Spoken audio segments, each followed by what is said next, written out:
Welcome to Novel Love Hearing. Get ready for heart-pounding action, thrilling adventures with fresh and unique elements, a touch of romance, and a dash of harem. Everything you're craving is right here. We're excited to have you join us on this journey.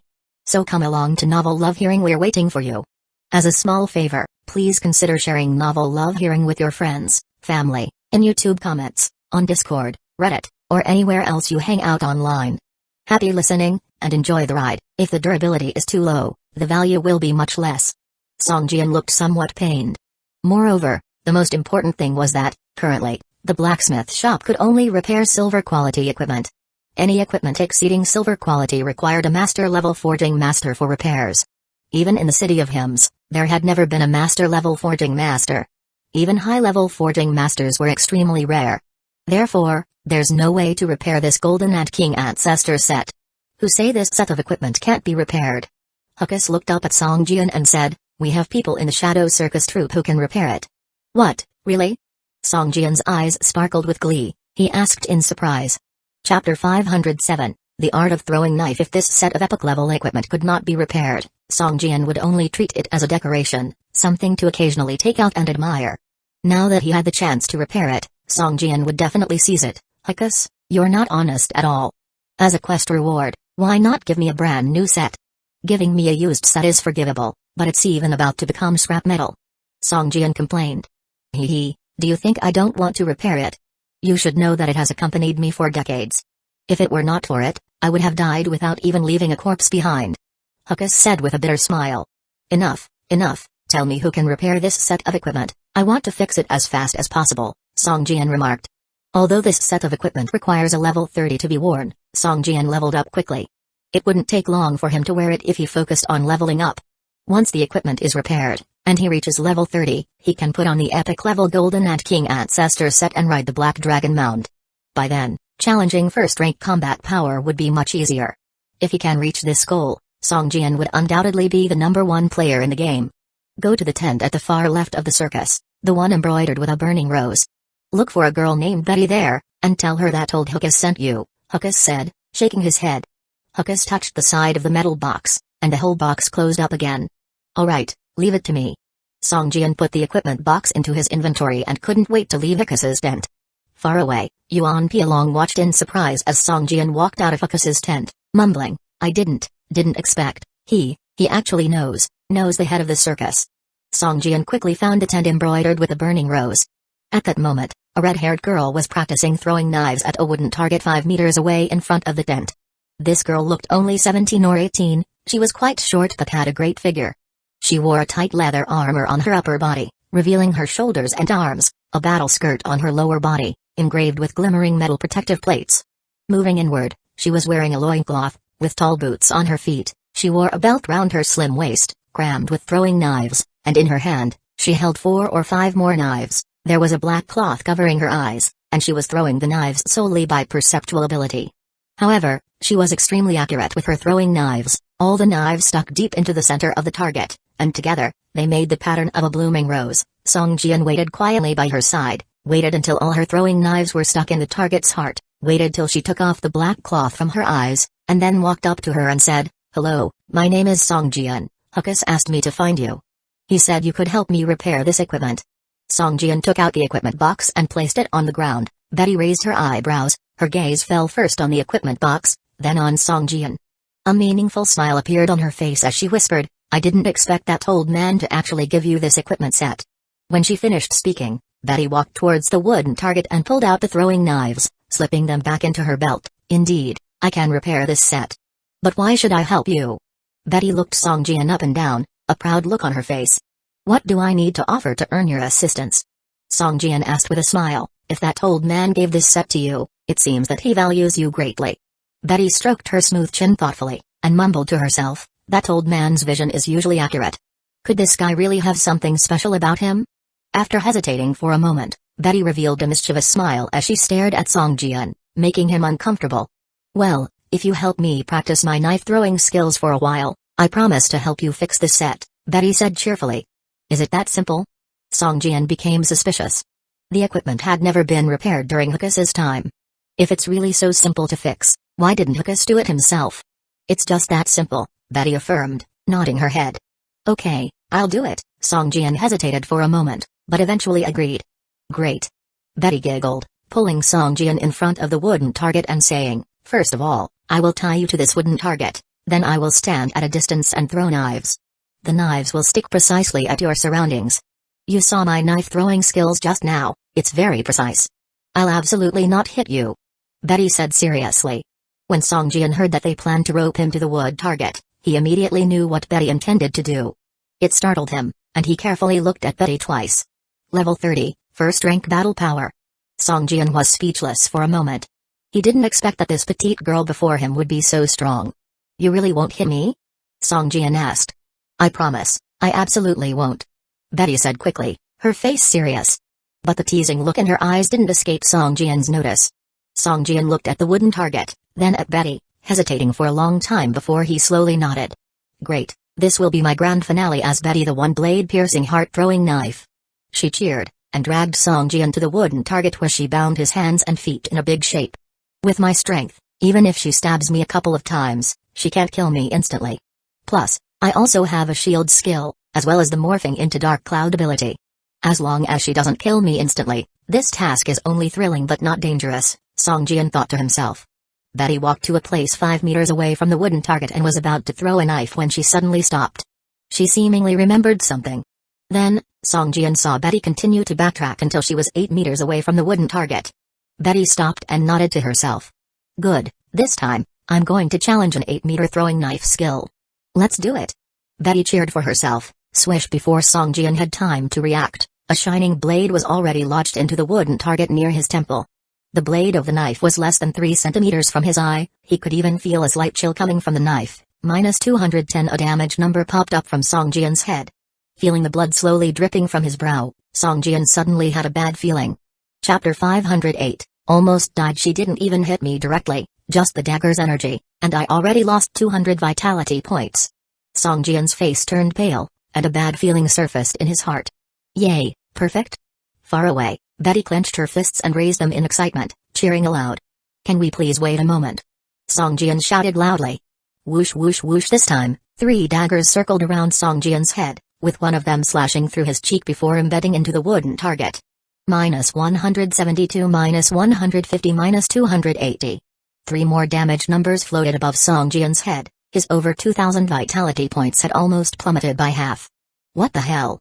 Betty has more than 10 to 20 daggers on her waist, and my vitality points are already almost halved after just 4 throws. The most important thing is that these are just simple scratches. Song Jian now believes that Betty definitely has the strength to kill him instantly. Buzz with a thought, Song Jian activated the Heart of Ice, and a pale blue frost shield appeared around his body. With 800 defense points on the frost shield, it should be able to block at least 4 more daggers, right? Song Jian thought to himself. Upon seeing the frost shield surface around Song Jian's body, a smirk appeared on Betty's lips. She suddenly feigned realization and yelled, "Oh no, how could I forget? I usually perform blindfolded." With that, Betty took out the black cloth used earlier, wrapped it around her eyes twice, and tied it shut. Holy crap, is she insane? In Song Jian's mind, a million horses galloped past. Why am I upgrading the set? Why do I need to upgrade the Antemperor Ancestor set? Are my Crimson Fire Heart-Ape Sword not good enough, or can I not single-handedly defeat elite bosses anymore? My equipment already surpasses most players, so why do I need to upgrade this set? Song Jian felt bitter, wanting to cry. Screw this, I'm not playing anymore. With a thought, Song Jian instantly tried to morph into a dark cloud, seeking escape from the wooden target. However, he soon received a skill release failed notice. System, you are in a state of sealed escape skills, morphing into dark cloud skill release failed. Sealed escape skills? Can I even play properly anymore? Feeling helpless, Song Jian couldn't help shedding tears of frustration. Unexpectedly, his trump card became useless before it even saw action. In a panic, Song Jian began struggling vigorously. The wooden target shook, creaking loudly, revealing his incredible strength reaching an astonishing 50 points, bordering on a superhuman level. Although sealed on the target, the restriction only limited his skills, not his physical attacks. Amidst Song Jian's struggle, the shackles binding his hands and feet started to sway, and small cracks appeared at the connection point with the wooden target. Frowning, Betty's face turned cold, with an icy aura as she snorted.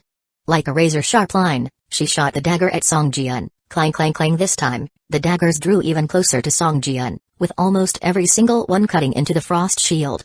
The collision created cracks and shattered the shield completely, the defense instantly reduced to 0.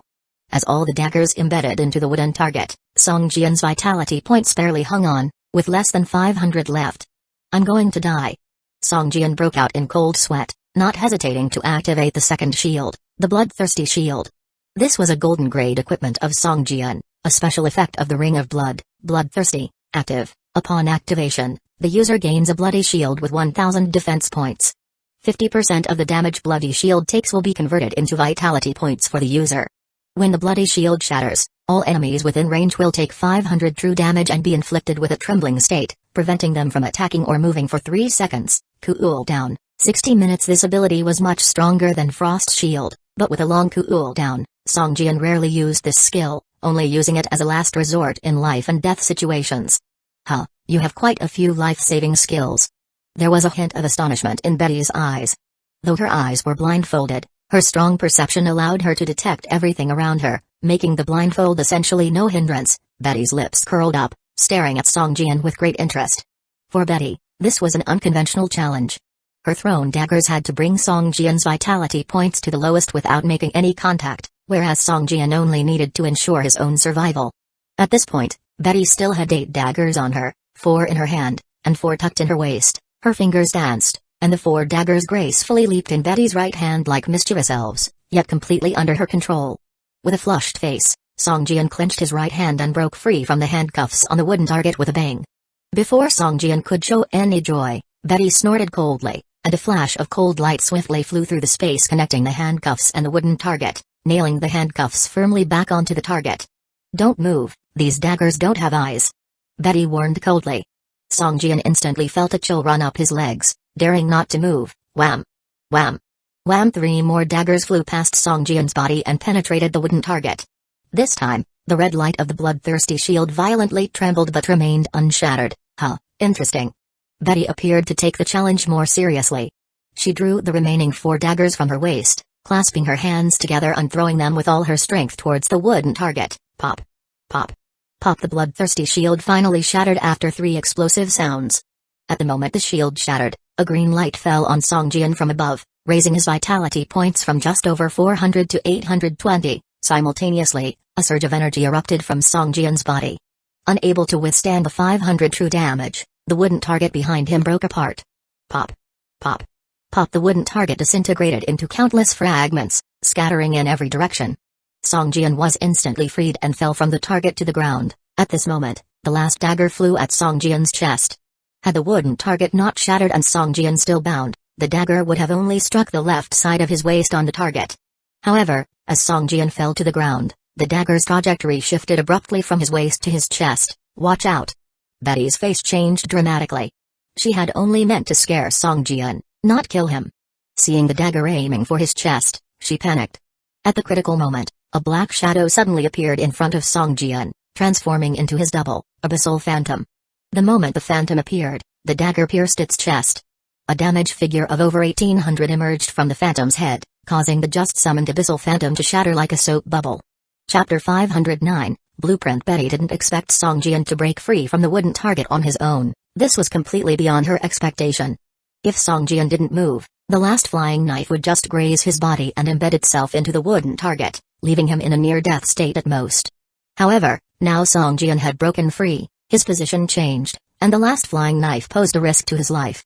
Since Song Jian could take out the equipment box, it was evident that he had a good relationship with Hyuga. Everyone in the Shadow Circus troupe knew about this set of equipment.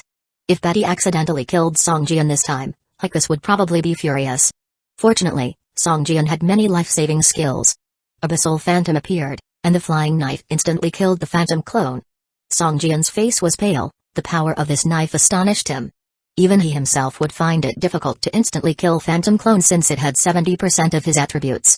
Betty patted her chest, scared out of her wits. Seeing Song Jian still alive, she showed a relieved expression on her face, but it quickly faded. She walked up to Song Jian, tossed a purple potion at him, and said with distaste, "You're so weak. My flying knife didn't even touch you, and you look like you're about to die. Were you scared?" Song Jian gave a bitter smile, took the purple potion, and was stunned when he looked at it. Full recovery potion? Instantly fills 100% vitality points, with a cooldown time of 30 seconds. Song Jian exclaimed. Alright, drink it quickly, and don't tell the old guy about it. It was just for fun, and you're just too fragile. Betty said nervously. Song Jian hesitated for a moment, ultimately putting the potion into his inventory. As for his lost vitality points, he wasn't in battle right now, so he could just wait for them to recover slowly. It would only take 2 or 3 hours for Song Jian's vitality points to be fully restored. Do you have the alchemy formula for the complete recovery potion? Song Jian asked, glancing at Betty. I don't know alchemy. Betty rolled her eyes. Song Jian nodded. Hueco told him to find Betty to repair the equipment.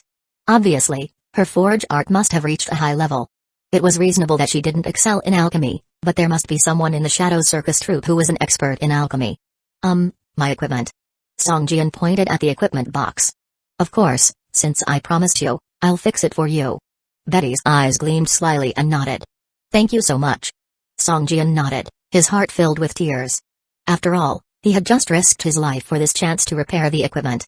Don't be in a hurry, I haven't finished talking. Betty waved her hand, and Song Jian suddenly felt a sense of unease. I can repair this equipment, but you have to provide the materials required for the repair, said Betty. May I ask what materials are needed and how much of them? Song Jian asked cautiously. He finally understood why after so many years, Hueco hadn't repaired the equipment. Apparently, the last difficulty must be the materials required for the repair. You'll need the ant shells from the Golden Ant Clan, Betty said. That's easy. Song Jian sighed in relief. He had plenty of ant shells in his inventory, which was almost full. Golden quality ant shells, Betty added. Song Jian. Ordinary soldier ants and worker ants would only drop blue quality ant shells, while the Ant King would have a chance to drop silver quality ones. To get golden quality ant shells, they had to hunt down the Ant King progenitor. If Song Jian hadn't witnessed the power of the Ant King progenitor, he would have agreed to do it. However, now that he had seen the power of the Ant King progenitor, he didn't dare to say he could kill it, even if he reached level 30 and attained the first order combat power. No wonder Hueco hasn't been able to repair this equipment for so many years. Song Jian's face suddenly darkened. This equipment was just his gear before he gained first order combat power. There's no need to repair it at all. After he gained first order power, he stopped using this equipment. Betty said, sticking out her tongue. Is there any other way? Song Jian asked tentatively. Regular blue ant shells will also work, Betty suddenly said. But you must have a large number of blue quality ant shells.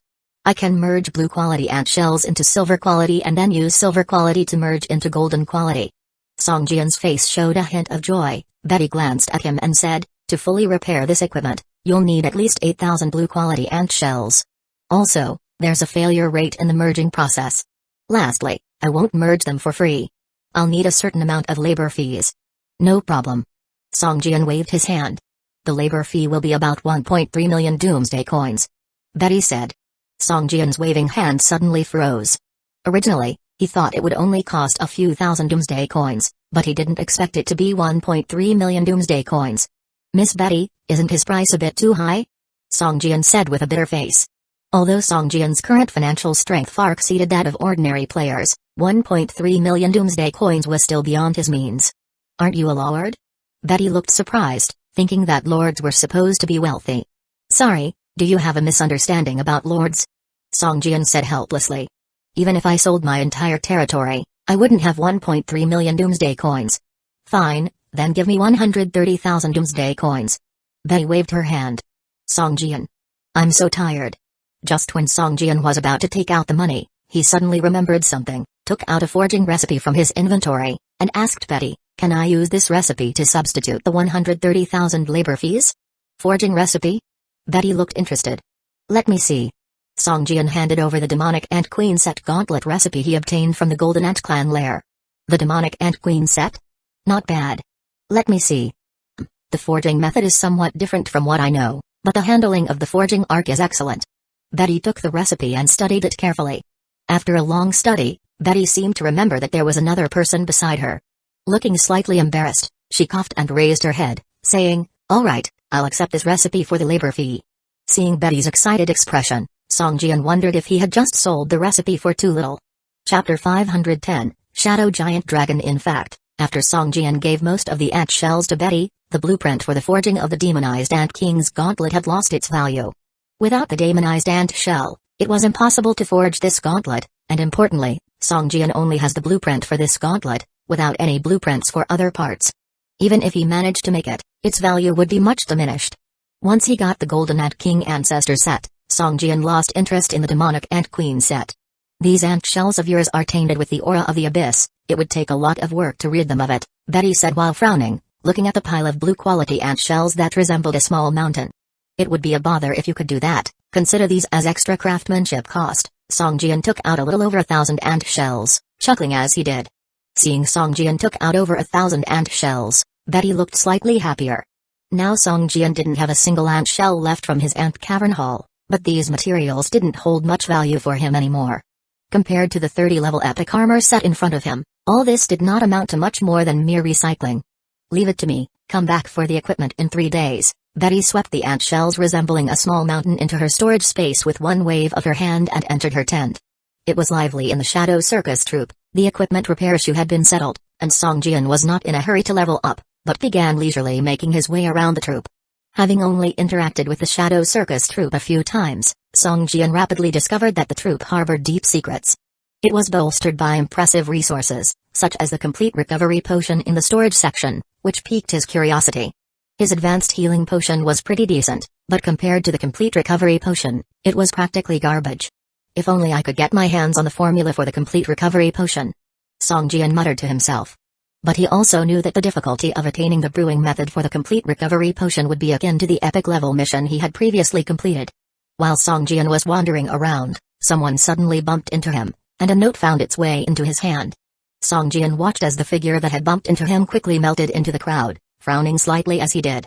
He opened the note to a drawing of a skull, and an address followed by the signature, "Your old slave." Chi-yun? Song Jian frowned. As far as Chi-yun was concerned, Song Jian remained indifferent. Even though Chi-yun had advanced to the profession of Shadow Priest, with colossal potential for the future, Song Jian felt that his sword controller was not any worse. Moreover, he was much higher in level than Chi-yun and could easily overpower him in head-on combat. However, it now seemed that Chi-yun had infiltrated the Shadow Circus troupe. If conflict arose, it might disrupt the restoration of the Ant Emperor Ancestor set. Let's see what mischief this guy is up to. Song Jian began walking toward the address penned on the paper. Soon, Song Jian arrived at the edge of the Shadow Circus troupe. There was an inconspicuous low tent, where a man with golden vertical pupils, fully wrapped in black cloth, was standing at the entrance. Upon spotting Song Jian, Chi-yun started to cough and laugh, emitting a creepy voice as if he was forcing it out from his throat. "You finally came," Chi-yun said in a hoarse voice. "What do you want?" "Out with it," Song Jian said impatiently. "If it's about the same thing as the last time, save it. The fact that I didn't report you to the Shadow Circus troupe is a favor enough. Don't you get it? I called you over to offer you a good deal. Aren't you going to listen?" said Chi-yun. "A good deal? What good deal?" Song Jian scoffed. He found it hard to trust Chi-yun's words. If he were Chi-yun, he would probably wish the worst on himself. Are you going to discuss this out in the open?" Chi-yun looked around and said, "Let's go inside the tent. I trust you won't be afraid." "Don't try to goad me, it won't work," Song Jian responded disdainfully, walking towards the tent. Chi-yun glanced around before entering the tent right behind Song Jian. The interior of Chi-yun's tent was very simple, comprised of a bed and several stools. Standing inside, Song Jian felt as if his head was about to touch the top of the tent. "What is it?" Song Jian asked. Chi-yun began by setting up an anti-spying enchantment in the tent. Soon, soft lights were emitted from the four corners of the tent. Song Jian felt as if the entire tent was enveloped in a bubble. If any mental strength tried to probe this place, he would be immediately found. However, the enchantment had no defensive capabilities. It could be effortlessly broken from the inside or the outside. "I've told you before, this Shadow Circus troupe, in reality, is transporting a shadow crystal to the Shadow Castle in the Shadow Fang Mountain Range." Chi-yun spoke slowly. Song Jian listened attentively, with an initially dismissive expression that quickly changed into a serious one. "So you're saying that there are shadow dragons in the Shadow Castle? And that the entire Shadow Circus troupe is basically this dragon's slave?" Song Jian asked, stunned. "Indeed. This is the information I gathered after joining the Shadow Circus troupe. The reason why they are transporting the shadow crystal is because this shadow dragon is getting old and needs the crystal to sustain its life." Chi-yun laughed, coughing as he did. "What does this have to do with me?" Song Jian asked, his face impassive. In fact, Song Jian was greatly shocked. Any dragon of any attribute was at the peak of the food chain. In this game, defeating a dragon would instantaneously make a player a fortune. Moreover, this was an elderly dragon on the brink of death, providing a tantalizing opportunity for Song Jian. However, Song Jian was clearly aware of his strength. He hadn't even reached the first combat power level yet. A large number of people in the Shadow Circus troupe had already reached level 1 in combat power, and they were still reduced to being the Shadow Dragon's servants, let alone Song Jian himself. A dragon isn't enough to whet your appetite? Qi Yun chuckled. Hey, you think too highly of me. Song Jian shook his head and calmly said, although he was now fully interested in his Shadow Dragon. Even if it is an aging dragon on the brink of death, it still has a few years, or even a decade of life left. I can afford to wait until I'm stronger before hunting it down. Song Jian thought to himself. That's fine, since you're not interested in the Shadow Dragon, how about resurrection after death? Are you interested in that? Qi Yun asked, watching Song Jian closely. Resurrection after death? Song Jian felt a jolt run through his body. He stared at Qi Yun, his face filled with surprise. Chapter 510, Signing the Contract. What is it that makes players fear this game? Isn't it that dying in the game means losing one's life in the real world? It is important to note that the danger level in this game is 1,000 times, even 10,000 times higher than in the real world. Pick any dungeon or monster encountered on the road, and there is a possibility of losing one's life. Thus, after seeing so many people die, players in this game have become more cautious, willing to be conservative, missing out on some opportunities, but also ensuring their lives are safe. Are you saying you possess a resurrection skill? Song Jian asked in surprise. It is normal for a priest to possess the resurrection skill, but in this game, Song Jian has never heard of any priest who possesses it. Qi Yun laughed and took out a dazzling crystal ball and displayed it to Song Jian. Skill Crystal, Rebirth in Fire, Special Player Skill. Skill Description: when a player with this skill has 0 vitality points, they will be reborn in a nearby place with fire. After being reborn, the player becomes weakened, attributes decrease by 80% for 1 hour, skill cooldown time, 24 hours, usage requirements, player. It really is a resurrection skill. Song Jian's eyes gleamed, and for a moment, his thoughts raced as he looked at Qi Yun with a malicious gaze. The good feelings between Song Jian and the Shadow Circus troupe have already risen to admiration. If he kills Qi Yun now, the good feelings with the Shadow Circus troupe will undoubtedly be affected. However, in front of the Rebirth in Fire skill, Song Jian did not care about any loss of goodwill with the Shadow Circus troupe or even the entire territory of Doomsday City. Kill him, and get this skill crystal. Evil thoughts arose in Song Jian's heart as sweat appeared on his forehead, and unconsciously, the Crimson Fire Heart-Ape sword materialized in his palm. In Song Jian's ear, barely audible moans were heard, as if someone was whispering in his ear, reciting something in the language of the abyss. A hint of black aura appeared in Song Jian's brows. At that moment, a cooling flow rushed through Song Jian's head, waking him instantly. What happened to me? Song Jian looked at the faint black aura that emerged around his body and could not help but feel a chill. Abyssal aura, I didn't expect you to have it too. Haha. Qi Yun seemed to see something interesting, looking at Song Jian up and down and laughing. When you stare into the abyss stares back at you. Qi Yun suddenly said. Song Jian took a deep breath. Just now he really wanted to kill Qi Yun, even resorting to killing and looting here, he had to obtain that skill. Noticing Song Jian's intentions, Qi Yun played with the crystal ball in his hand. This kind of skill crystal will be lost once it shatters, and this crystal is very fragile, even the slightest force could break it. What will it take for you to give me this skill? Song Jian asked with a stern face. His previous performance was too obvious, and Song Jian no longer had a chance to negotiate. No matter how harsh the conditions Qi Yun proposed, Song Jian could only grit his teeth and accept them. Even if it meant slaughtering the entire Shadow Circus troupe, gambling with the entire territory's resources, Song Jian would most likely agree. Resurrection and rebirth skills are simply too valuable for players. Don't worry, the task I have for you is definitely within your capabilities. Qi Yun smiled, now in control of the situation. No matter what you ask me to do, I need to get this skill first. Song Jian insisted, cutting off Qi Yun as he began to speak. These are the prerequisite conditions, or else we have no need to continue talking.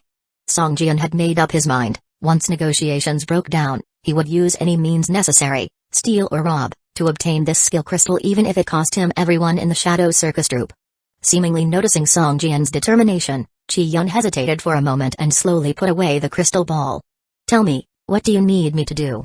Song Jian asked. Help you get the shadow crystal? No problem.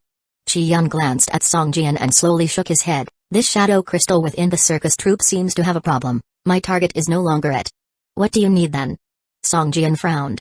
You know my profession. Chi Yun looked at Song Jian, sighed, and said, to advance, I need a large number of shadow crystals. Since this shadow crystal can't meet my requirements, then I need to find another one. You want me to find another complete, problem-free shadow crystal for you? Song Jian asked in surprise. No, I need you to escort me to the dark castle in the Shadow Fang mountain range and lure out the shadow giant dragon for half an hour. Chi Yun said, What, you actually? Song Jian's face was full of astonishment. He couldn't believe Chi Yun's audacity in targeting the shadow giant dragon. It's a fully grown giant dragon. I wouldn't stand a chance, let alone half an hour. I'd probably be killed in an instant. Song Jian shook his head. Compared to fighting a giant dragon for half an hour, killing Chi Yun seemed much easier. Don't worry, how could I give you a task you can't complete? Chi Yun looked at Song Jian and quickly said, It is said that the shadow giant dragon took a serious irreparable injury during its maturity period. Its strength has significantly weakened, otherwise, it wouldn't be alone in the Shadow Fang mountain range. With your strength, holding it off for half an hour is not an issue, and killing it may even be possible. Kill it. Song Jian was astonished, then he suddenly realized that the dark castle in the Shadow Fang mountain range was only a level 30 dungeon after all. If he leveled up to 30 and gained the combat power of a first order, then it might be possible for him to clear the dungeon. It seems that the injured shadow giant dragon should be the final boss of the dark castle dungeon. Song Jian guessed. Alright, if it's really like you said, then I'll have no problem holding off that shadow giant dragon. But I still need to get this skill crystal first. Song Jian stared at Chi Yun. After pondering for a moment, Chi Yun said, If you can sign a spirit of authentication contract with me, then I can give you this skill first. In fact, Chi Yun didn't expect Song Jian to care so much about this skill. He didn't dare to keep it for himself any longer. Perhaps Song Jian would agree now and then turn around and assassinate him to snatch the skill back. Chi Yun's strength was too weak, and this skill crystal was like a hot potato that he desperately wanted to discard. Agreed. Song Jian nodded without hesitation and quickly said. Chapter 512, Skill Fusion. When players take on quests, they are essentially signing contracts with the NPCs who issue those quests. The game system supervises these contracts, guaranteeing rewards upon completion and imposing penalties if the quest fails. However, the indigenous inhabitants of this game world were not aware of the game system. They preferred to have a spirit of notarization to supervise when making agreements. Regardless of the supervisor, as long as Song Jian accepted the task, it would simply appear as a quest in his quest log. Chi Yun pulled out a small silver knife and cut his finger. A drop of dark red blood flowed out. Then, Chi Yun signaled for Song Jian to do the same. After cutting their fingers, Chi Yun recited an incantation. Summoning the spirit of notarization to oversee the contract was a skill that ensured both parties abided by the terms of the contract. Once breached, the consequences would be severe. Suddenly, the light in the tent dimmed. In the space between the pair, a milky white light appeared out of thin air, followed by a translucent, octopus-like shadow. Chi Yun dripped his blood onto a parchment detailing the quest requirements, then handed it to Song Jian. Song Jian carefully read through the quest requirements and found no traps. He also dripped his blood onto the parchment. The spirit of notarization waved its tentacles and rolled up the parchment, slowly reading it out loud. Its voice manifested directly in their minds, leaving the tent in silence. The contract is established. Violators will be erased at a soul level. The voice of the spirit of notarization echoed in the depths of their minds. Agreed. Agreed. Both of them said. Whoosh! The parchment burned in the spirit of notarization's tentacles. Then, it sent two translucent tentacles towards the pair, wrapping around them before the spirit slowly disappeared. Song Jian felt as if something was entangling his soul, leaving him with an uncomfortable sense of restraint. A quest notification appeared in his quest log. However, at the bottom of the notification, there was a line of small red text: the contract may be nullified by using blood of blasphemy. Seeing this last line, Song Jian couldn't help but smile. It seems that this so-called spirit of notarization is of a much lower grade than the game system. Song Jian glanced at Chi Yun and thought, moreover, not every NPC in the game has the right to issue quests. If Chi Yun could directly give quests to Song Jian like the Shadow Circus troop leader, there would be no need for the spirit of notarization. Using the so-called spirit of notarization not only required blood, but the contract could also be nullified by blood of blasphemy, a perfect method to avoid penalties for failed quests. After signing the contract overseen by the spirit of notarization, Chi Yun seemed relieved and directly handed the skill crystal over to Song Jian. Song Jian looked at the skill crystal and chose to use it without a second thought. Boom! A burst of black flame suddenly erupted from Song Jian's body, emitting an intense roar that forced Chi Yun, who was caught off guard, to retreat 2 steps, his back pressing against the tent. This. What is this? Fear flickered in Chi-Yun's eyes as he stared at the black flame surrounding Song Jian's body, disbelief evident in his gaze. System, you used the player-specific skill Rebirth in Fire. This skill perfectly resonates with Abyssal Raging Flame. Do you want to bind these two skills? Note, if bound, a special unforeseen effect may occur, making the skill potentially more powerful or weaker. Fusion mutation? Song Jian was startled but quickly showed a look of joy. This kind of skill upgrade fusion rarely occurred before both skills reached level 10. Since the system already indicated a perfect fusion, there was a high probability that merging them would result in an even more powerful skill. Fuse. Song Jian declared inwardly. The black flame on Song Jian's body gradually diminished and disappeared. The Rebirth in Fire skill he had just acquired also began to change. Enemy of Death God, passive, level max. Skill effect, after vitality points reach 0, gain invincibility for 10 seconds, removing all skill costs and cooldown times. Skills on cooldown can still be used normally. After 10 seconds, the player can revive at any location within a 1,000-meter radius. Upon revival, both vitality points and spirit points are restored to full, and all skills enter a cooldown period and cannot be used. Cooldown time, 12 hours. Skill description, fire is not synonymous with destruction. It also possesses the power to nurture life. This power is so potent that even the Death God cannot face it directly. Those who wield this power are considered the Death God's greatest enemies. Perfect? Song Jian looked at the new skill that had formed from the perfect fusion of Abyssal Raging Flame and Rebirth in Fire, his face breaking into a delighted smile. The 10-second invulnerability and the ability to ignore skill costs and cooldown times gave Song Jian incredible retaliatory power. Even an enemy with 1-grade combat power would be unable to withstand Song Jian's 10 seconds of all-out assault. Moreover, after the 10 seconds, Song Jian could revive at any location within a 1-kilometer radius. Though his skills would enter a cooldown, his fully restored vitality and spirit points would grant him over 80% of his total combat power. This would allow him to choose his revival location based on the situation at hand. After the fusion, the cooldown time was reduced by half, down to 12 hours. In other words, after a fight, Song Jian could sleep and wake up with the skill available for use once more. Once the fusion was complete, the Abyssal Raging Flame skill disappeared and was replaced by Enemy of Death God. For Song Jian, this only meant that he couldn't benefit from the bonus of the Abyssal Magic Flame during secondary professions like alchemy or engineering. He rarely had the opportunity to use Abyssal Raging Flame during regular combat anyway. After the black flame vanished from his body, Chi-Yun stared at Song Jian with a puzzled expression. What was that? It seems that this skill clashes somewhat with the power of the abyss, Song Jian smiled and casually replied. As for whether or not Chi-Yun would believe his explanation, Song Jian didn't concern himself with it. He just didn't want Chi-Yun to know that the Rebirth in Fire skill had already fused and changed, significantly altering its properties. If Chi-Yun ever tried to thwart him based on the effects of the Rebirth in Fire skill, Song Jian would deliver a significant surprise. Chapter 513, A Series of Tasks. They agreed that Song Jian would follow the Shadow Circus troupe in secret to the Shadow Fang mountain range, 3 days after their departure from Doomsday City. Having agreed on the details, Song Jian left the tent. Chi-Yun sat inside the tent, tapping his fingers lightly, seeming deep in thought. The dark flame on him radiates an aura of the abyss. Chi-Yun pondered, could it be that he has become an abyssal creature? No, that's not right. Abyssal creatures are always filled with murderous intent. He couldn't possibly be one of them. But, that dark flame. The level 4 Abyssal Raging Flame on Song Jian greatly alarmed Chi-Yun. Such advanced magic flames were typically known only to the mighty Abyssal Lords. Just then, Chi-Yun sensed someone outside of his tent. Who's outside my tent? Chi-Yun called out sternly. Hearing his voice, the person outside the tent noticeably trembled, and after a moment, a nervous Yuan Pialong peered inside. Upon seeing Chi-Yun, he was visibly taken aback by his appearance, stiffening on the spot. What brings you here? Chi-Yun asked Yuan Pialong gravely. Yuan Pialong swallowed hard and stuttered, Is there anything I can assist you with? That phrase was typically used by players accepting quests from NPCs. Hearing that, Chi-Yun formed an idea.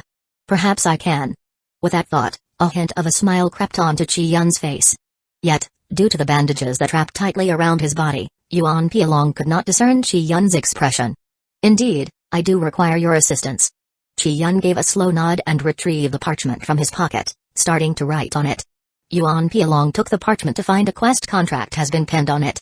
Quest name, The Threat of the Shadow Dragon. Stage 1, Tracking. Upon carefully reading the contract, he was shocked and began trembling slightly. This is a chain quest, a quest chain. Yuan Pialong roared in his heart. He had only heard of such quests before and had never seen one himself. The final reward of a quest chain was typically substantial, having the power to completely transform the abilities of an ordinary player. Chance. This is my golden opportunity. I, Yuan Pialong, am about to strike it rich. Yuan Pialong thought to himself excitably.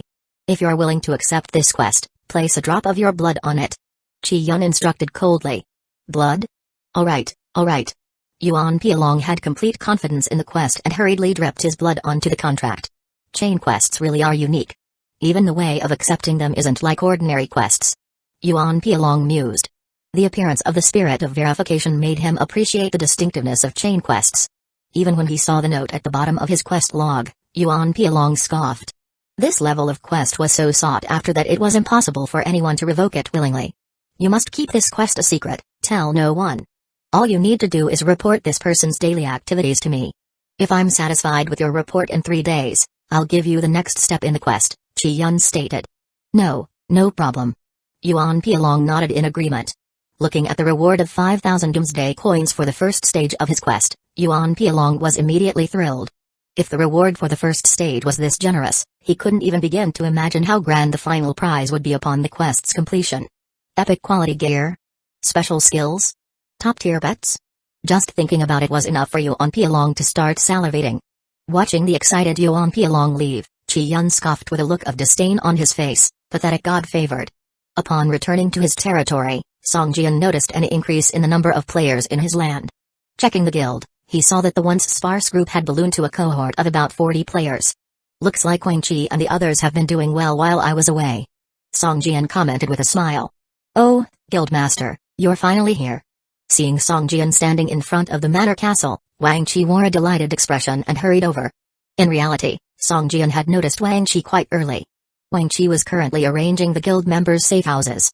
After several territorial expansions, Song Jian's territory had become the largest safe zone in the area, and his status as the top player on the honor leaderboard had drawn many players to join Song Jian's guild. However, Wang Chi and Luo Taniu followed a quality over quantity approach in managing the guild members and had instituted strict selection criteria. Hence, despite its popularity, the guild only had about 40 members. Otherwise, the guild's membership could have easily reached its limit. Have there been any significant problems with the guild? Song Jian asked, smiling. Wang Chi momentarily fell silent. Trying to develop the guild presented a multitude of challenges such as managing relationships among the guild players, arranging safe houses, organizing guild activities, scavenging for resources, and scouting the surroundings of the guild territory. He was so busy each day that his leveling was getting delayed. Unsure of where to start, he eventually responded with a succinct, "It's manageable." Song Jian nodded. The guild's smooth development was largely attributed to Song Jian's combat power and his territory. Since the construction of the magic tower, Song Jian could upgrade his manor castle again. The level 5 safe house was already considered the highest level in Doomsday City. The towering manor castle could be seen clearly by all the players in the safe zone, making it the most prominent building nearby and attracting lots of players to join the guild. Just then, a player rushed over and reported to Wang Chi, Vice Guild Master, "I've found a level 25 field boss. It seems to be injured and is hiding in a garage to rest." A level 25 field boss? Wang Chi's interest was piqued. He ordered the player, "Sun Li, gather our forces. We're going to take on this boss." Most players had already reached level 20 or above, so a level 25 field boss would naturally have enticing drops. "Okay, Vice Guild Master. But we'll need to gather more people for this. While the boss is injured, it has summoned too many minions, at least 100. Sun Li warned in a low voice. "Over 100 minions? What level are they?" Wang Chi asked, startled. "The lowest is level 18, the highest is level 20, Sun Li answered. "That's a bit troublesome." Wang Chi frowned. If it was only an injured level 25 field boss, that would still be manageable. However, with so many minions, even if every guild member participated, it might not be enough. Players in this game greatly cherish their lives as they were only granted one life. They would rather level up by killing lower-level monsters than risk their lives battling higher-level opponents. With so many minions, merely clearing them out would likely take an entire day. Perhaps we should forget about it. It's too risky. After pondering for quite a while, Wang Chi eventually shook his head. "Gather our forces. I'll also participate in this operation," Song Jian announced upon hearing Wang Chi's decision. Wang Chi was taken aback, staring at Song Jian in surprise. He was about to say something, but seeing that Sun Li was still standing beside them, he simply nodded and instructed Sun Li, "Gather our forces." Chapter 514, War Alliance Activity. Ever since the creation of the guild, Song Jian had never participated in any guild events, so much so that many new guild members have not met him even once till now. If it were not because his name constantly hanging under the guild leader's title in the list of guild members, many players would probably mistake the guild as a scam. Sun Li, in order to convene the guild members, looked at Song Jian with a somewhat mocking smile as he walked off. So the guild leader finally decided to participate in a guild event? "Whatever the guild needs me to do in the future, just let me know," Song Jian said with a smile. Wang Chi nodded. He knew well that Song Jian often liked to go leveling in dangerous areas where normal players could not venture into, making it impossible for them to see him. However, Wang Chi understood that the guild could function without anyone, except they can't be without Song Jian. Half an hour later, more than 90% of the guild members gathered at Wang Chi's call, totaling 31 people. All of them had gathered in an open area to the left of the guild's territory. A crowd of more than 30 people stood in a disorderly manner, curiously observing Song Jian, and carried out discussions among themselves. Wang Chi reported the situation to Song Jian. 2 members are in dungeons, 1 member can't be contacted temporarily, the rest are all here. Wang Chi laughed. This is the largest gathering we had for a guild event since I became the Vice Alliance leader. When Wang Chi usually organizes events, at most only a dozen or so people would come, of whom 3 or 4 would be close friends. Generally, the guild activities include hunting powerful bosses which are very dangerous, hence many people weren't willing to participate. However, upon hearing that the guild leader would be participating today, many people were intrigued. Moreover, since the leader was present, the difficulty of the boss should not be too high, therefore, almost all guild members turned up. "Hey, since I joined the guild, I haven't seen the guild leader even once." A member who was looking at Song Jian murmured under his breath.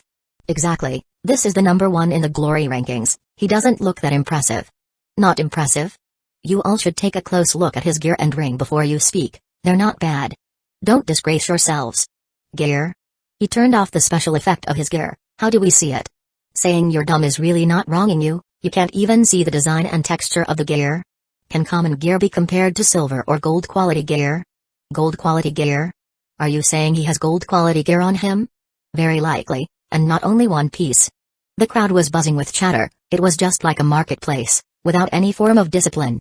But there was nothing that could be done. These people were all ordinary folks in reality. Those who could survive until now in the game all had some skills. If Song Jian's strength were a bit weaker, he might not have been able to keep them in check. With these types of players, regardless of how many there are, they can't possibly defeat an army. Song Jian muttered to himself a bit disappointedly in his heart. He had once encountered people from the coastal military zone, and their meticulously disciplined appearance left a deep impression on Song Jian. A strategist from the military had previously invited him to join the coastal military zone with the position of a junior officer, but Song Jian felt that his rank was too low until now. He has not been in contact with them. "Guild leader, would you like to say something to everyone?" Wang Chi asked Song Jian in a low voice beside him. "Forget it, let's head straight to the boss." Song Jian shook his head. Originally, he was full of expectations for the guild members, but after observing them, they were just undisciplined ragtag individuals which resulted in him losing interest. "Sun Li, come out here quickly, tell us where to go. If we don't hurry, the boss will be snatched away by others." Wang Chi shouted loudly. Here, it's at the Songli intersection. Everyone should be more cautious, this is a level 25 monster zone." Sun Li shouted loudly. Most of the guild members have reached level 20 or above now, but a lot of them have never been to a level 20 monster zone. They generally stayed in the level 15 monster zone to grind, where it was not too dangerous even in unforeseen situations. "Hey, I say, Sun Li, you're quite something, dare to venture into a level 25 monster zone?" Someone exclaimed in surprise. "He's a thief, capable of becoming invisible. He can easily escape from the monsters even if they discover him." "Right, moreover, the higher the level of the monster zone, the higher the chance to find high-quality items." "Ah, why didn't I think of this before? If I knew earlier I would have been a thief too." A group of people chatted and laughed as they headed towards the level 25 monster zone. Even though they have never been there, they roughly knew the location. Song Jian followed behind and he appreciated the way these players formed a subconscious formation as they moved along. Tanks walked along the outer circle, to protect the magic users in the middle. The rest of the party also moved to positions suitable for their own classes. Impressed, He nodded. Although they were undisciplined ragtag individuals, each of them was meticulously selected by Wang Chi. All of them had notable strengths, and their team coordination was better than most. The team soon arrived at the location where Sun Li discovered the level 25 boss at the Songhui intersection. On the road, there was a large group of level 20 monsters wandering around. These creatures bent their backs stooped and were short, resembling 13 or 14-year-old zombies. They had a stiff gray shell on their back and crystalline gemstones shimmered from the joints of their bodies. These small monsters are all level 20 elites. Looking at these monsters, some members felt intimidated. Forget about level 20 elite monsters, even regular level 20 monsters were not something many in the guild had slayed before. There are so many. Someone swallowed nervously while fear could be seen on their faces. The number of monsters in front of them was at least 50 or 60, occupying the entire street. If they were to be surrounded, they would not even have a chance to escape. Why did they all run to the street? When I last saw them they were all hiding in the garage over there. Don't they run out? Sun Li said with some confusion. Garage? Do you mean the one in front over there? Wang Chi pointed at a 3-story building in the distance and asked. Yes, that's the one. Sun Li answered. Wang Chi frowned slightly.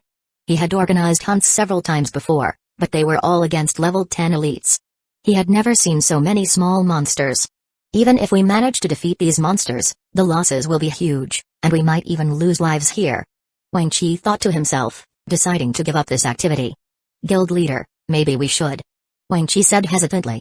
Isn't it good that the small monsters are out? We don't need to lead them out. Just let the range attackers lure them one by one. Song Jian ordered immediately. All right then. Wang Chi reluctantly nodded and started to arrange the formation. Chapter 515, Solo Kill Soon. A few plate-armored defense professionals with shields and swords stood at the front of the team, while the attack and healing professionals stood at the back. Who has the monster-attracting skill? Wang Chi asked. It must be a skill that doesn't easily attract hate value. Usually, monster attracting is the task of ranged professionals in the team, but many ranged attack skills are unsuitable for this purpose. Some cause splash damage, easily attacking nearby monsters, while others generate a large amount of hate, attracting other monsters. Vice President, how about my Chaos Fang? It can seal a monster's senses and prevent it from calling out to other monsters. A player with a bow raised his right hand and shouted. Forget it, your Chaos Fang has a chance to trigger a small monster's mental destruction effect, causing it to run randomly and attract a bunch of monsters to us. Won't we all be wiped out here? Someone immediately refuted. It only has a 3% chance of triggering. The archer muttered softly. Vice President, my newly acquired skill, traction rope, can bind and pull small monsters from a distance, a magician with a magic staff said softly. Will it attract a lot of hate? Wang Chi asked. It shouldn't, but it's prone to causing collateral effect, binding nearby monsters together. The mage said. You might as well let Sun Li throw his flying knife. Wang Chi glared at him and said. That's true. But my flying knife has a certain chance to trigger rebound, hitting a maximum of 5 monsters. Sun Li grinned and quickly replied. The skill settings in the Doomsday City game are different from other games. Every skill has a small chance to trigger special effects, such as paralysis, bleeding, rigidity, etc. Many ranged attack skills will trigger group attack effects. In battle, this increases the power of the skill, but it's not very suitable for attracting monsters. Forget it, I'll do it myself. I have the longest attack range and the lowest threat value. A player with a sniper rifle spoke up. Your gunshot is too loud. To avoid attracting other monsters, you need to be at least a kilometer away. Wang Chi frowned at the sniper. Song Jian watched their arguments and furrowed his brows. Usually, fighting monsters doesn't require such caution. However, the monsters on this street are too close to each other, so it's easy to accidentally attract neighboring monsters. The level of these monsters is high, so no one wants to cause a team wipe by attracting too many. I'll do it. Song Jian stepped forward to the front of the team. At this moment, everyone fell silent and looked at Song Jian. Wang Chi had confidence in him and nodded repeatedly. Yes, it's still up to the alliance leader. Song Jian locked onto the closest monster, stomped his right leg, and a strident howl came from a fang-shaped chi mass as it rushed towards the monster. Bang! Earth Teeth Assault hit a cave zombie hard, immediately tearing open a huge wound on its leg. Blood gushed out, and the cave zombie let out a miserable scream, its eyes turning red as it swung its claws and charged at Song Jian. As the cave zombie approached, the two closest to it were also attracted by its howl, stirring their hatred and charging alongside it towards Song Jian. 3 of them. It's okay, it's okay. Wang Chi sneakily glanced at Song Jian and said. The other players had strange expressions in their eyes. Attracting 3 monsters was an ordinary feat that any of them could achieve. But just then, the sound of the 3 monsters running actually alarmed 2 more cave zombies hiding in a nearby shop, causing a total of 5 cave zombies to swarm at Song Jian. Defense, get ready to intercept the monsters. Wang Chi suddenly became nervous. If there were only 3, the defense line could manage 1 each, but now that there were 5, the pressure on the team's defense had doubled. Damn, Vice President, my equipment can't handle level 20 elite monsters. A warrior with a round shield complained with a mournful face. Can't you handle it for just 10 seconds? We have so many people, just 1 round of firing can kill them all, Wang Chi said irritably. The warrior suddenly fell silent, his face looking terrible. A single critical hit from a level 20 elite monster could take away 300-400 vitality points from him. If he was unlucky and suffered multiple critical hits, he could be killed instantly. This monster attracting technique is so amateurish. A player from the War Alliance whispered in the crowd. Exactly, I thought he was a top player, but he's just bronze. What a waste of that good equipment. Well, he's the War Alliance leader, it's easy for him to get good equipment, right? Sigh, although the equipment is part of the strength, the technique is even more important. Murmurs of complaint arose from the crowd, but Song Jian paid no attention. He raised his right hand, and the Crimson Fire Heart-Ape sword appeared in his palm. With a leap, he charged towards the 5 monsters. Holy shit, what is he doing? Is he trying to die? Apologizing with his death? He can't be that stubborn. Everyone's eyes widened in disbelief. 5 level 20 elite monsters could deal 500-600 vitality points damage in a single attack, and even a defense warrior with over 1,000 points could be killed in 1 hit with a critical strike. Based on Song Jian's equipment, he was a swordman, wearing leather armor. Even if the equipment grade was high, it still couldn't handle 5 monsters at once. Broken wing dance.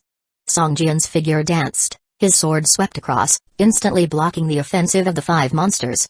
Each monster's head showed 2 400+ damage points, instantly reducing their vitality points by 2/5. With such high damage, he firmly attracted the monster's hate value, and before they could react, the second stage of Broken Wing Dance followed, dealing 2 more 300+ damage points to each monster. With that hit, the monster's vitality points suddenly dropped to less than half.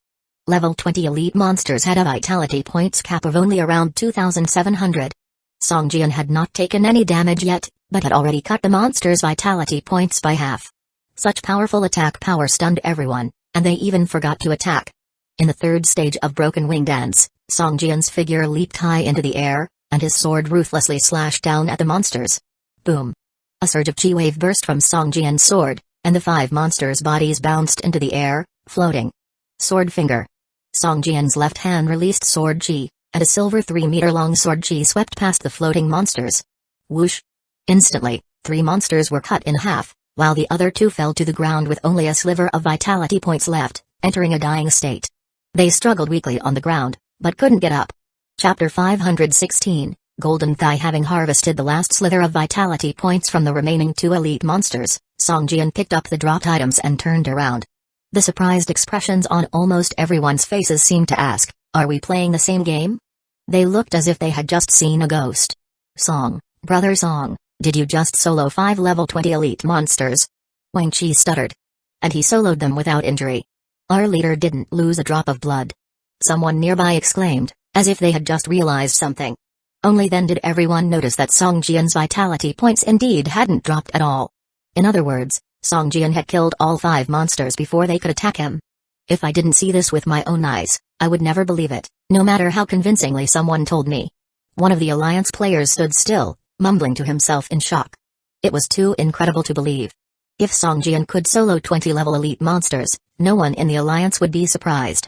If he couldn't, he should step down as their leader. Soloing 5 level 20 monsters would surprise them, but soloing 5 level 20 elite monsters without losing a single vitality point, that was an absolute tall tale.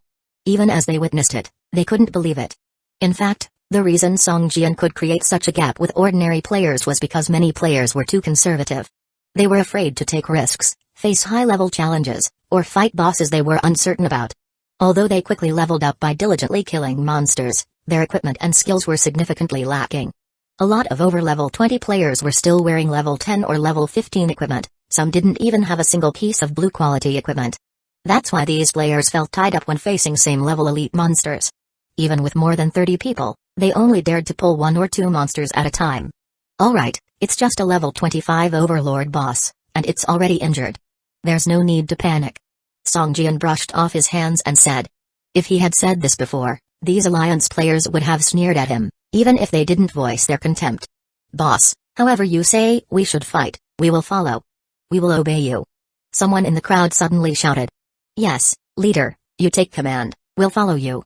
Yeah, following the leader is definitely the right move. There's loot to share around. The players in the City of Hope Alliance suddenly erupted in high spirits and excitement. They initially thought Song Jian was here to freeload, taking the boss's loot while they did all the work. Some even planned to leave the alliance after this event. Unexpectedly, Song Jian's performance in his first battle impressed everyone. Now they were all glad to belong to his alliance. What a big, shining, golden leg he has to stand on. Li Ziyu wiped the corner of his mouth, looking at Song Jian with shining eyes.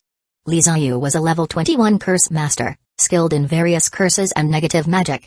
Although his damage was lower than that of a mage at the same level, his endless negative effects could torment opponents to the point of madness. He joined this alliance just for safety in numbers since the territorial wars had started and he didn't even own a safe house anymore. Li Ziyu hadn't participated in the few alliance events held by Wang Shi before. He was fully capable of soloing those level 10 elite bosses. Why would he join up with the others? But this time, Song Jian had joined the event and they were going to fight a level 25 overlord boss. After much thought, Li Ziyu decided to join. On one hand, he wanted to check out Song Jian, the mysterious leader. On the other hand, he wanted to see if the admin team would skim any of the loot under various pretexts. If the alliance was a personal playground for some, then Li Ziyu would have to plan his exit. The alliance won't last long in that case. Seeing just how powerful Song Jian is, I'm stunned, Li Ziyu blurted out. The leader of the alliance is much stronger than I expected.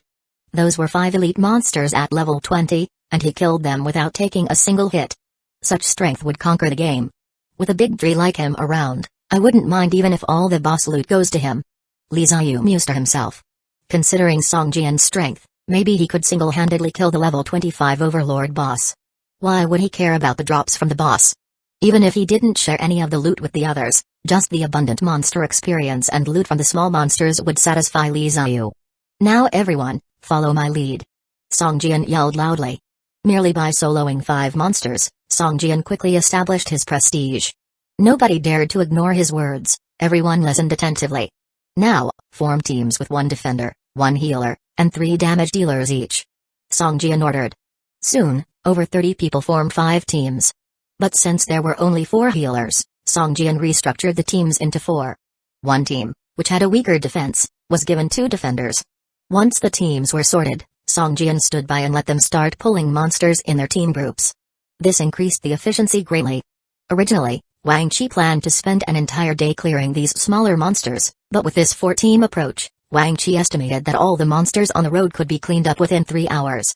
Soon, the 4 teams began pulling monsters methodically. The defenders stepped forward to engage the monsters, the healers provided healing, while the remaining 3 spilled out their attacks confidently. Even if a team pulled too many monsters at once, it didn't matter, they just had to yell, and Song Jian would instantly step in to kill the excess monsters. Hey, these monsters can drop gems, which can enhance equipment attributes. A player exclaimed. You could guess that just by looking at them. Did you have to yell so loud? You scared me. Haha, these gems have pretty decent attributes. If you embed these into an entire set of equipment, it's almost as good as wearing an extra piece of armor. The fact that gems could drop excited everyone. Even without getting any equipment drops, getting some gems would be excellent. Everyone became instantly much more enthusiastic. Because of Song Jian's presence, nearly all the players were more relaxed. Some, who had been holding back their final moves, also began to use them, greatly improving their efficiency in fighting monsters. For the distribution of the spoils, Song Jian didn't require them to turn in the items for a contribution-based distribution. The items each team obtained belonged to them. The extra equipment could be traded among each other, exchanged for contribution points at the Alliance's warehouse, or even sold directly. This distribution method had everyone cheering instantly. Chapter 517, Tactics. The reason why free players would rather their safe houses be invaded and destroyed than join a guild is because once they join a guild, the administrators of the guild would use all sorts of excuses and methods to exploit the free players' benefits.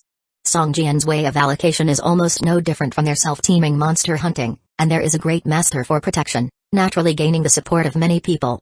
Guild leader, This way of allocation is simply no organization and no discipline. It may make people happy in a short time, but in the long run, it's detrimental to the guild's development. Wang Qi frowned slightly, reminding Song Jian in a low voice.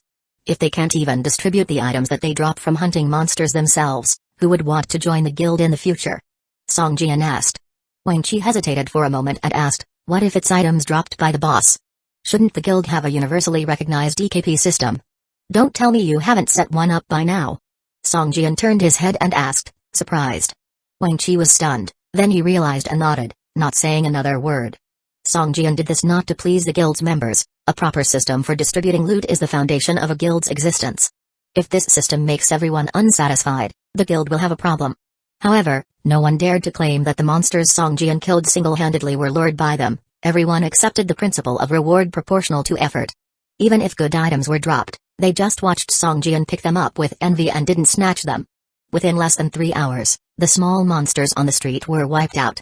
Looking at the empty streets and the burning remains of the monsters, everyone felt as if they were dreaming. It's really all cleared up, it's incredible. Yeah, so many elite level 20 monsters, we didn't lose a single person. Although most of the guild members were above level 20, many of them had never fought level 20 monsters. Hee, I've got 2 pieces of level 20 green equipment. A player exclaimed joyfully, touching his head and saying. Me too, 1 green and 1 white. Looking at the highly motivated members, Wang Qi was very satisfied. He nodded, shouted loudly, don't be happy too soon, there's still a boss in the garage, whether we can kill it depends on all of you. With the guild leader here, what are we afraid of? Someone in the crowd yelled, immediately causing laughter all around. Unknowingly, Song Jian's prestige among the guild members grew higher and higher. Everyone came casually to the entrance of the garage, looking inside. The garage door had already been destroyed by the monsters. The area inside was vast. A boss, much taller than the elite cave people zombies, stood at the deepest point of the garage. Even though its back was hunched, it was over 3 meters tall. Looking from a distance, its physique was very imposing, muscles bulging, full of power. Its joints were adorned with jewels that were different from the other cave people, emitting a rich purple glow. Most importantly, unlike the ordinary elite little monsters, this boss was holding a sturdy spear in its hand. This spear, in the eyes of ordinary players, was like a dragon spear, about 5 or 6 meters long. But in the hand of the cave people zombie boss who was over 3 meters tall, it didn't seem awkward at all. Standing next to this boss were elite cave people zombies, about the same number as those on the street, around 50 or 60. But, their levels were too higher than the monsters outside. Seeing the boss and its minions, everyone fell silent.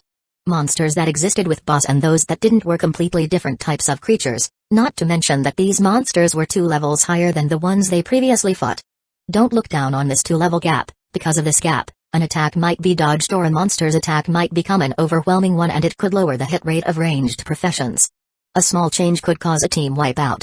Li Xiaoyu, where's Li Xiaoyu? Hurry up and come see how we should fight this boss. Wang Qi suddenly yelled. Then, Wang Qi explained to Song Jian in a low voice, this guy Li Xiaoyu is a curse master, a rare profession. He is very adaptable and he was responsible for formulating some of the strategic behaviors we use to tackle bosses, very reliable. Li Xiaoyu, upon hearing Wang Qi call his name, immediately came out standing tall, nodding at Song Jian and displaying a flattering smile. Hello, guild leader. Li Xiaoyu greeted respectfully. Song Jian sized up Li Xiaoyu, a young man of about the same age as himself. He wore a gray mage's robe with silver magic runes embroidered on it, occasionally emitting streaks of silver light. What set him apart from other mages was that Li Xiaoyu wasn't holding a magic staff, but a jewel. At first glance, it looked like a crystal ball, but it was filled with profound magical energy and a sense of mystery emanated from it. Li Xiaoyu, how are you planning to fight this boss? Song Jian asked. Guild leader, let's have the person who first found this boss introduce its situation first, Li Xiaoyu said with a smile. Song Jian looked at Wang Qi nodded, and called Sun Li out again. Not everyone would have an opportunity to be in front of Song Jian. Like Li Xiaoyu, Sun Li made a gesture of respect to Song Jian and said, hello, guild leader. Song Jian nodded and said, Sun Li, tell everyone about how you found this boss. No problem, guild leader. In fact, the discovery of this boss was also accidental. At that time, I was. Sun Li recounted how he had found the boss in detail. On the side, Li Xiaoyu listened attentively, occasionally interrupting Sun Li to ask a few questions. Soon, Li Xiaoyu nodded to Song Jian, guild leader, hunting this boss won't be easy. Firstly we need to confirm one thing. If we start attacking the minions around it, will it trigger the boss? If attacking the minions can also trigger the boss, I think we have no chance of hunting it. Songjian nodded. Each boss had different characteristics. Some bosses would be indifferent even if all the surrounding little monsters were cleared, but others would be immediately provoked if their nearby minions were attacked, attracting a lot of hatred. Let's try it. Everyone back up. If that triggers the boss, then we'll figure it out. Wang Qi looked at Songjian and said loudly. This was the first time Songjian participated in a guild event, and if they couldn't kill this boss, the event would end in failure. Even if Songjian doesn't pursue it, Wang Qi would feel humiliated. No need, you handle the minions, leave this boss to me. After staring at the boss for a while, a smile formed at the corner of Songjian's mouth. Chapter 518, Leading the Strangeness. What? That's a level 25 Lord boss.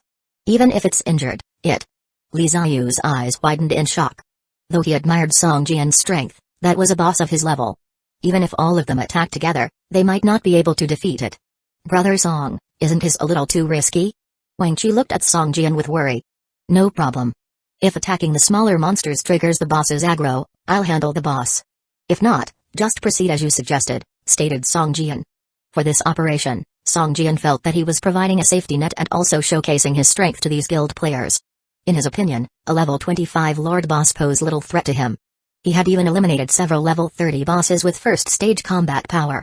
Let's bait one beast to test it, finally suggested Wang Qi. Should I do it? Wang Qi turned towards Songjian and asked. Stay calm, boss. Don't make a move. Wang Qi's face changed drastically.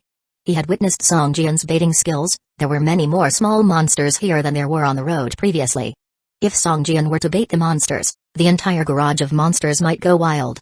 I'll bait the monster instead, Li Ziyu sighed and offered. Alright, you handle it, Songjian shrugged, not really bothered. Li Ziyu held the orb and locked on the nearest monster. Its image immediately appered in the orb. As his lips parted slightly, Li Ziyu gently expelled a musical note. The sound was akin to a woman's moans. Almost everyone turned to him with odd expressions, causing Li Ziyu to blush from embarrassment. This was also why he hadn't volunteered to bait the monsters before. Using this skill was simply too embarrassing. He was reluctant to use it in front of everyone else. Abyss language. Songjian's eyebrows furrowed as he turned to look at Li Ziyu. The musical note released by Li Ziyu resonated in the ears of the targeted zombie. Its previously blood-red eyes gradually showed bewilderment. Wordlessly, it started to walk towards Li Ziyu in what appeared to be an aimless manner. Perfect? Wang Qi couldn't help but exclaim. Turning his head, he said to Li Ziyu, I didn't realize you had this trick up your sleeve. From now on, you are our guild's professional baiter. Li Ziyu, where did you learn that? That sound. It made my bones go soft. Fortunately, you're not a woman. A nearby player snickered as he put his arm around Li Ziyu. If I were a woman, I still wouldn't want you. Get lost. Li Ziyu grumbled and pushed him away indignantly. If not for wanting to show off in front of Songjian, Li Ziyu would absolutely not use this trick with so many people watching. Observing the orb in Li Ziyu's hands, Songjian appeared deep in thought. Li Ziyu's move seemed similar to Abyss Temptation, but its power was evidently weaker. It could only control monsters for a short period of time. When the small monster approached them, the zombie boss in the distance suddenly turned its head to look over. No good, we've triggered the boss's aggro. Wang Qi's heart dropped. This was a situation that nobody wanted to confront.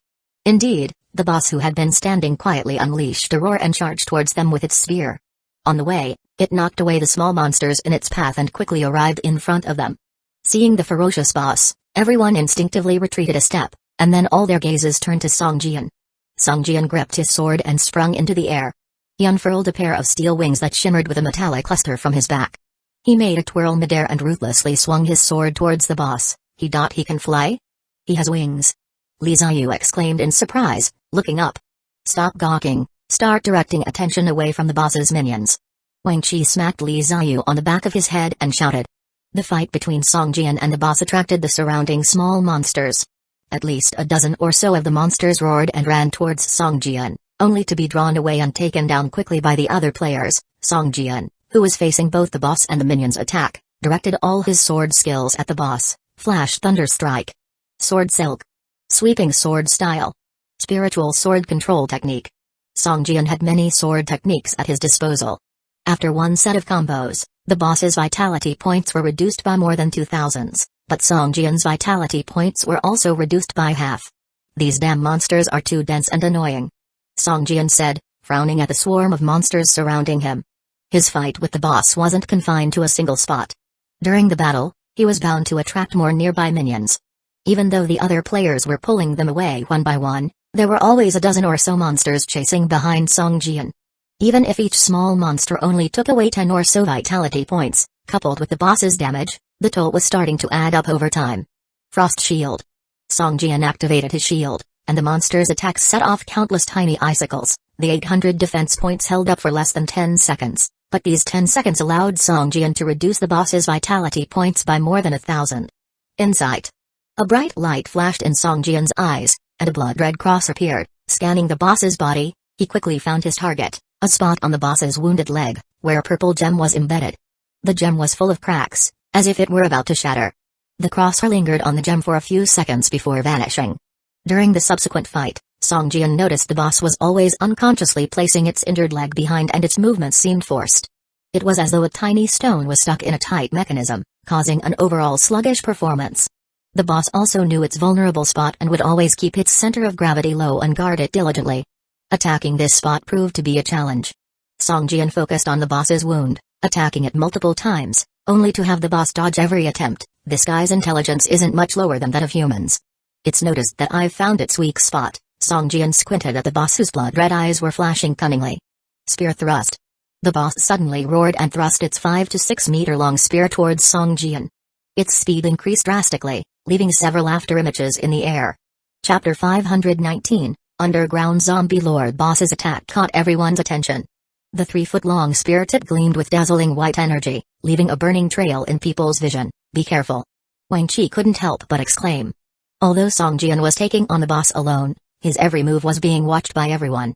Once Song Jian couldn't take the boss's attack, most people in the field would immediately use their last resort escape skills and flee in all directions. Boss's speed was extremely fast, and Song Jian's attention was entirely focused on its injured leg.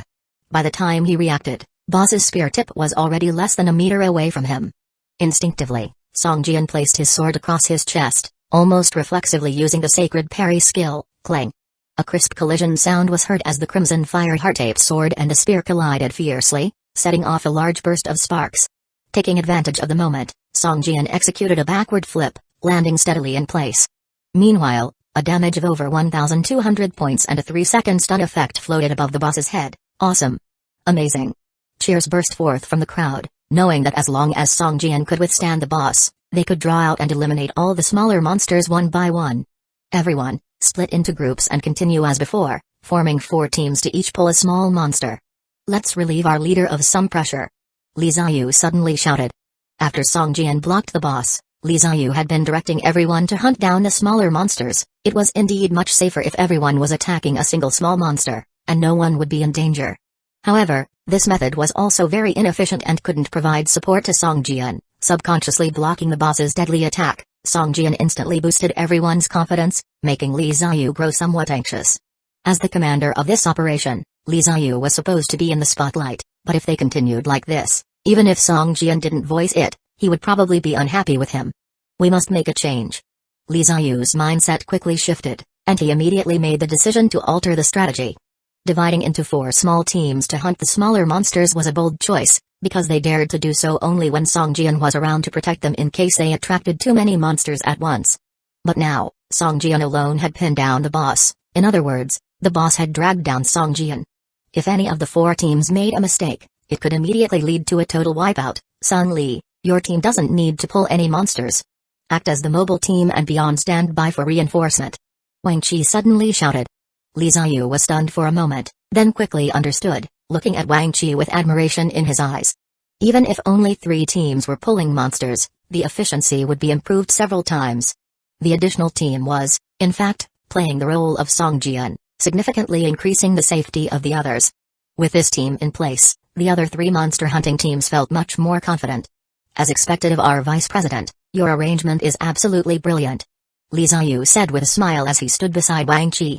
Alright, let's perform well and not let our leader look down on us. Wang Chi smirked, glancing at Li Ziyu with a hint of warning. Watching the boss retreat several steps, Song Jian's eyes lit up as he glanced at the shattered purple-red gem on its injured leg. Then, raising his left index finger, He sent a silver sword chi through the air and directly at it. Boss had no way to defend or dodge and could only endure the hit. If it had hit any other part of its body, the boss would have most likely lost only 300 to 400 vitality points.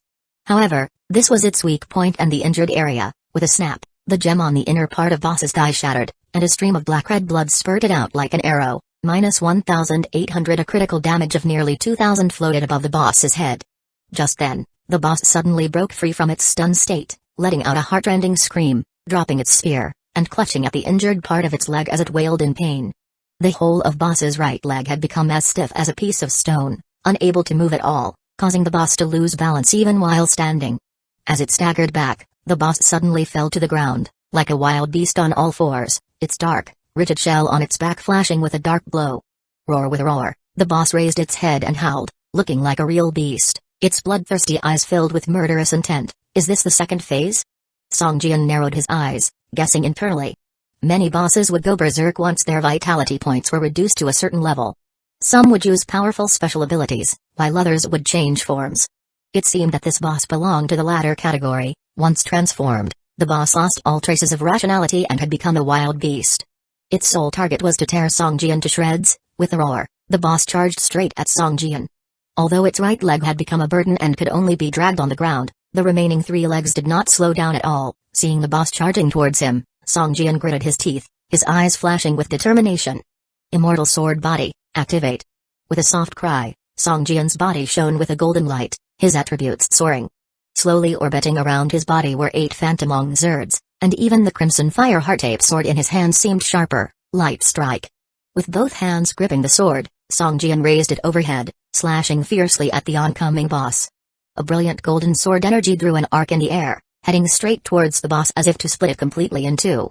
At that moment, the boss hesitated in mid-leap, unsure whether to dodge or take the hit.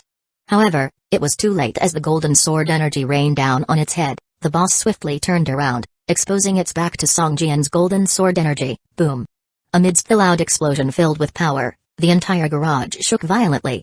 Song Jian felt a strong backlash coursing through his arms, causing numbness and almost making him lose grip on his crimson fire heart-ape sword. Looking carefully, Song Jian saw a deep sword mark on boss's back shell, almost cleaving the whole top shell in half. A damage of over 400 floated above boss's head, and just then, the boss suddenly counterattacked and quickly approached Song Jian.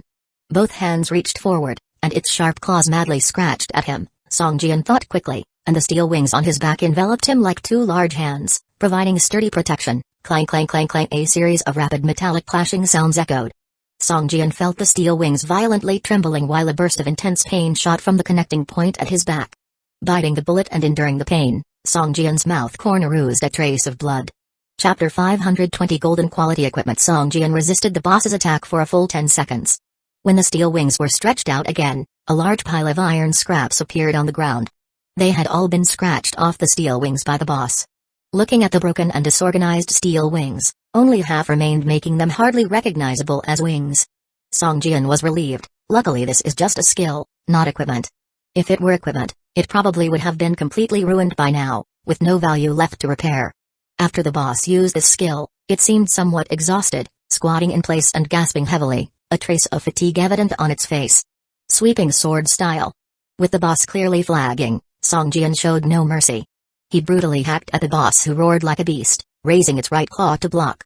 Song Jian barely suppressed a smile. To say he possessed first-order combat power was a bit of an overstatement. Even though he had killed a few elite bosses with first-order combat power, he hadn't done so on his own. For some of the peak creatures with first-order combat power, such as the Ant King skeleton he had encountered before, Song Jian could only stand up to a few rounds. However, taking on this level 25 Lord-level boss one-on-one posed no problem. Moreover, this boss was injured and clearly showed weak points. The long sword and the boss's front claw collided forcefully. The chopping 3 times, each one fiercer than the last.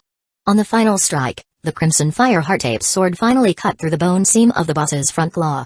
An over 600 points critical strike popped up from its head. At that moment, even the boss itself probably foresaw its own destruction, a hint of desperation appearing in its eyes. Abyssal power remains indestructible. In the final moment, the cave lord seemed to recover some of its sanity. A bitter look in its crimson eyes, it roared and unleashed a suicidal attack on Song Jian. As Song Jian was about to counterattack, he suddenly felt an incredibly turbulent power erupting from the Cave Lord boss. Is this guy going to self-destruct? Song Jian squinted. He had encountered monsters that could self-destruct before. On sensing their impending demise, these bosses would use their own bodies as a weapon to take the enemy down with them. Everyone get out of the garage, now! Song Jian yelled. An abyssal phantom clone charged out from his body towards the boss, while he himself quickly retreated. Boom! A loud explosion, the garage was scattered with gore. The explosive force flung the surrounding cave zombie lord into the air, some smashed into the walls of the garage, instantly turned into dark crimson filth. This explosion killed at least 20 to 30 ordinary elite cave zombie lords. The surviving cave zombie lords sensed their boss had perished and let out a shrill scream, scattering and fleeing. Several defenders within the war guild were severely injured from protecting others and were blown into a near-death state by the blast force. Thankfully, several healers reacted quickly, shielding and healing their team's defenders with swift spells and saving their lives. This boss is too terrifying.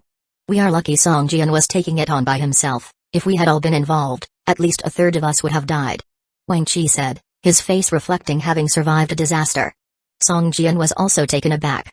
This boss's self-destruction technique was the most powerful one he had ever seen. Fortunately, he had many acceleration skills. Combining Sword Shadow Step and Frost Sprint increased his speed to the limit.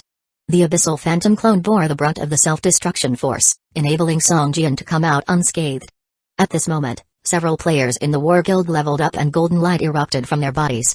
The group having killed over 100 cave zombie lords, after dividing up the experience points among them, this allowed several close to leveling players to advance a level. Golden light also erupted from Song Jian. He had already gained 95% of his experience points from completing the epic quest earlier. Although Song Jian had been playing a supporting role, he had indeed killed many cave zombie lords, and the final boss experience points allowed him to level up, too. Level 26, my god, the gap on the level honor board between him and the second place is only getting wider. Wang Qi saw the leveling up golden light on Song Jian and immediately opened the level honor board to check. When the level honor board was first opened, Song Jian was 2 levels ahead of the second-ranked player, but now the gap had grown to 3 levels. He casually added the skill points to his primordial chaos indestructible sword body. The immortal sword body had now been upgraded to level 7, only 3 levels away from the maximum. Because the immortal sword body was too powerful, once deployed, Song Jian's strength increased more than double, persuading him to consciously train the immortal sword body's proficiency during normal practice. However, the immortal sword body had a long cool-down time of 1 hour. If a battle broke out, this trick was reserved as a last resort. Only when not fighting could Song Jian ensure he is able to use every hour to accumulate proficiency. I've been at level 25 for quite a long time, it's time to level up, Song Jian smiled at Wang Qi. Have our men search and see if there are any spoils of war. The earlier 20 or 30 elite cave zombie lords had died due to the boss's self-destruction, but the system attributed their kills to the players and not the boss, so they dropped loot too. Under Wang Qi's command, several players rushed into the garage.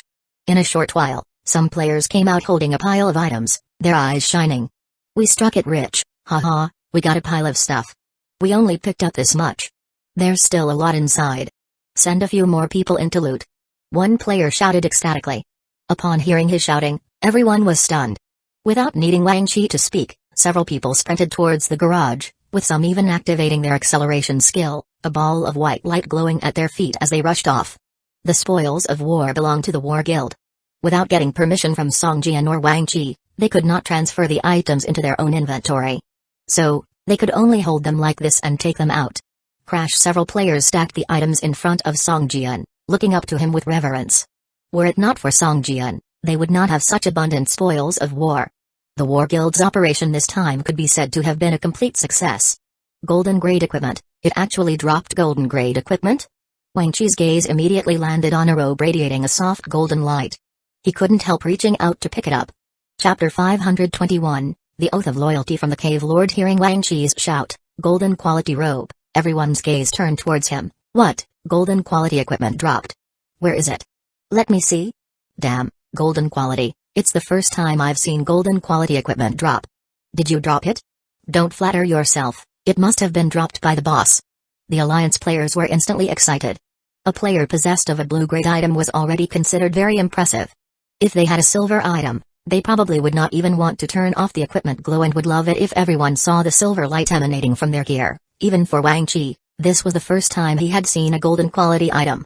Seeing the wolf-like eyes of the surrounding players, Wang Chi quickly posted the equipment attributes in the team chat. Cave Lord's Robe, Cloth Top, Gold Level, Item Level 25, Defense 34, Resistance plus 25, Wisdom plus 6, Spirit plus 8, Constitution plus 5, Spirit Point Limit plus 200, Special Effect 1, Magic Ripple, Active. The robe can absorb the surrounding free magic power, filled up in 2 hours. When damaged, it triggers a magic ripple effect, reducing 80% of damage received for 10 seconds. Special Effect 2, Lord's Fury, Passive. Increases magical attack power and healing effects by 30%. Special Effect 3, Phase Out, Active. After casting, your body will gradually become transparent, effectively reducing the monster's threat value towards the caster, and increasing movement speed by 50% for 8 seconds. Equipment requires, Level 20, whether it can be taken out of the game. No. Seeing the attributes of this item, everyone who played a magic-based profession gasped. The robe was of extreme high quality. It would greatly enhance the survivability of a typically fragile magic-based professional. 1 passive special effect, 2 active ones. These were godlike abilities for magic-based professionals. If one were in danger, they could immediately activate Magic Ripple, reducing 80% of damage. Even a boss's damage could be reduced to a very low level. Moreover, Phase Out not only increases movement speed but also quickly reduces monster hate, making escape easier. In addition, as the body becomes transparent, it is nearly equivalent to a rogue's stealth ability. Even if in front of other players, there is still a good chance to save one's life. Boss, how are we going to distribute the spoils of this battle? Suddenly someone yelled out loud. All eyes instantly turned to Song Jian, a keen desire evident in their gaze. Distribute? Are you guys blind? The equipment must have been dropped by the boss.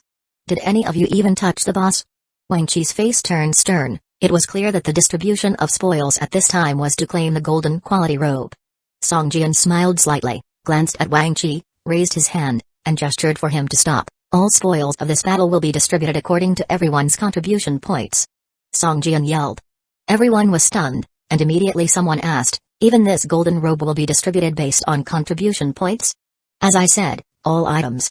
Song Jian gave that person a look, calmly stating. Wow, everyone was overjoyed, their faces showing expressions of excitement. In their eyes, the so-called alliance members were merely seeking the protection of the alliance, working diligently for the boss. If a boss was defeated, high-quality equipment usually went to the boss, who might offer subordinates a scrap if he was generous, and that would be considered good enough. This time, hearing Song Jian proposing to distribute all spoils according to contribution, nearly everyone was in disbelief. Brother Song, this is not quite right. You soloed this boss. Wang Chi said in a low voice with a slightly upset expression at Song Jian's side. No problem. From now on, we will use this rule for all alliance events. Song Jian patted Wang Chi's shoulder and said. What are you so happy about? Even if it is distributed according to contribution points, this equipment is none of our business. Don't forget, the boss soloed a boss. Even according to contribution, his contribution points would be the most. Suddenly, someone in the crowd coldly said. All the excitement seemed to be doused with a bucket of cold water. The previous enthusiasm seemed to be extinguished all at once. Everyone stared blankly at the person who had spoken. Song Jian laughed and said loudly, let's set another rule. From now on, for alliance events, if it is not an equipment unique to your profession, you cannot compete for it with contribution points. As soon as Song Jian said this, everyone's eyes lit up and they immediately started cheering. This rule set by Song Jian was equivalent to him renouncing the golden robe because Song Jian was a swordsman, and leather armor should be his equipment of choice. Upon hearing Song Jian's words, Wang Chi also showed a look of admiration in his eyes. This was a golden quality item. Even if he didn't use it, it could be sold at an auction house for at least hundreds of thousands of doomsday coins. Such a big benefit, Song Jian was willing to give up directly, which was very admirable. In the end, this robe was obtained by Li Ziyu, who had spent all his contribution points. Seeing Li Ziyu's proud face made many people grin with envy. The spoils were not only a golden robe, but also a large number of blue and green items. Almost everyone got 1 or 2 items with contribution points, and everyone had a joyful look on their faces. Boss, look at this item. Wang Chi held an old parchment scroll in his hand and handed it to Song Jian. What is it? Song Jian paused. He did not intend to keep any equipment from this boss hunt, seeing it as a kind of benefit for the alliance members. No one wanted this thing. But it looks like it dropped from the boss. I think it should be no ordinary junk. Wang Chi scratched his head and said. Cave Lord Zombie's Oath of Loyalty, junk, white quality, item description. This is the Oath of Loyalty given by the Cave Lord Zombie to a more powerful entity. filled with revolting flattery. If sold to a system merchant, a reward of 10 doomsday coins will be given. For a piece of junk worth 10 doomsday coins, no one would want to buy it with contribution points, and it ended up back with Songjian. Strange, that's a level 25 boss. To drop such junk, it's too stingy. Wang Chi muttered under his breath. Perhaps it's a quest item, and we just didn't handle it properly. Songjian laughed, opened the Oath of Loyalty scroll, and began reading it carefully. Honorable Ninth Demon of the Abyss, your glance alone causes me to shiver.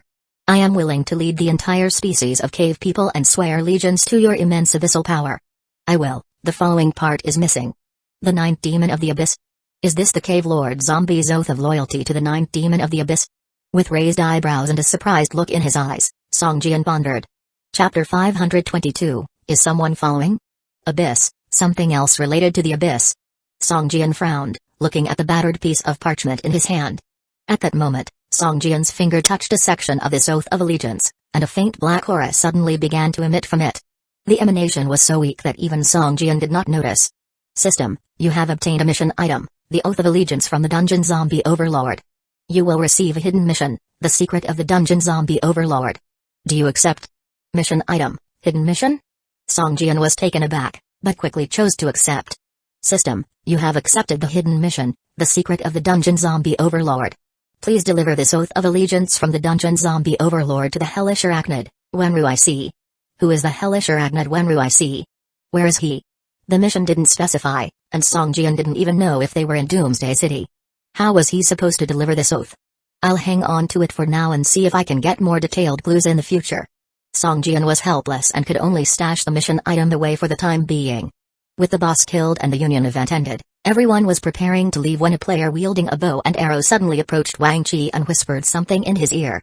Wang Chi's expression changed, and he immediately said to Songjian, someone has been watching us nearby, could it be players from another union? Songjian glanced at the archer player and said to Wang Chi, the boss has already been killed, so it doesn't matter if they keep watching us. Then, Songjian turned to the archer player and asked, what's your name, and how did you know someone's watching us? Songjian was puzzled. With his perception, he hadn't noticed any other players nearby. How did this longbow-wielding player discover it? My name is Yuki, and my profession is pursuer. I have a detection skill that lets me scout out any humanoid creatures within a 1-kilometer radius.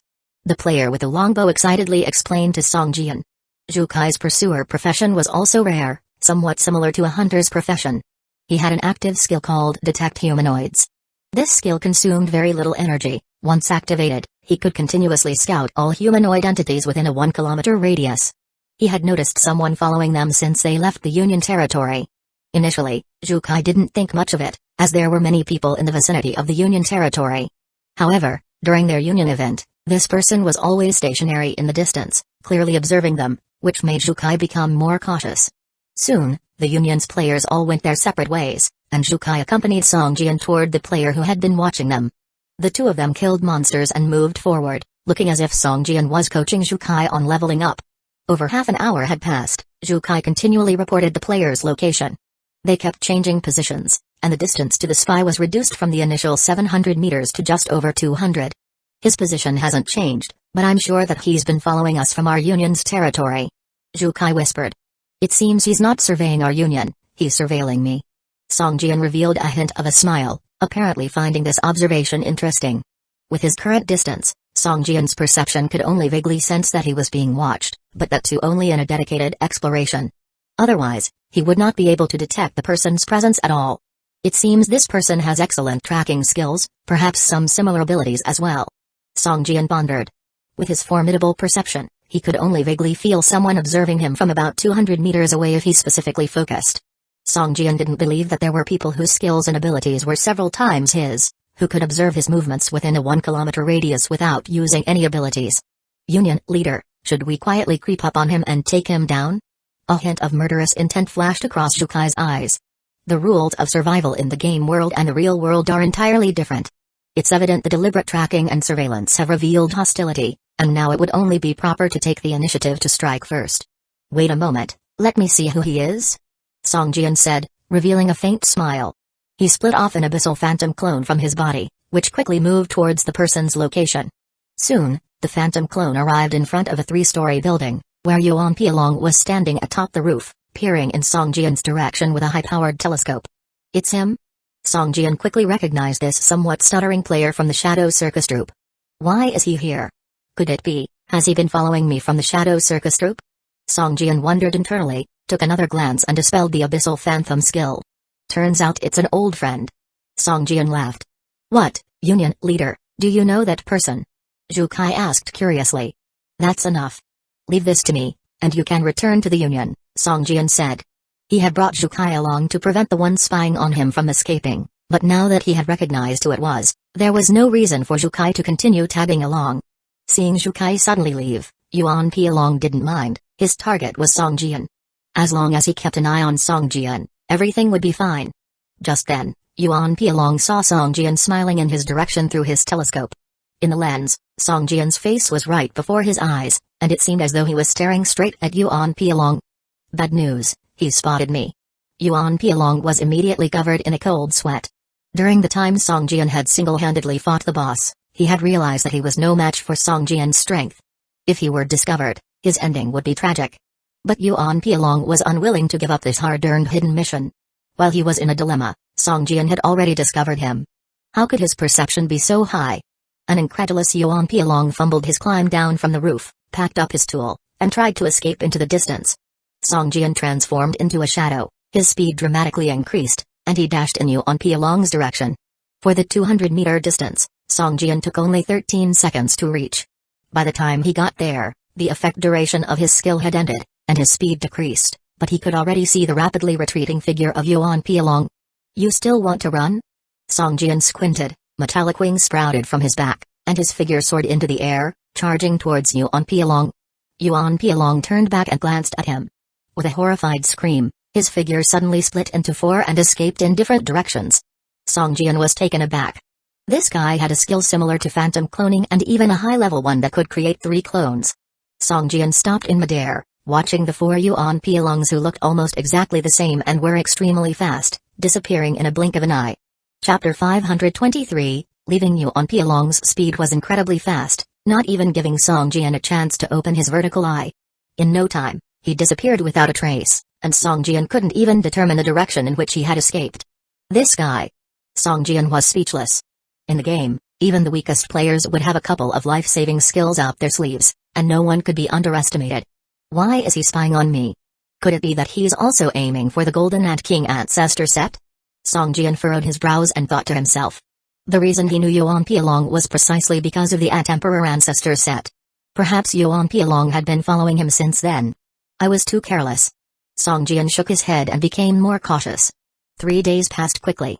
Whether Song Jian was leveling up by fighting monsters outside or building infrastructure in his territory, he always felt he was being watched by a pair of eyes. During these 3 days, the Shadow Circus troupe had stopped performing and started packing up, as if they were ready to leave for a long journey. This made many players feel regretful. After all, in the Shadow Circus troupe, many rewarding tasks could be obtained, in addition to a lot of experience, and many rare skills and equipment. After 3 days, Song Jian arrived at Betty's tent early in the morning. At this time, all the items around Betty's tent were packed up, and Betty was rolling up the tent. Upon seeing Song Jian, Betty pointed to the side with her lips and said, "You must be anxious. Your equipment box is over there." Song Jian followed Betty's direction and saw the equipment box of the Ant Emperor Ancestor set under a big tree nearby. After opening the equipment box and checking each piece one by one, Song Jian found that all the set components had been completely repaired. He couldn't wait to reach level 30 and put on this set of equipment. With this set, I should be able to challenge first-order combat power with ease, right? Song Jian speculated in his heart. "Thank you, Betty." Song Jian shouted loudly. Betty waved her hand at Song Jian without saying anything. She had to collect all her belongings by 10 o'clock when the Shadow Circus troupe would leave the city. If she didn't catch up, she might forever be left behind. Song Jian returned to his territory, watching the busy scene of the Shadow Circus troupe from afar. Just then, a skinny old mouse emerged from the ground and ran towards Song Jian. The voice of Chi Yun came from the mouse's mouth. "Are you ready? The Shadow Circus troupe is leaving today. Don't forget our agreement." "Don't worry, as long as nothing goes wrong on your end, I won't break our agreement." Song Jian looked at the skinny mouse with an indifferent expression. "That's good." The mouse's face showed a human-like smile, and then its body began to rot rapidly. In no time, it turned into a stain on the ground. A chill ran through Song Jian's heart as the Shadow Priest's method seemed somewhat bizarre. The mouse had a strong smell of decay, obviously it had been dead for a long time. Qi-yun had controlled its body to deliver the message, a technique quite similar to the necromancer's corpse manipulation. The vehicles of the Shadow Circus troupe began to slowly move out of Doomsday City towards the rolling black mist outside. Everyone was surrounded by a faint blue light, and even a dozen carriages had a blue light shimmering on the surface. With the appearance of this light, Song Jian could see the massive convoy with his eyes, but once he closed them, he couldn't feel anything. As the circus entered the swirling black mist, no one appeared nervous. They all remained silent, apparently having experienced similar situations many times before. Song Jian took out the concealment ring and put it on his finger. There were now 2 cracks in the ring, and it could only be used once more before being useless. With a thought, Song Jian's figure gradually disappeared in place, accompanied by a faint, crisp shatter sound. By now, Song Jian had entered the protection black mist for the second time. He followed the Shadow Circus troupe from behind and left Doomsday City through the black mist.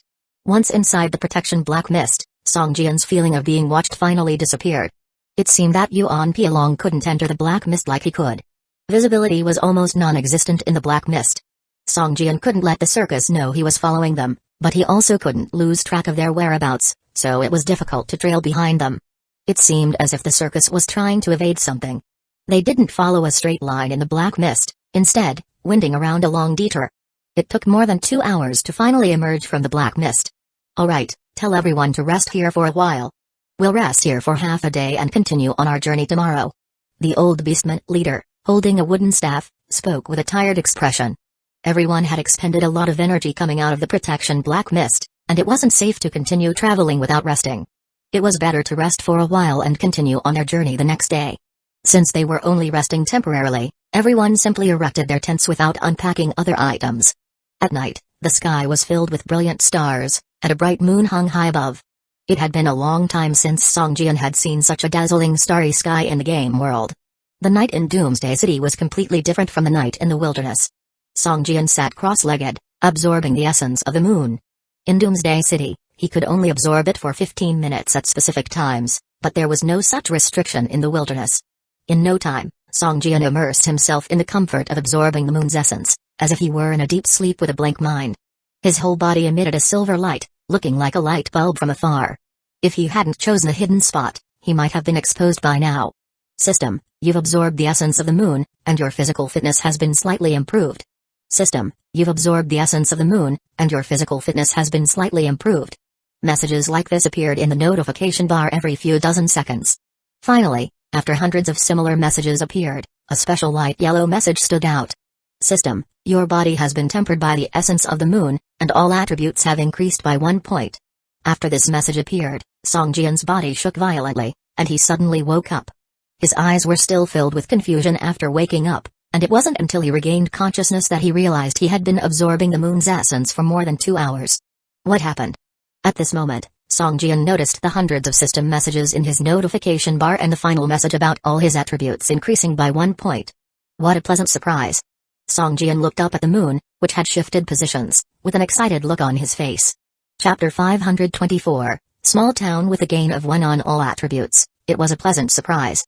Previously, when he was in Doomsday City, he could only absorb lunar essence for 15 minutes daily.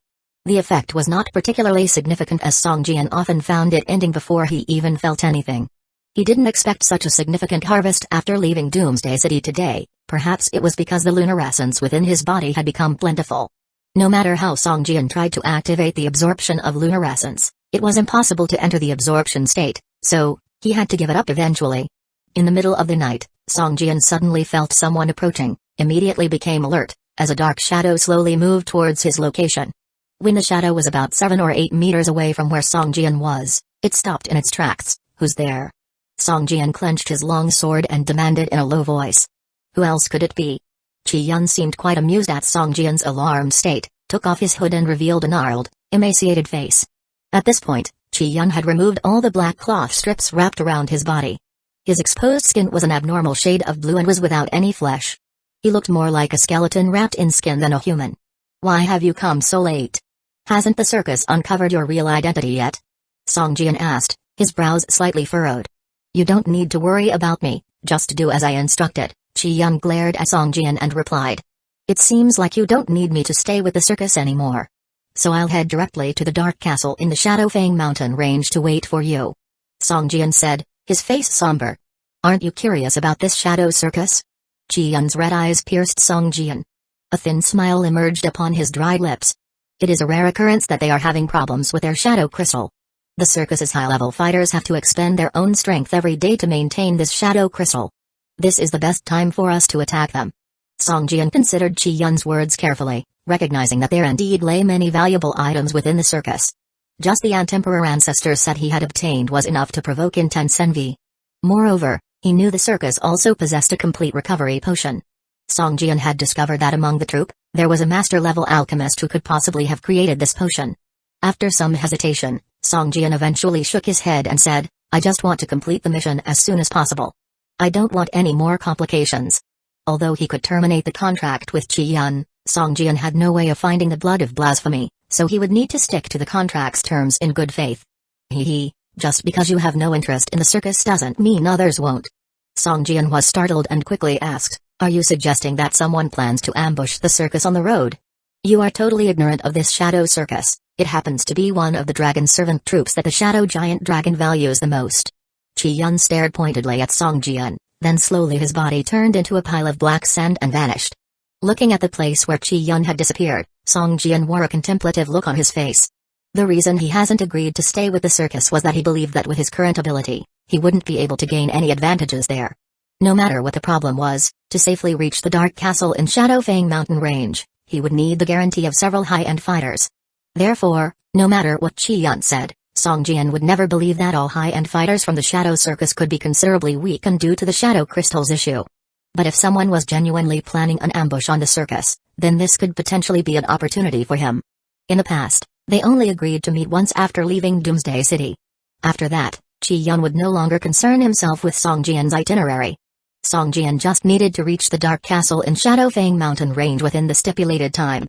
In fact, Ji Yun was constantly alluring Song Jian to attack the Shadow Circus, even consistently hinting that he could derive immense benefits from it. "Perhaps, as you mentioned, there will be an ambush on the circus and I'll be able to profit from it.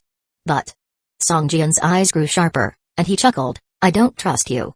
Turning into a dark cloud, Song Jian floated off into the distance. Not too far away, behind the rock, Ji Yun watched the shrinking cloud with red eyes and a disappointed expression on his face. Song Jian only knew the general direction to Shadowfang Mountain Range.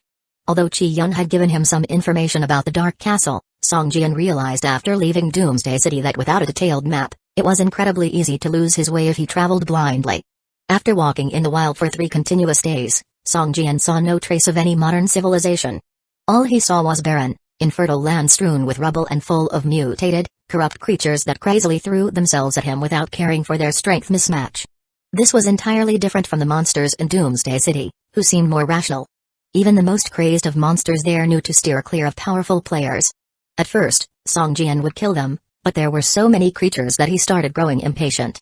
With these low-level monsters offering insignificant experience points and dropping nothing more than garbage, Song Jian, having limited inventory space, couldn't possibly pick up all the junk, leaving it abandoned in the wilderness.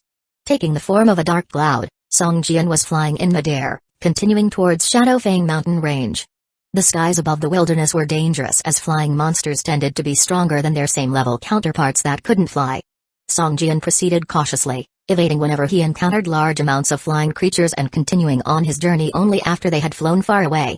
That day, Song Jian unexpectedly saw a deserted town ahead and immediately flew towards it. In the wilderness, finding an abandoned town was quite a fortunate occurrence because it offered a place to rest and shelter from the weather. System, you have discovered Garden Town and earned 2,000 experience points. A wide asphalt road was laid out ahead of Garden Town, although the road was hardly recognizable now, completely covered by overgrown weeds. It was challenging to discern that it had once been a road unless one looked closely. Near the road, there was a massive gate with the words Garden Town engraved upon it.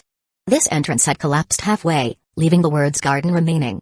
There were several shops and houses built beside the gate. These structures were still mostly intact. Moving further in, there was a deserted plaza with an enormous flower bed in the center, filled with a variety of vibrant flowers. Song Jian glanced towards the flower bed, feeling an unsettling eeriness about it and a sense of discomfort. Just as Song Jian was about to investigate the flower bed, a voice behind him warned, "If I were you, I would never approach this flower bed." Chapter 525 Materials. Song Jian turned around and noticed a young man wearing a black robe, holding a bone wand in his hand, standing about 5 or 6 meters away from him. He was looking at Song with an affable smile. The young man had silver shoulder-length hair, piercing purple eyes, and a handsome face. He appeared to be about 18 or 19 years old. Next to him stood a skeleton warrior gripping a sharp axe. Its crimson eyes appeared somewhat dim, unmoving and obedient. It seemed to be a summon of the young man's. "Are you a necromancer?" Song Jian ventured to ask. "I guess you could say that." Tang Ming eyed Song Jian up and down, his smile broadening. He then inquired, "Who are you? Why are you here?" "I am Song Jian. I am heading to Shadowfang Mountain Range. I saw this small town and decided to take a break here." Song Jian responded with a smile. "Is this your hometown?" "It's quite remote." There was no information above the youth's head, indicating that he was also a player. "Very few players come here." "Likely. I'm the only one to have spawned here." Tang Ming lamented, "Since starting the game, I've been playing solo. I've never interacted with other players. It seems you've had some poor luck, randomly spawning in such a desolate place." Song Jian shook his head. "It's not too bad. At least I'm still alive. By the way, my name's Tang Ming. You're the first player I've met." Tang Ming said. Song Jian nodded, then pointed to the flower garden and asked, "You mentioned earlier not to approach this flower garden. Does it pose a danger?" "Indeed it does." Tang Ming nodded. "It hides a level 30 monster with significant strength. Any creature that comes within 3 meters of the garden will be snatched up and swallowed by it." "So dangerous?" Song Jian's brow furrowed, wondering if the hidden monster had Tier 1 combat power. If it was just a level 30 ordinary monster, or a boss without Tier 1 combat power, then Song Jian was confident he could kill it. "Not particularly dangerous, as long as you keep your distance. And its presence actually helps me survive in this town," Tang Ming said, a shiver running down his spine. "Is this town dangerous?" Song Jian looked around and asked. "It's fine during the day, but at night, powerful spectral monsters appear in the town. So, I generally try not to leave the house after dark." Tang Ming explained, "I've never ventured beyond a 5-kilometer radius of the town, so I have no clue where Shadowfang Mountain Range is. Could you tell me about the world outside?" "Of course," Song Jian replied enthusiastically, glancing at the garden once again. Interestingly, it seemed as if this creature served as a protector. Though the creature itself probably had no awareness of this, and simply hunted anything that approached it. However, such behavior could be manipulated by players seeking to protect themselves. "Let's head to my safe house first. It will soon be nightfall." Tang Ming glanced at the setting sun and urged Song Jian to follow. Song Jian nodded, and they both headed towards Tang Ming's safe house. Tang Ming led Song Jian to an old 2-story building and walked in through the front door. "This is your safe house?" Song Jian was taken aback. Surveying the room, he noticed the house was very dilapidated. There was no defensive wall and the ground floor had a large hole in the wall that appeared to have been caused by an impact. Such a safe house barely offered any defense. Song Jian wondered how it could have withstood the monster attacks it would have faced during construction. If Tang Ming hadn't brought him here, Song Jian would have never considered it a safe house. "Technically, we haven't entered the actual safe house yet." Tang Ming revealed a mysterious smile and headed towards a fireplace on the wall of the living room. Song Jian paused for a moment, then followed Tang Ming. Indeed, Tang Ming walked directly into the abandoned fireplace and was out of sight. After some hesitation, Song Jian followed suit. As he walked through the fireplace, he felt as if he were passing through a thin bubble. Once he entered the fireplace, he discovered a spiraling stone staircase leading underground. "My safe house is built underground. It's safer and easier to defend here," Tang Ming explained, descending the staircase. Magical lanterns were embedded in the walls on either side of the staircase, illuminating the way down. Soon, they arrived in a spacious room. Song Jian glanced at the ceiling and estimated they were about tens of meters underground. It was clear that Tang Ming had put a great deal of effort into this safe house. "Please feel at home. You'll be the first player to visit here," Tang Ming said, smiling. "Thank you for your hospitality. Otherwise, I would have to spend another night in the wilderness." Song Jian replied, his face flashing a bitter smile. Spending the previous 2 days in the wilderness had been tough. He couldn't even light a fire, making it impossible to cook. He had to snack on hardtack and sleep in trees. Thankfully, it hadn't rained these last 2 days, otherwise Song Jian might have found himself in even greater hardship. "Stay as long as you like," Tang Ming cheerfully insisted. After a hearty dinner, Song Jian retired to his bedroom for rest. Having seen Song Jian enter the room, Tang Ming's warm smile suddenly morphed into a sly grin. Surveying the rather simple bedroom, Song Jian had a strange feeling, Isn't Tangming being a little too enthusiastic towards me? It's unusual. Song Jian thought, but then again, having never met another player since entering the game, his overexcitement upon meeting one is not too strange. After watching Song Jian enter the bedroom, Tangming went to another room. It appeared to be a lab. A large experimental table was filled with beakers and test tubes. Across the room a small crucible bubbled viscously with red liquid, filling the air with a sweet aroma. In the middle of the lab, a complex magic array flickered with light. At its core stood a coffin-like crystal trough. Through the crystal, it seemed as if there was a person lying inside. Upon examining the crystal trough, a smile crossed Tangming's face.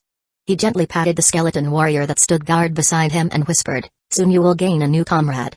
Today is indeed a lucky day for me. Not only will I acquire another skeleton warrior, but I will also obtain a potential for a skeleton champion."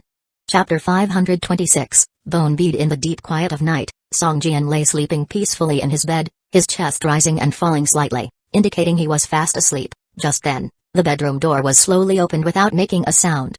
A figure cloaked in black appeared at the doorway, and behind him were two skeletal warriors, wielding axes and emitting a chilling pale glow. Tangming looked at the sleeping Song Jian, a sinister smile playing on his lips. He had sprinkled some sleep-inducing powder in the room earlier on. It was faintly scented, just enough to escape the notice of most people. Such a drug had no harmful effects on the human body, it simply made those who were asleep to fall into an even deeper slumber, making it impossible for even the most alert person to detect its existence. Shadow binding. With a wave of Tangming's right hand, a grey mist burst from his bone wand, stealthily flying towards the bed's occupant. The instant it reached Song Jian, it transformed into black chains, binding him tightly. Looking at Song Jian securely tied up, a smirk of satisfaction appeared on Tangming's face. "Ha ha ha, success. Song Jian, let me give you a lesson today. This game is extremely dangerous. Never let down your guard against strangers." Gazing at the immobile Song Jian, Tangming's joy was palpable. "Come now, the moment I laid eyes on you, I knew you were strong, which is why you'll become my most powerful skeletal warrior." At that moment, Song Jian on the bed suddenly opened his eyes and looked at Tangming. A strange smile appeared on his face. Tangming was taken aback for a moment, as if he was thinking of something. His face turned pale, and he quickly retreated. Earth Teeth Assault. A fang-shaped mass of energy shot up from under the bed towards Tangming, its sharp whistling sound piercing the air. "Block it!" Tangming shouted, and a skeletal warrior behind him advanced a step forward, shielding him with its body. Bang! This Earth Teeth Assault triggered a critical strike. The skeletal warrior's body jolted violently, and with a crack, one of its femurs shattered, causing a number depicting over 200 damage points to float above its head. "Damn it, you've shattered the leg of my painstakingly created skeletal warrior." Annoyed, Tangming directed another skeletal warrior to attack Song Jian. Observing Song Jian, bound by black chains and immobile on the bed, Tangming finally realized, the one trapped was merely Song Jian's clone. The real Song Jian was likely hiding under the bed. Sword Shadow Step, Broken Wing Dance.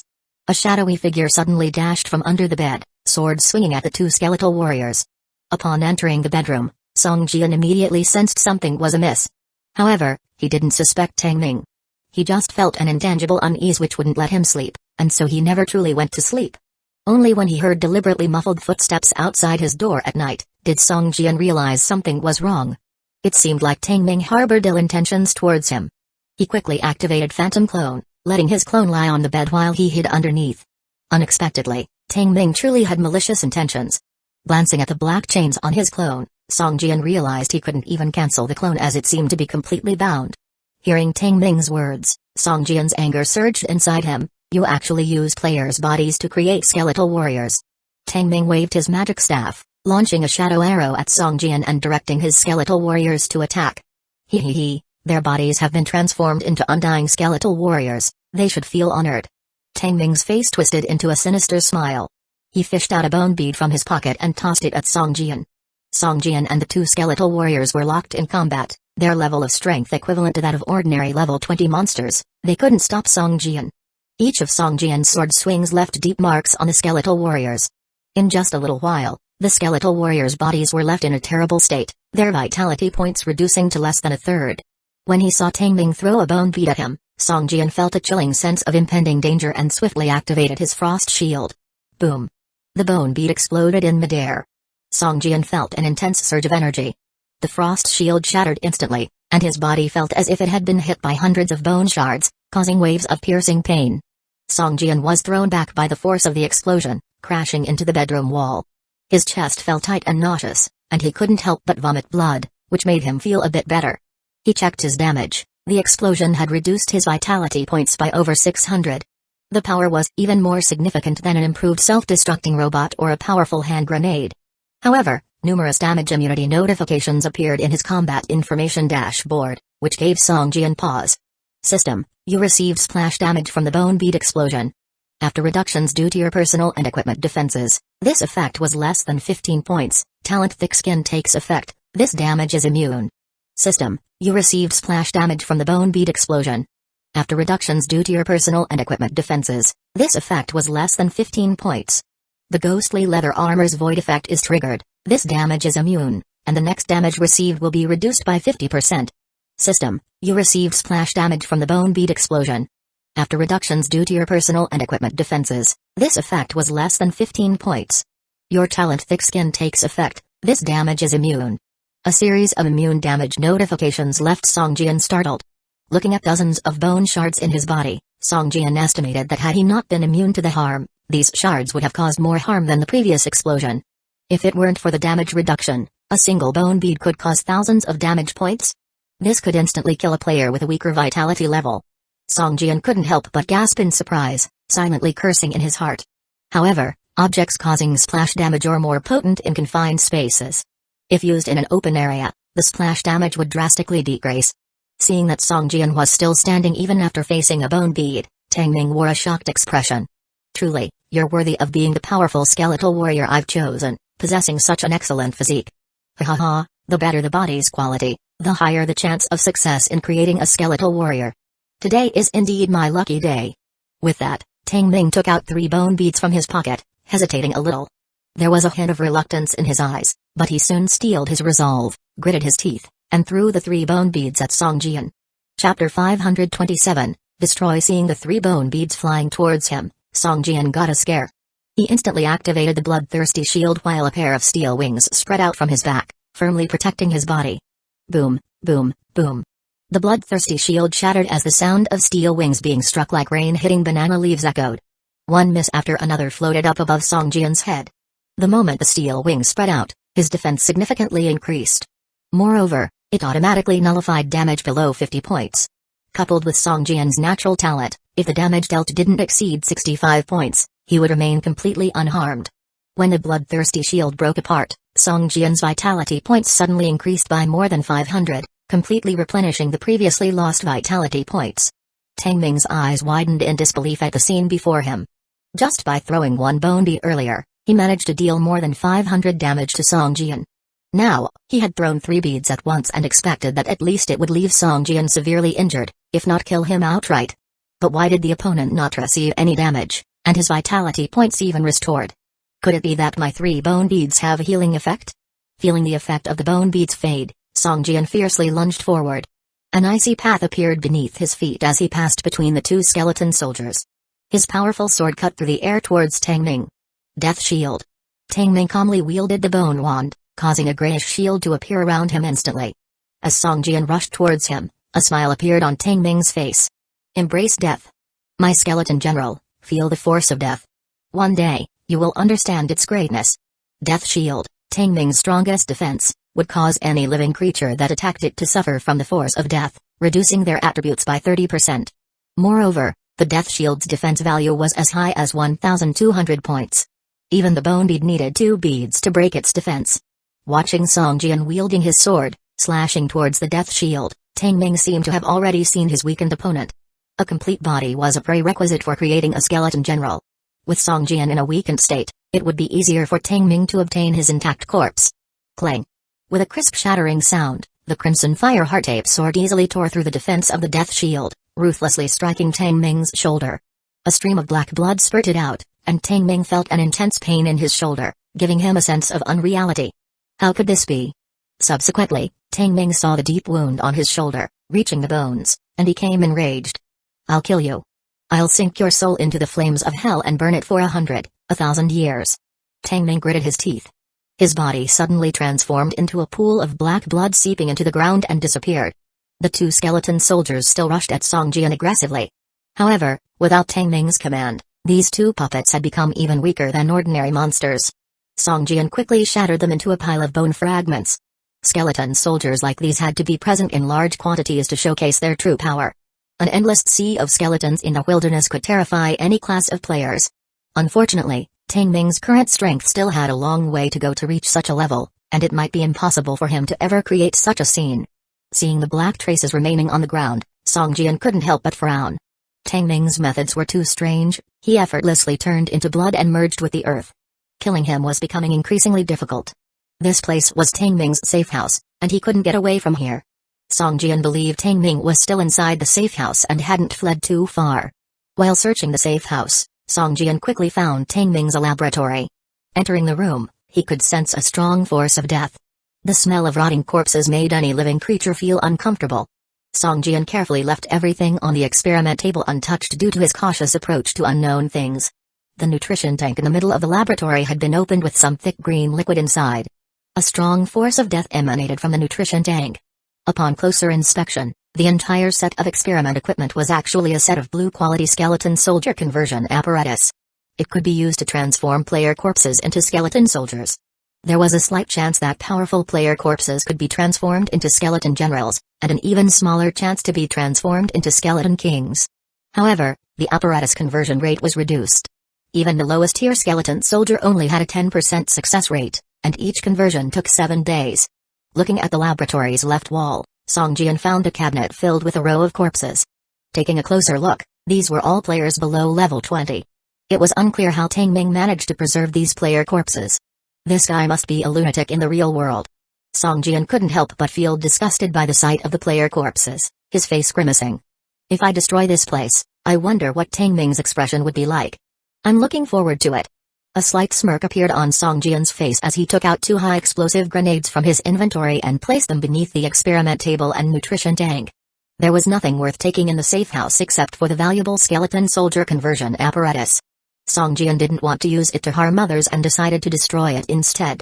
Reaching the stone steps to leave the safe house, Song Jian took out a self-destructing robot and controlled it to walk towards the laboratory.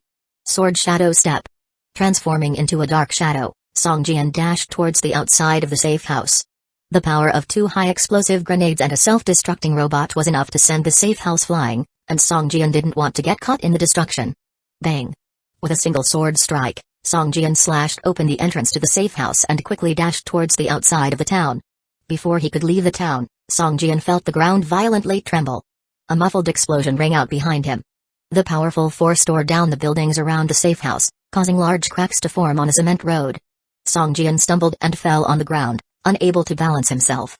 He turned to see the safe house now reduced to a sunken crater. No. Behind him, Tang Ming's mournful roar echoed as a dark shadow slowly floated into the air.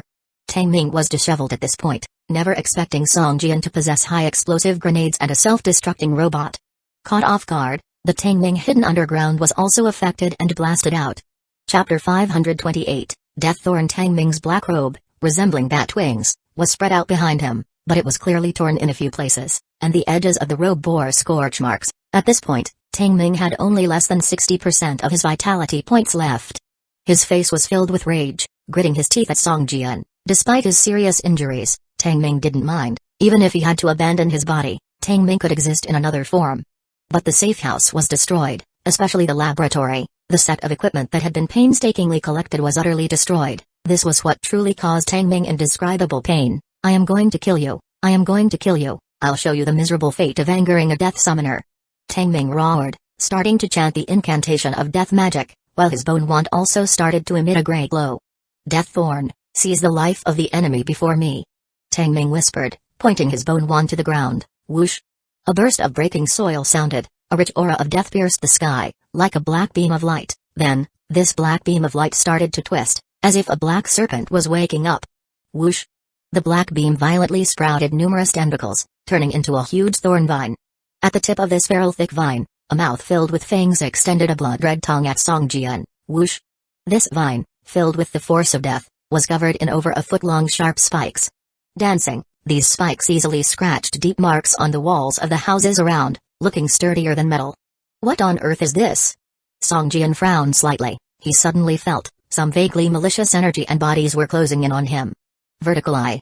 Between Song Jian's eyebrows, a silver eye opened, looking around. Indeed, around Song Jian, transparent human-shaped souls were slowly clustering towards his position, these souls with grimaces and full of madness and greed, all absent of intelligence. Is this the ghost monster Tang Ming mentioned?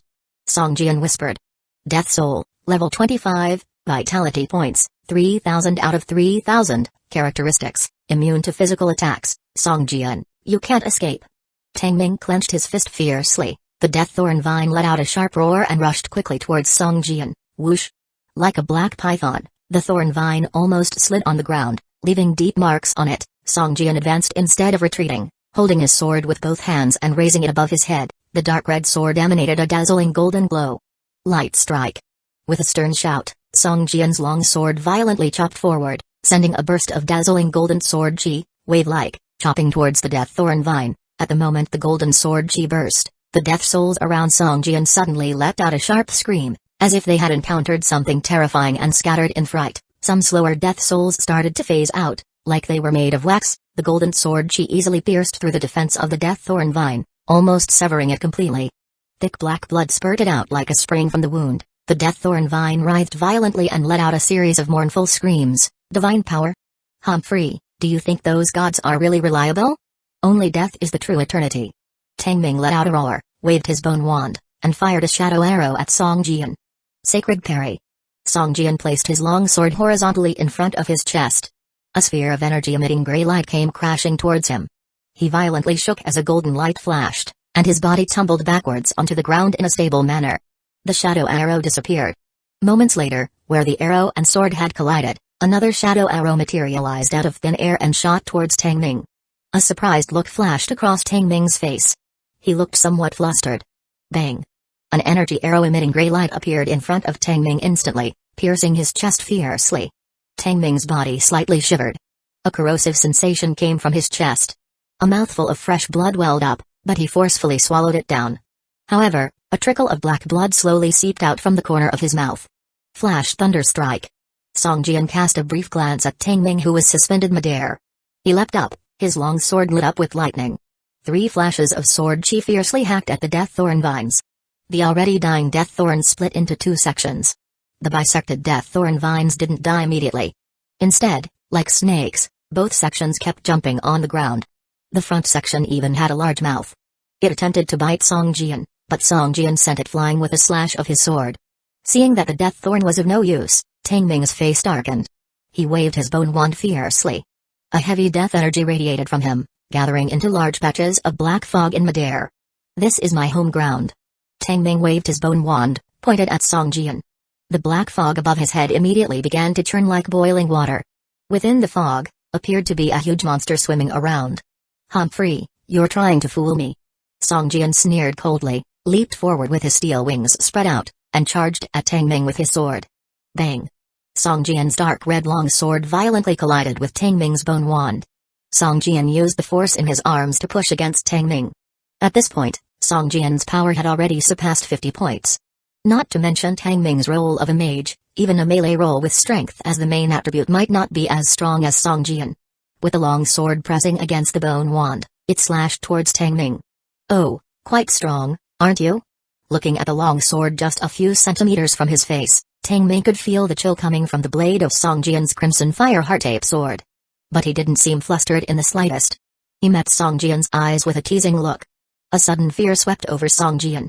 He quickly used the foot kick skill and kicked Tang Ming's lower abdomen hard, then jumped back with a flutter of his steel wings.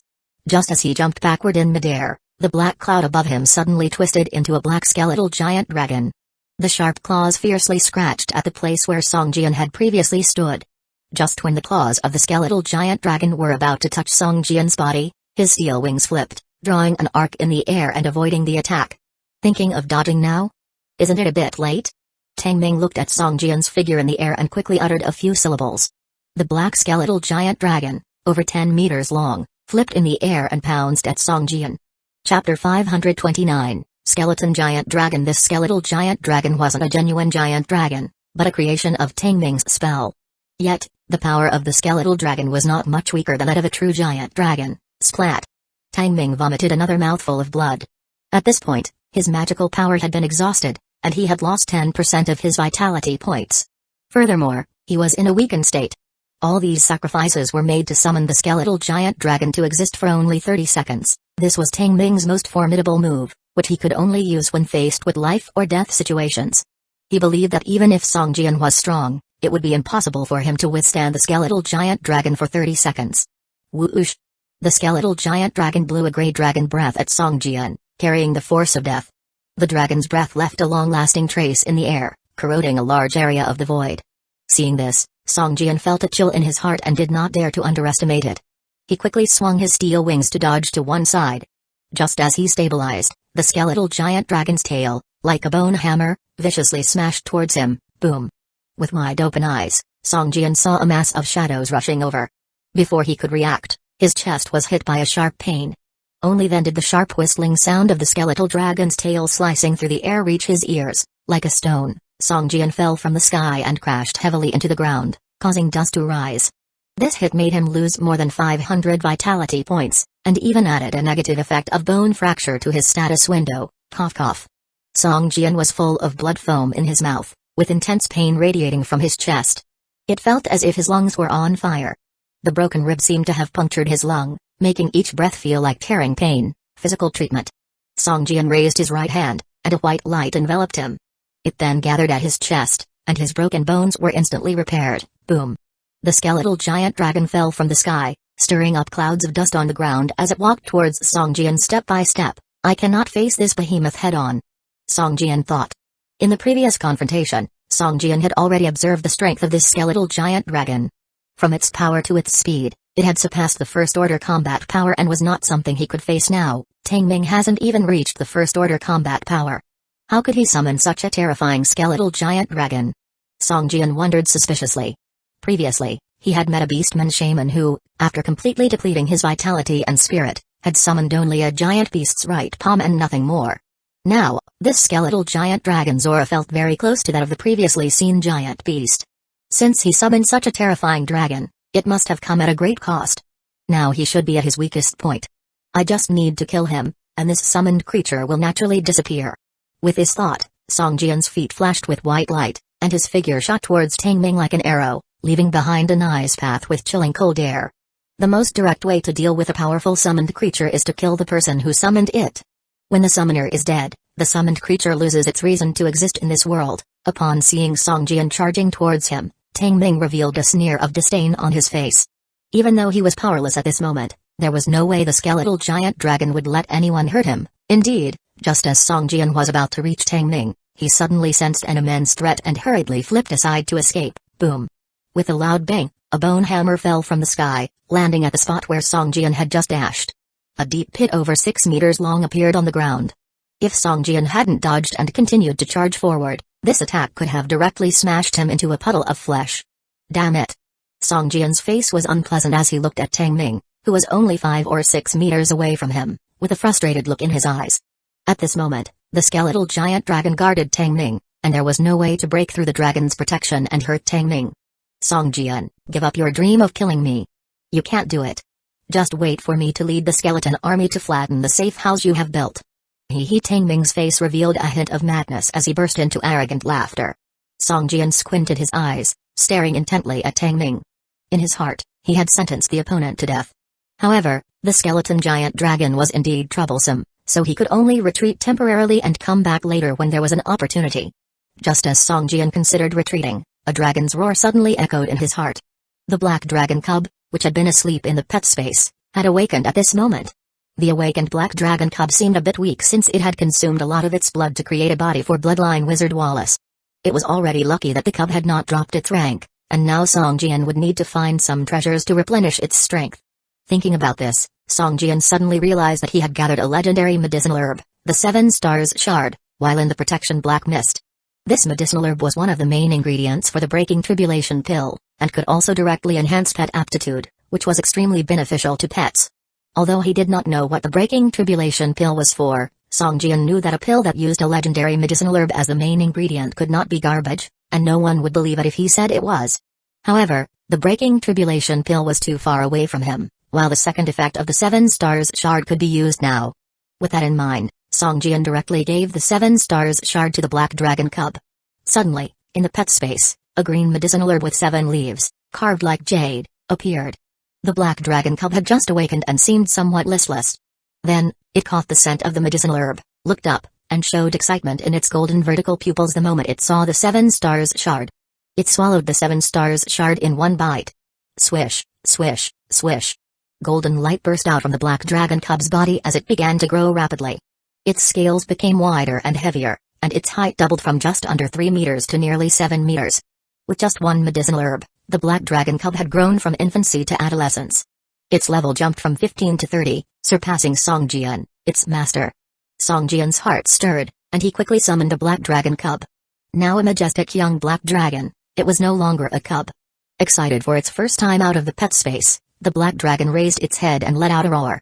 The sound waves vibrated in the air, smashing some ghost-like monsters into pieces instantly, while the remaining ones fled in fear. After a short time, there were no ghost-like monsters within a radius of several hundred meters. The skeletal giant dragon seemed to feel its authority being challenged and roared angrily at the black dragon. How is it possible, a real giant dragon? A surprised expression appeared in Tang Ming's eyes, quickly followed by ecstasy. A giant dragon, a real giant dragon. If I could possess its body, I could create a truly powerful skeletal giant dragon instead of this imitation. Tang Ming licked his lips, greed showing in his eyes. Chapter 530, Guardian of the Small Town. Kill him, just kill him, and this black dragon is mine. Tang Ming's eyes gradually turned red, and his face became ferocious. Even a level 30 black dragon can't be a match for my skeleton giant dragon. As long as I kill Tang Ming, this black dragon is mine. Song Jian, do you think summoning this adolescent black dragon can kill me? If you can't kill me today, you will forever live in my nightmare. One day, my skeleton army will cover every corner of this game, and you won't have anywhere to hide. Song Jian raised his eyebrow with contempt. You have only managed to transform 2 skeleton warriors in all this time. By the time you have a skeleton army, I am afraid I will have become a god. Tang Ming's face turned gloomy. The low success rate and long transformation time, especially the difficulty of sourcing materials to transform into a skeleton warrior, all limit the number of skeleton warriors. At this time, the skeleton giant dragon has already pounced towards Song Jian. The black dragon roared and leaped towards the skeleton giant, the 2 titans fighting in midair, their battle waves continuously destroying the buildings in the small town.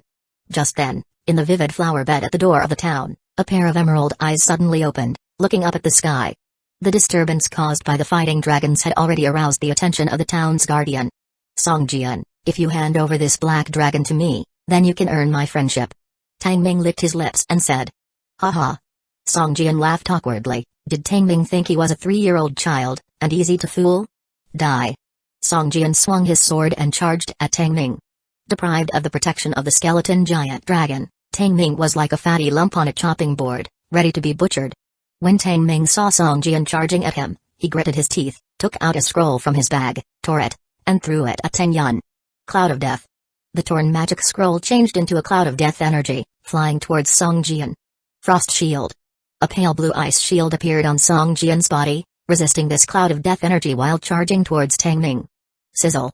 When the shield and the cloud of death came in contact, corrosive burning sound could be heard from the shield's surface. Its defensive power was rapidly falling. Tang Ming was taken aback when he saw Song Jian charging over directly, and hastily retreated. Kill me, and you will be relentlessly hunted by Death's scythe. Tang Ming's eyes showed panic as he quickly spoke. Song Jian's sword had no hesitation, and he hacked down viciously at Tang Ming's body. Tang Ming let out a blood-curdling scream. A damage score of over 600 floated above his head. For a magic professional like him, damage over 600 points was enough to take him down.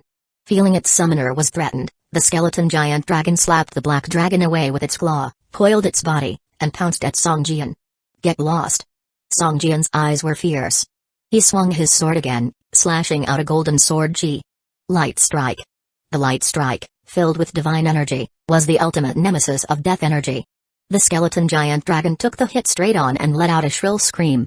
Its huge body, as though hit by a large hammer, swayed backward. Tang Ming took the opportunity to run towards the flower bed by the town gate. The reason he had been able to survive in this abandoned town in the wilderness for so long was because of a neutral monster in the town. Each time Tang Ming encountered a monster he couldn't defeat, he would lead it to the flower bed in the town and use this neutral monster to kill it. This time, Tang Ming wanted to repeat his old trick, Lead Song Jian to the flower bed, and kill him there. If he killed Song Jian, not only could he obtain a player's corpse that could be transformed into a skeleton warrior, but there was also the chance to get a black dragon. If he managed to make a real skeleton giant dragon out of the black dragon, Tang Ming's strength would instantly make him a top player in the game. As he approached the flower bed, Tang Ming took out a potion from his bag and drank it directly. Soon, the effects of the potion took hold, causing an agonizing expression to appear on Tang Ming's face, but he still gritted his teeth and bore it. In no time, Tang Ming's body gradually turned semi-transparent, like a ghost. The force of death radiated from his body. There was no longer any trace of life in him. Come on, come chase me. You will soon find out what it means to wish for death. Tang Ming looked back at Song Jian, who was chasing him, and a sneaky grin appeared on his face. Just then, a vine as thick as a water bucket emerged from the flower bed. This vine, covered in obscure black runes that flickered faintly, was so dizzying that it could make one's head spin just from looking at it. The vine didn't seem to detect Tang Ming's presence. It silently stretched out of the flower bed like a snake. Song Jian saw Tang Ming turn semi-transparent and noticed his fearless posture beside the flower bed. This reminded him of what Tang Ming had said before, that there was a powerful monster within the flower bed. So, he halted his steps. Seeing that Song Jian didn't come chasing after him, Tang Ming was slightly disappointed. He sneered at Song Jian, "You can't kill me. We'll see about that." Song Jian responded, taking out 2 high-explosive grenades from his bag. Tang Ming's face changed immediately. He had felt the power of these grenades before. Even if he hid underground, the blast wave had still forced him out. Song Jian looked at the grenades, hesitated for a moment, and put them back. The materials for making high-explosive grenades were not easy to gather. Song Jian had only 3 left in his bag, and was a bit reluctant to use them. Then, Song Jian pulled out a self-destructing robot and controlled it to walk towards the flower bed. The self-destructing robot's caterpillar tracks rolled quickly towards Tang Ming, who let out a cry of fear and quickly hid far from the flower bed. The self-destructing robot was even more powerful than the grenade. If it got close to Tang Ming in his weakened state, he would likely be killed in an instant. Boom! A violent explosion stirred up a roar next to the flower bed. Tang Ming felt like he was hit in the back by a heavy truck. He was sent flying forward. The pain from the explosion was intense. His bones seemed to be shattering one by one, and his head was ringing, causing a splitting headache. At this time, Tang Ming, half naked, had many of his equipment damaged. His body was full of burnt black marks, his limbs twitching involuntarily. He seemed to be in a near-death state, only half a step away from real death. Just then, a shrill roar came from the flower bed, and several thick vines rose into the sky, intertwined in midair, and eventually formed into a thick plant with a diameter of more than 10 meters. Chapter 531, 100-Eyed Vine Tree. Song Jian's self-destructing robot was chasing Tang Ming, exploding just before reaching the flower garden. Almost all of its power was absorbed by the garden, while Tang Ming only suffered some aftershocks. The flower garden, originally made of green bricks, had collapsed more than half at this time, and the soil inside was scattered everywhere, along with the colorful flowers, like wilted flowers and broken branches. This directly enraged the guardians of the flower garden in the small town. Several thick cyan vines emerged from the ground, intertwining in midair and forming a large tree. This tree's roots were twisted, and its branches were stout. Every green vine was covered with large and small eyes, looking very frightening when seen up close. When these hundreds of pairs of eyes stared at Song Jian together, even he couldn't help but feel goosebumps and retreated involuntarily. 100-Eyed Vine Tree, Level 30, Neutral, First Order Combat Power, Vitality Points, 14,000 out of 14,000, Status, Enraged, 14,000 Vitality Points. Song Jian felt surprised instantly. A Level 30 monster, even if it was a Lord level, shouldn't have 14,000 Vitality Points. Could it be that the tree in front of him was much more powerful than a Lord-level monster? Whoosh! A vine as thick as an arm whipped towards Song Jian like a whip. Song Jian instinctively swung his sword to block it. Bang! A strong force came, and Song Jian's arm felt intense pain. His fingers loosened, and the crimson fire heart-ape sword was flung away. How could this happen? Song Jian retreated in a hurry, his face showing a look of horror. The power of this tree monster far surpassed his own. Fighting it would mean death. Song Jian realized in his heart and immediately lost the will to fight the tree monster. With a wave of his right hand, the crimson fire heart-ape sword, which was stuck diagonally in the ground, flew towards him as if controlled by an invisible hand and was caught by Song Jian. It seems that I can't kill him today. Song Jian glanced at Tang Ming, who was in a semi-conscious state, feeling a little annoyed. Tang Ming was lying within the attack range of the 100-Eyed Vine Tree. Even if Tang Ming had only one breath left, one ordinary sword strike could take his life. However, that one sword strike was something Song Jian just couldn't land. It's a pity. If only I had long-range attack abilities, Song Jian sighed in his heart. Sword controllers belong to the swordman class, and all their skills were either close-range or mid-range combat. Among all their skills, Earth Teeth Assault had the longest range, reaching 12 meters. However, even then it was still within the alert range of the 100-eyed vine tree, and once Song Jian entered this range, he would have to bear the attack of the tree first. Just then, an angry roar suddenly sounded from the sky. The skeleton giant dragon had already pressed the black dragon beneath it. The black dragon was bleeding all over its body, even the roots of its fangs were filled with blood. At this time, one of the skeleton giant dragon's front claws was grabbing the black dragon's neck, while the other huge claw was pressing down on its head. However, at this moment, the summoning time of the skeleton giant dragon had run out. The 30 seconds it had were fleeting. Looking at the struggling black dragon, which still refused to admit defeat, the skeleton giant dragon let out an angry roar. Its figure gradually became illusory. The black dragon turned over, flapping its meat wings and looking around with a confused expression. Soon, it gave up on searching for the figure of the skeletal giant dragon, turned around, and flew towards Song Jian. Before Song Jian could call to it, the black dragon turned into a black shadow and automatically entered the pet space. Song Jian looked at the black dragon. By now, it had been seriously injured, with less than a third of its vitality points remaining. As it entered the pet space, it lay down and fell into a deep sleep. The pet space had the function of slowly healing injuries. As long as the pet didn't die immediately, no matter how severe its injuries were, it could slowly recover after entering the pet space. Closing the pet space, Song Jian looked at Tang Ming's location. At this time, Tang Ming had actually woken up from his coma. Although he looked disheveled, there was a victorious smile on his face. Song Jian, I told you, you can't kill me. After laughing, a ferocious expression appeared on Tang Ming's face. I told you, from now on, you'll live in my nightmare forever. Just wait, one day, my army of skeletons will level your safe house, and I will present your corpse in front of me, my skeleton warrior.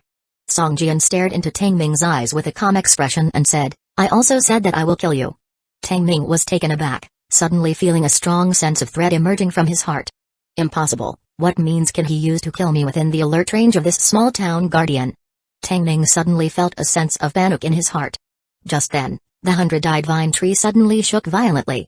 A shrill roar came from the tree, and the thick vines with the thickness of an arm emitted a sharp breaking sound as they shot towards Tang Ming. Tang Ming was startled, but soon found that the target of these vines was not him. At my back. Tang Ming was about to turn around when he suddenly felt a sharp pain in his chest. He looked down and saw a dark red sword tip protruding from his chest. This is Song Jian's weapon. How did he do it? Tang Ming's right hand tightly grasped the sword tip. He looked up and saw Song Jian in the distance, staring at him coldly. Song Jian's crimson fire heart-ape sword was tightly gripped in his hand. It's his phantom clone. I was careless. Tang Ming suddenly understood and fell to his knees. As the abyssal phantom clone stabbed Tang Ming, it was also pierced by the tree's vines and torn into pieces. However, at this point, the phantom clone had already fulfilled its mission, so its disappearance didn't matter. When I was unconscious just now, the shadow binding had already dissipated. Tang Ming coughed up blood and regretted in his heart. If he hadn't been unconscious and lost control of the shadow binding, Song Jian's phantom clone would still be tied to the bed in the basement, buried underground along with the entire safe house. Because of the shadow binding, the abyssal phantom clone could not disappear even when its duration was over and was trapped underground. However, once the shadow binding was gone, the abyssal phantom clone was just a mass of energy and floated out from underground, launching a suicidal attack on Tang Ming. Cough, cough. Song Jian, even if you kill me, you won't get off easy. Death's scythe won't let you go. From now on, you'll live in the fear of being hunted down at any moment. Ha ha ha. Tang Ming's laughter abruptly stopped, and his body fell heavily to the ground. Soon, the effects of the potion he had taken disappeared, and his body returned to its normal state. At this moment, a thick vine stretched out and wrapped around Tang Ming's corpse, slowly pulling it into the collapsed flower garden. Chapter 532, The Hunt. Upon seeing Tang Ming fully dead, his body even used as fertilizer by the 100-eyed vine tree, a sense of relief washed over Song Jian's face. Finally, it's over. Using dead players to create skeleton warriors, it's downright perverse. Song Jian sighed. But at that moment, Song Jian suddenly received a system alert, and his expression changed dramatically. System, you've killed a member of the Death Scythe organization, lowering your relationship with them to hostile. Death Scythe will send assassins to kill you. You must survive 3 assassination attempts for them to temporarily give up on hunting you. How could this be? What exactly is this organization, Death's Scythe? Song Jian frowned. In the game, there were all sorts of factions.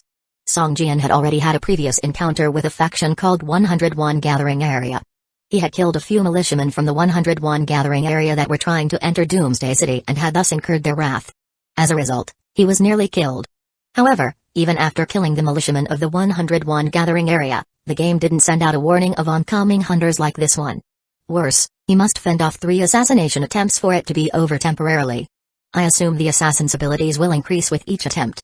If I can resist them 3 times, they'll deem my strength beyond their estimation. Continuing to chase me wouldn't harm the organization, hence the temporary halt. Song Jian managed a bitter smile and shook his head. If he were back in Doomsday City, in his own manor castle, even if this Death Scythe organization sent a killer of the First Order combat power, he'd be confident of overpowering them. But now he was in the wilderness on his way to Shadowfang Mountain Range. If he was hunted down now, he could only count on his own strength, which was tricky. Song Jian looked around. The small town had been almost completely destroyed by the battle, leaving only a few remote buildings relatively intact. Everything else was completely leveled to the ground. He glanced at the 100-eyed vine tree still standing in the garden and heaved a sigh. Although he had destroyed Tang Ming's safe house in the battle and the equipment that harmed people, Song Jian gained nothing. Moreover, he had wasted 2 high-explosive grenades, and 2 self-destructing robots. If I could kill this level 30 monster, I might receive lots of nice loot. Song Jian glanced at the 100-eyed vine tree, a hint of greed gleaming in his eyes. However, Song Jian quickly suppressed his greed. His quest was to fight a real shadow giant dragon. If all his hidden cards were used up here, then his quest might not only fail, but he might also lose his life at Shadowfang Mountain Range. He gave the 100-eyed vine tree a regretful look and marked the location on his map. Once he reached level 30, put on the Ant Emperor Ancestor set, passed the First Order combat power test, and if he had a chance to leave Doomsday City, he would pay a visit to this 100-eyed vine tree with over 10,000 vitality points. 3 days went by in a flash. The wilderness outside Doomsday City was desolate, with large chunks of rubble everywhere. Sandstorms blew from time to time. Song Jian often walked dozens of kilometers without seeing any living creatures, except for monsters occasionally. Speaking of green plants, it was a luxury to see a single green weed in the wilderness. However, after leaving the town, Song Jian did stumble upon a small green forest. Inside, trees the thickness of an arm grew neatly, and hearing the birds chirping among them was melodious. If it were the real world, these scenes would be nothing special, but in this desolate ruined game world, Song Jian felt an eerie sensation and didn't dare approach, taking a wide berth around the area. At dusk that day, Song Jian set up a campfire behind a huge rock to prepare his dinner. At that moment, not very far from where Song Jian was, a fist-sized screen of light appeared. It expanded and distorted like a living thing until it was over a meter tall. A man shrouded in a black cloak, emitting an aura of death, walked out of the light screen with his head bowed and his arms crossed. This man had dark skin, frighteningly bright eyes, a hooked nose in the center of his face, spoiling his overall look and giving him a fierce and sinister appearance. What a terrible environment. I wonder what the boss was thinking, even allowing membership in such a place. Looking at the endless sandstorms and the coarse stones under his feet, the man couldn't help but complain, narrowing his eyes and relying on his senses. A grim smile crossed the man's face. I have found you, humble crawler. No one survives after killing a member of Death's Scythe. Prepare to meet your death. With a cold laugh, the man turned into a puff of black smoke, scaling towards Song Jian's location with the force of the wind. Song Jian was roasting a piece of meat on the fire. The meat sizzled as the hot oil dripped, emitting a tantalizing aroma. Song Jian took out his spice box and carefully scooped out a small bit, spreading it on the roast meat. Before setting out, Song Jian had prepared various food supplies. However, he didn't carry many spices, with no way to replenish them in the wilderness. He treasured every bit of it. This should be ready to eat. Song Jian looked at the fragrant piece of roast meat, nodding in satisfaction. Once in the wilderness, Song Jian's cooking skills soared, now at level 3. He had also figured out 5 or 6 recipes for roasting meat. Just as Song Jian was about to taste his handiwork, his expression changed. His body turned into a shadow and he abruptly sidestepped to the left. Bang! A sharp bone spear fell from the sky, piercing the burning campfire. Immediately, sparks flew and the intense shockwave scattered the burning wood everywhere. Huh, good reflexes. A surprised voice called out from the air. Song Jian looked up to see a man in black floating midair, his black cloak fluttering like a pair of wings. Death's Scythe. Song Jian's eyes narrowed, growing serious. This man looked identical to Tang Ming, especially the robes allowing them to float in the air, giving the impression of wings. You insignificant crawler, it seems you know who I am. so be quiet and accept Death Scythe's punishment. Let your soul fall into the endless hell to make up for your disrespect to Death Scythe." The man, with an arrogant expression on his face, pointed at Song Jian and murmured, "Finger of death." Immediately, a bolt of black light, reminiscent of lightning, shot straight towards Song Jian. Chapter 533, The Sanction of Death Scythe. Song Jian found that for a sword controller, attack range is a large weakness. It's fine if the enemy engages in close combat, but if they were ranged classes like mages, capable of launching attacks from tens of meters away, Song Jian would be put in the awkward position of taking hits without being able to retaliate. Song Jian always felt that his invisible sword chi should be an energy higher grade than magic power, but the way it was released, that is, the sword technique, minimizes the effect of the invisible sword chi. The executioner of the Death Scythe opposite to him lightly pointed at Song Jian. A black lightning bolt instantly rushed towards Song Jian at an extreme speed. Subconsciously, Song Jian cast a frost shield. The magic finger of death collided with frost shield, resulting in a dull explosion. Boom, the frost shield directly shattered. 1,000 points of defense were like a piece of thin paper before the finger of death. Such a feeble defense. A disdainful expression surfaced on Naso's face. It seemed a bit of a waste that he had to chase after someone so weak. The finger of death easily tore through the defense presented by the frost shield, hitting the crimson fire heart-ape sword in front of Song Jian's chest. Hum. With a soft sound, the crimson fire heart-ape sword burst into dazzling gold light. Song Jian's body immediately fell back and stood firmly on the ground. Huh? A surprised look appeared on Naso's face. Although this move, Finger of Death, seemed casual, it was one of the strongest skills Naso had mastered. Not to mention a level 26 God's Chosen, even a level 30 person possessing first-order combat power could be seriously injured if caught off guard. It's no wonder that the organization sent me here. It seems this God's Chosen person does possess some strength. Naso's face showed a trace of relief. Naso is a game NPC, possessing the strength of a level 25 elite boss and the class of a wizard proficient in death magic.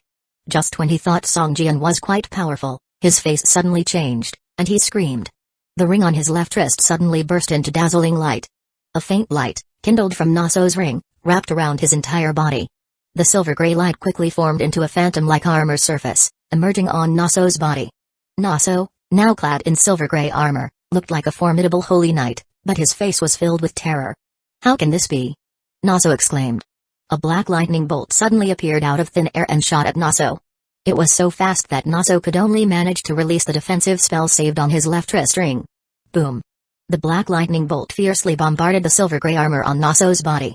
A clear shattering sound rang out, and the ring on Naso's left hand directly shattered into countless crystal spots, dissipating in the air.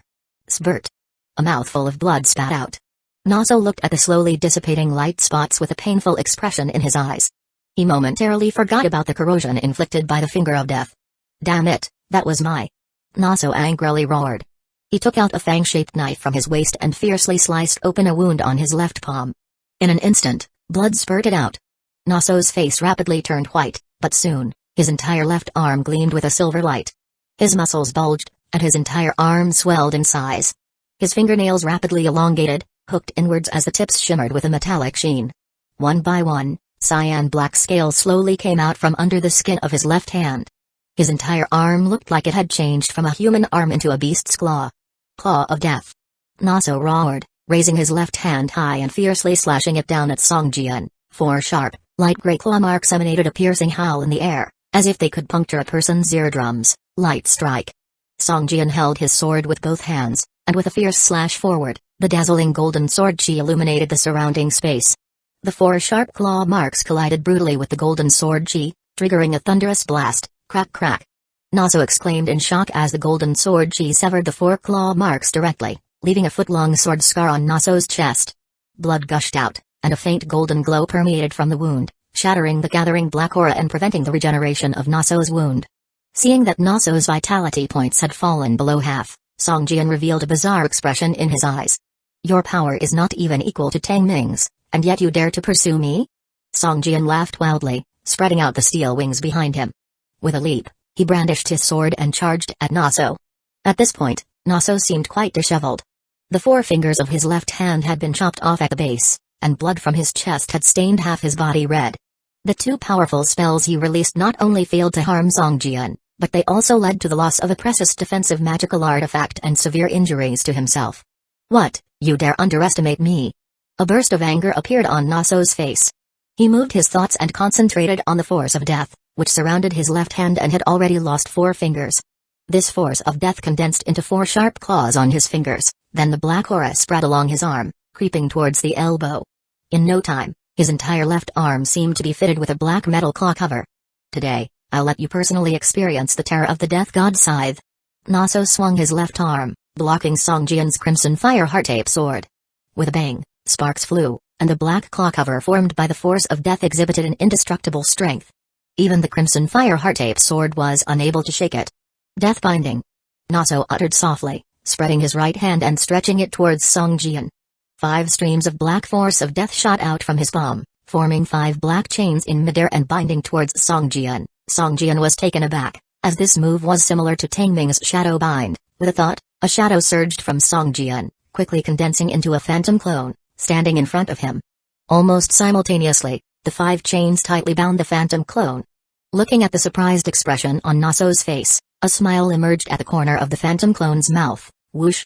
A sword reached out below the phantom clone's ribs, its dark red blade pierced easily into Naso's abdomen, spewing out a jet of blood. No! Naso roared, swinging his left claw and tore the bound phantom clone to pieces. Seizing the opportunity, Song Jian cut him again, and Naso's vitality points were left with only about 1/10. Feeling his strength rapidly depleting, a fierceness flashed in Naso's eyes. With gritted teeth, he roared, "No one can escape the sanction of the Death God Scythe." Chapter 534, The Abandoned Military Camp. Song Jian suddenly sensed an uproar of the force of death within Naso and immediately realized what he intended to do. Self-destruction? Attempting to achieve mutual destruction? Song Jian narrowed his eyes as a flicker of coldness formed at the corner of his mouth. Naso, sensing his impending death, had chosen self-destruction. As part of the Death's Scythe, he feared no death. As long as his soul remained intact, there were many ways for him to revive within the Death's Scythe. Whoosh! A chilling glint crossed Song Jian's face. Just before the force of death within Naso reached its apex, his crimson fire heart-ape sword mercilessly strove for his neck. Bang! Naso's head, full of unwillingness and regret, flew high into the air before landing on the ground, his eyes wide open in death. His decapitated body underwent a series of violent explosions. The out-of-control death's force collided within him, causing his body to explode into pieces. A badge, radiating a silver glow, rolled out from his corpse. It was the only spoil of war fallen from the slain Naso. Upon picking it up, Song Jian found it to be a silver-grade accessory. Death God's Badge, Silver, Equipment Level 28, Equipment Effect, Agility +4, Skill Damage Increase 40%, Special Effect, after wearing it, it can disguise as a senior member of Death's Scythe.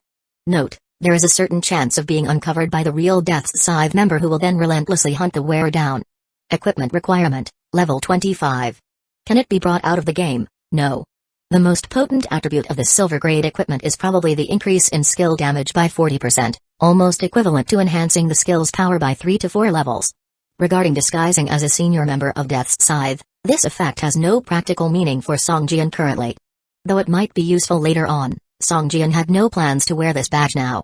The 2 accessories that Song Jian is currently wearing include one blue-grade Heart of Ice, which can unleash a frost shield, a beneficial effect that he frequently uses. The other accessory is the silver-grade Danzō orb. Although its actual effect, intimidating the magical ant clan, is no longer needed by Song Jian, its base attributes of increasing agility by 5 points and damage by 15% are excellent, making Song Jian reluctant to replace it. The Death God's Badge had potent base attributes, but the special effect was indeed a double-edged sword with significant side effects. After some hesitation, Song Jian added it to his bag. 2 more times. Song Jian looked at Naso's mangled corpse, musing to himself. The first assassin dispatched was of only the elite level 25. Next time, it might be a level 30 assassin. The strength of each sent assassin is much greater than the last. Song Jian wondered if he could hold on until the end. Shadowfang Mountain Range. Song Jian consulted his rudimentary map. He felt that he had lost his way, being unable to locate the abandoned military camp marked on his map. Once he found this camp, he would only need to continue traveling south for 300 kilometers to see the dark castle of the Shadowfang Mountain Range. I hope I can resolve the pursuit from Death's Scythe before entering the Shadowfang Mountain Range. Song Jian sighed, speaking to himself. Had he known it would be this troublesome, he might have decided to spare Tang Ming's life.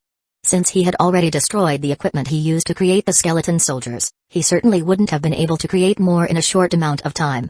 After completing the mission in the dark castle, Song Jian could conveniently kill him on the way back. However, it's too late for regrets now since he has already killed him. There's no use in having regrets. Death's Scythe, I will root your organization out sooner or later, Song Jian stated fiercely. Though it might be too early to talk about taking down Death's Scythe given Song Jian's current strength, it is not necessarily impossible in the future. Upon checking his map, Song Jian realized that the abandoned military camp should be nearby. He wondered why he had not found it yet and figured that he must have gone off course. Just then, he heard the sound of cartwheels crushing the ground from a distance. Turning his head, he noticed a giant beast pulling a peculiar four-wheeled cart. This beast looked terrifyingly similar to an alligator but had two curved horns on its head. Its limbs were muscular and full of strength. The name above this beast's head appeared green, followed by a subtitle that read, Player Zhang Shuang's Pet. Dedicated Cart 1. It looked like this beast's name had been changed by a player named Zhang Shuang, thought Song Jian. The cart pulled by the beast was peculiar. It seemed to be a pickup modified with sections of iron welded all over it, making it look patchy. Seated in front of the cart was a goblin, controlling the beast. Upon spotting Song Jian, the goblin halted the cart and lifted his worn-out felt hat, greeting, "Hello there, honored God blessed." "Hello there. I wonder where you're headed?"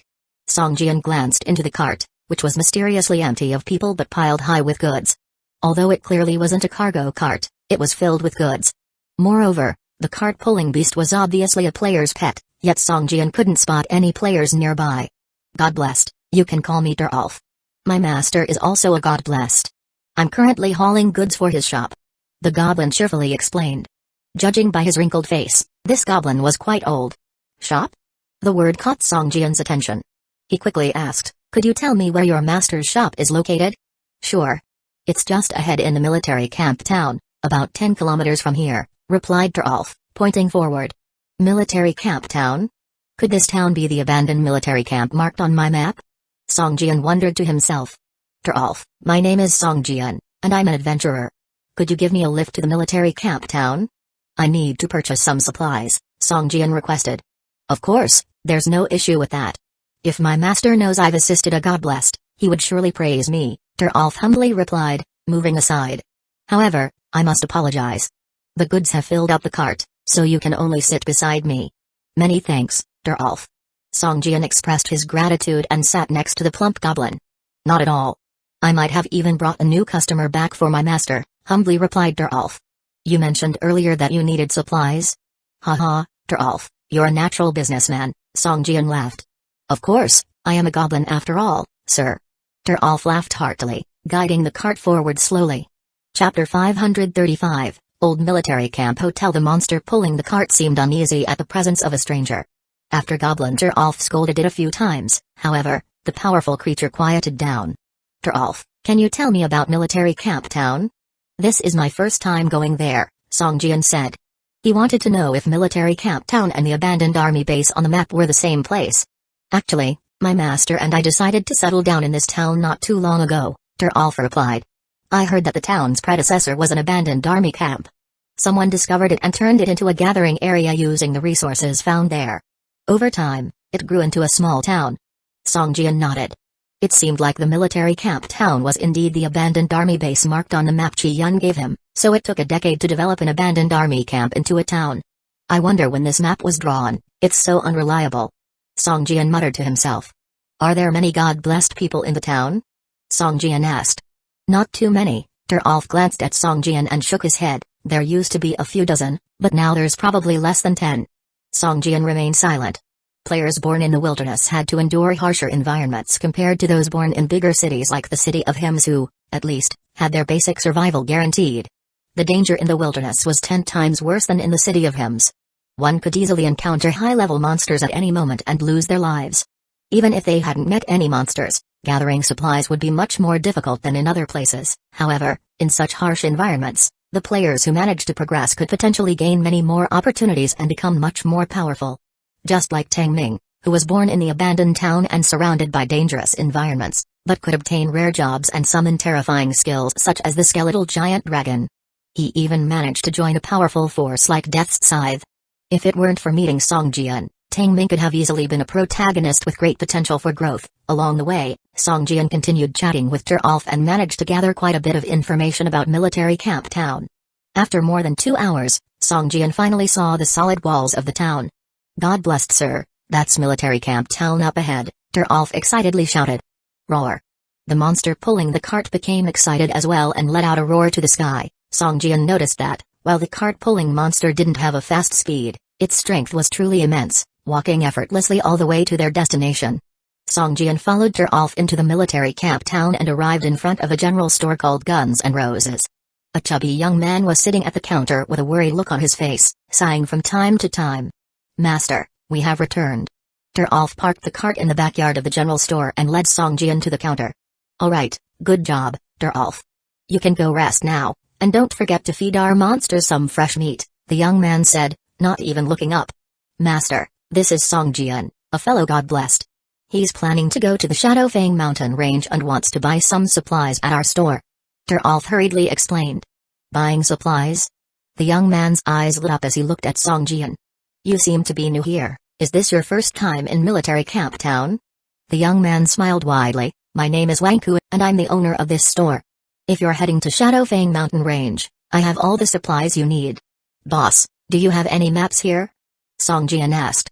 Chi Yun's map was so old that many places had either disappeared or changed, causing Song Jian to have quite a tough journey. A map? Wang Ku hesitated, then quickly said, of course, I have the latest version here. Not only does it cover all the gathering areas, monster leveling zones, and dungeons within a few hundred meters radius, it even includes a small part of the Shadowfang mountain range. The location of the level 30 dungeon Dark Castle is marked very clearly too. How much for a copy? Song Jian asked, pleasantly surprised to find a map with such clear markings in this small town. Wang Ku raised a finger and said, 10,000 doomsday coins for one. Song Jian was startled. Boss, your map isn't cheap, is it? Well, with this map, you'll save quite a bit of trouble. They say you're heading to Shadowfang mountain range, right? That area is a level 30 monster zone, so without this map, you might accidentally wander into a monster's lair and suffer great losses, far more than 10,000 doomsday coins. Wang Ku spoke as if he was truly concerned for Song Jian's well-being. Alright, I'll buy it. And give me some supplies, too, Song Jian said. Wang Ku's face broke into a huge smile. It seemed he had found a big customer. Song Jian had bought the map for the whole price without bargaining. In fact, the cost of producing the map was only 3,000 doomsday coins. Wang Ku had initially planned to sell it for 6,000 doomsday coins, but seeing as Song Jian had bought it without batting an eye, it motivated Wang Ku to prepare more supplies for him.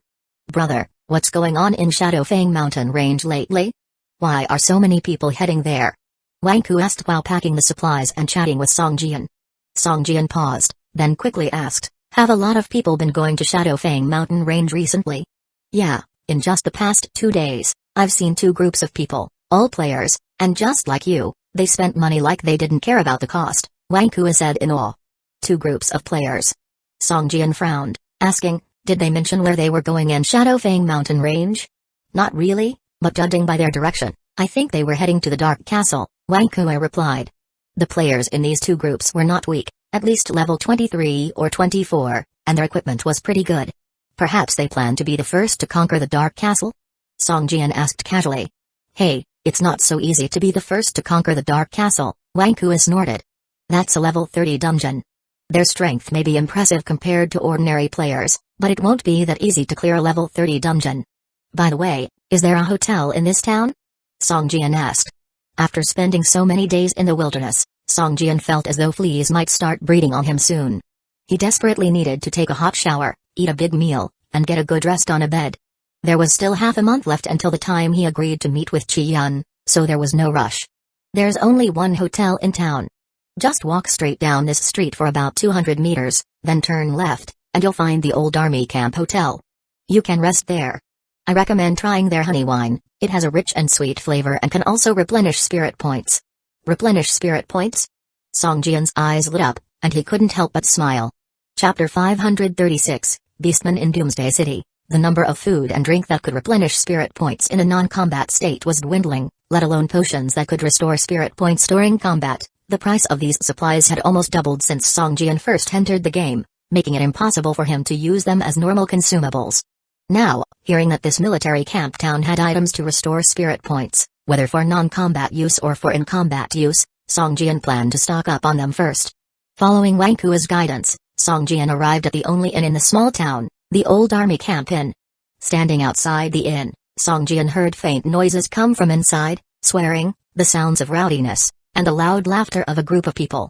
As he pushed open the door, a surge of noise mixed with the smell of alcohol and sweat assaulted his senses. Songjian couldn't help but frown, approaching the counter of the inn that seemed more like a bar. "I need a quiet room for the night," Songjian asked. "How much is a single room per night?" "You've come at the perfect time.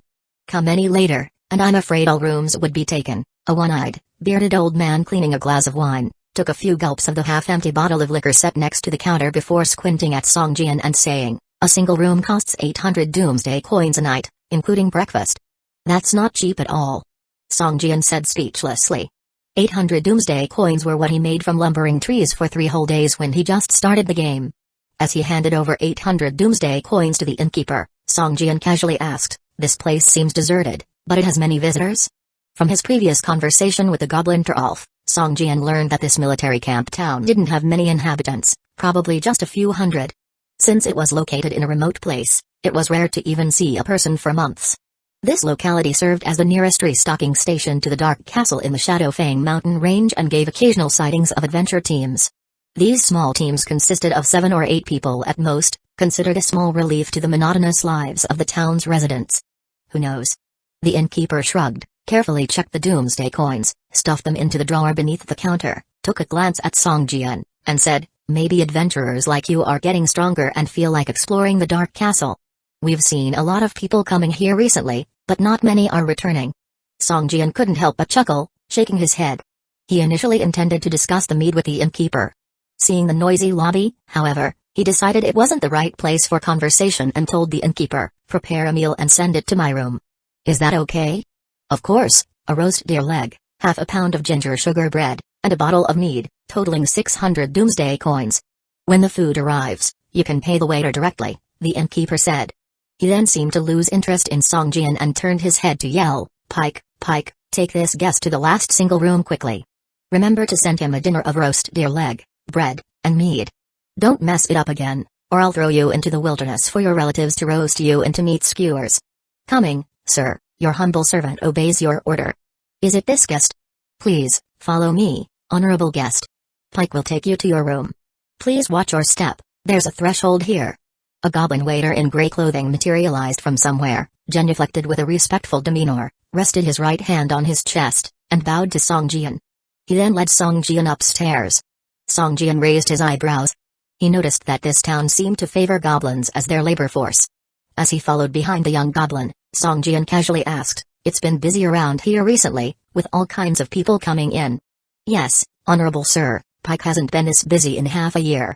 We've had especially many guests recently," Pike said as they walked along. After reaching the 2nd floor, they followed the corridor with Pike in the lead. As they walked a few steps further, a guest room door suddenly opened, and a beastman cloaked in black emerged. Songjian's body tensed up. He sensed a strange energy from the beastman, a force similar to the abyssal power but radically different. This force was filled with chaos and evil as if a tranquil lake concealed a vehement torrent of magma beneath its surface. "Shorty, does your place sell or rent mounts?" The beastman looked at Songjian for a moment before blocking Pike, asking loudly. "Honorable beastman sir, there's a beast tamer located at the northern wall of the town. You can purchase combat pets and mounts from there. However, considering your size and weight, sir, he probably doesn't have mounts that can carry you." The goblin Pike bowed to the beastman, careful not to offend. "Sorata, I told you to lose weight a while ago, but you didn't listen.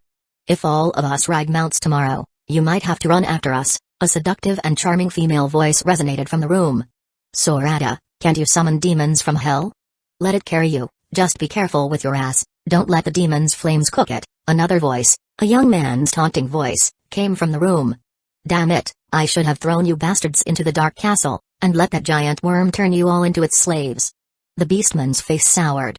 He cursed under his breath and headed downstairs on his own accord. Upon hearing the word Dark Castle, Songjian felt a jolt in his heart. He didn't show anything on his face but followed Pike to his room. "Honorable guest, your dinner will be served shortly. Please wait." Pike bowed and backed out of the room. That beastman and his companion's target is clearly the Dark Castle. What on earth is going on? Why are so many people focused on the Dark Castle recently? Did Chi Yun sign that contract with me because he noticed something as well? Damn it, there's information hidden in this that I'm not aware of. Songjian looked gloomy. He hated feeling manipulated and in the dark. He needed to gather more information. Chapter 537, Battle. Song Jian had been in the room for half an hour when Pike, the goblin, came in with a large tray containing Song's dinner.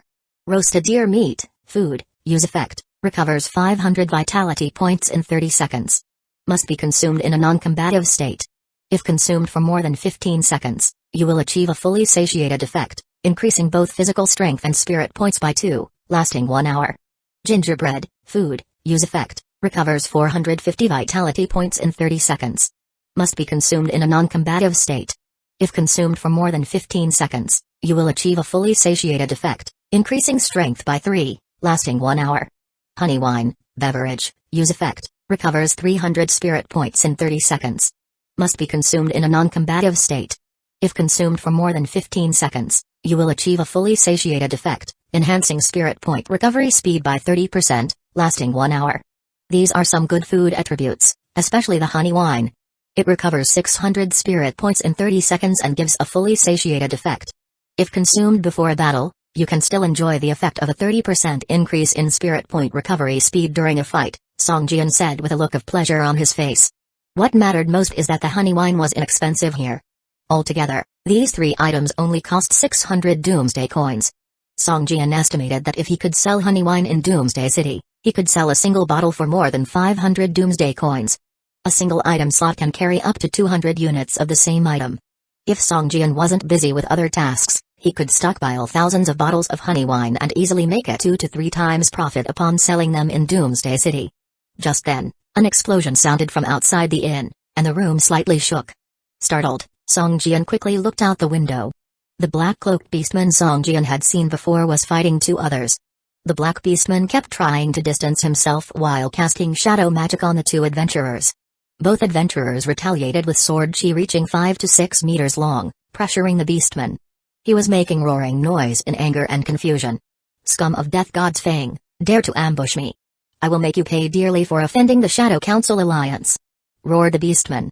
Sorata, hand over the shadow crystal you have, and we might spare your life. A warrior in chainmail armor demanded sternly. Hand over the shadow crystal, or die. The other warrior, a female, laid out their only 2 options. It would have been impossible to guess her sex had she not spoken. Her attire did nothing to betray her gender. Why should I hand over the crystal we fought hard to obtain from the dragon's minions, to a pack of jackals like you? Sorata roared, gripping a magic staff as though it were a warrior's weapon and lunged at them. Just then, Song Jian heard some noise from the neighboring room. Someone had seemed to have jumped out of the window. 2 of Sorata's companions leaped down from midair, landing beside him. One of the 2 was a man dressed in an elegant red suit, looking extremely handsome save for the pair of fangs protruding from his lips that ruined his appearance. The other one was a tall woman wearing a crown of thorns. Her clothes, made from woven vines, were rather revealing, merely covering private parts. Her body was somewhat visible amidst the entanglement of the vines. Upon seeing Sorata's 2 companions, the 2 warriors of Death God's Fang hesitated and took 2 steps back. Both parties stood facing each other on the street, and for a while, even the air seemed to stagnate. Actually, we don't have to. Began the warrior who initially demanded the shadow crystal. He fell silent for a moment before continuing. Chi-chi-chi. The moment he opened his mouth, the vine-dressed woman waved her hand, and a circle of pale green light radiated from her hand. Several dark green vines tipped with thorns shot up from the ground, like pythons, pouncing towards the 2 warriors. Why waste breath? If you want the shadow crystal, show us that you have the skills. With a stern shout, the vine-dressed woman began controlling the dark green vines, continually altering their attack direction. I am thirsty for the taste of your blood, murmured the vampire-like man beside the beastman. With those words, he unsheathed a short sword from his waist. His body seemed to teleport, and he appeared instantly in front of one of the warriors of Death God's Fang. Damn. It's a shadow assassin. Run. We are no match for them. Red light suddenly burst forth from the warriors, looking like flames. The force from the chi caught the vampire, who was about to stab his dagger into his victim, off guard and sent him flying. He managed to steady himself in midair and made a threatening gesture at the 2 warriors, floating like a bird. Do you really want to be enemies with the Death God's Fang? The warrior, shrouded in red chi, shouted angrily, but the spectators could hear the fear in her voice. Kill them all. The beastman roared, his staff aloft. He slammed it onto the ground. An explosion. A crevice appeared where the staff struck, and hot magma poured out. A claw covered in scales reached out and gripped the edge of the crevice before a huge figure leaped out. Oh, my god, a demon. What the hell is that? It'll destroy the town. Onlookers were frightened at the sight of the creature that emerged and scrambled in every direction. Damn it, Sorata, how could you summon a hell demon here? Complained the vine-dressed woman angrily. Oh, Sorata, you'll destroy this town, chimed the vampire man with a mischievous smile on his face. Run. The two warriors exchanged a glance and immediately turned tail and ran towards the town gates. Chase them. I want to tear them to shreds and banish their souls to burn in the flames of hell for 10,000 years. Roared the beastman. Enraged to the point of madness, he started chasing the warriors. Sorata's lost his mind again, we need to follow him. Why did I have to end up in a group with him? The vine-dressed woman complained angrily. Vines sprouted from the ground, raising her up, and carrying her like she was flying. This way is more interesting, isn't it? The vampire man chuckled, shaking his blood-red robe. He looked like a large bird as he flew after the beastman.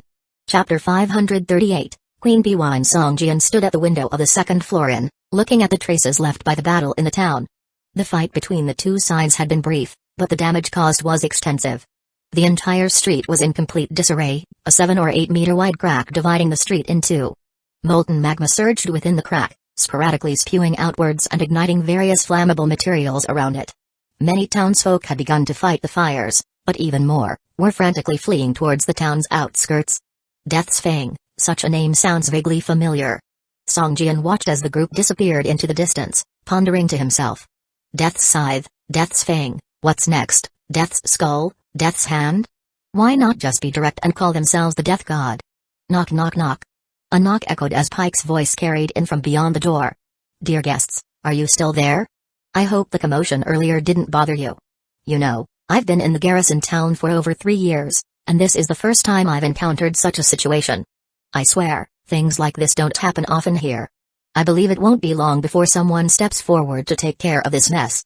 Of course, the boss has said that perhaps we might have to adjust your accommodation costs due to this incident. Alright, Pike, don't worry about it. In fact, you can come in and talk to me. Songjian drew the curtains and walked towards the dining table. Cold venison shanks were no treat. Pike carefully stepped in, let out a sigh of relief when he spotted Songjian enjoying his venison, and apologized. I hope I didn't disturb your dinner, esteemed guest. Songjian waved his hand at Pike to cut him off and asked directly, do you know who was involved in the fight just now? Pike hesitated for a brief moment before whispering, I apologize, esteemed guest. Neither of those two parties are locals. They are outsiders, and it seems their destination is the Dark Castle about 300 miles from here. They had both inquired about the Dark Castle with me. Indeed, it fits my premonitions. Songjian quietly sighed with relief. Pike, I'm fine, you should go and assuage the other guests. The hotel is quite packed today. Songjian said with a laugh, please accept my sincere apologies once more. The boss will be personally paying you a visit shortly to apologize. If there's anything you require at this moment, feel free to let me know. As long as it isn't too demanding, I believe the boss will try his best to accommodate. Pike said. Oh, is that so? Could the boss bring me a bottle of honey wine then? I really adore its flavor. Songjian replied with a chuckle. I believe the boss should be able to fulfill this small request. Please wait a moment. Pike said with a smile as he carefully backed out of the room. Before long, the tavern owner, an old man with only one remaining guy, came into Songjian's room bearing a bottle of honey wine. Honored guest, I have come here to express my apologies for the fight earlier. The tavern owner said as he bowed. Please sit. May I ask your name? Songjian rose from his chair, pulled out another one for the old man, smiling as he asked. Poke Basto, but you can call me Old Boke. Everyone in town calls me that. The innkeeper sat down, placed the honey wine on the table, and said, this is a bottle of my treasured queen bee wine, made from the honey of the 25th level wild queen bee. It's much more mellow and rich than ordinary honey wine. I would like to offer it to you as an apology, and I hope you can accept it. Queen bee wine?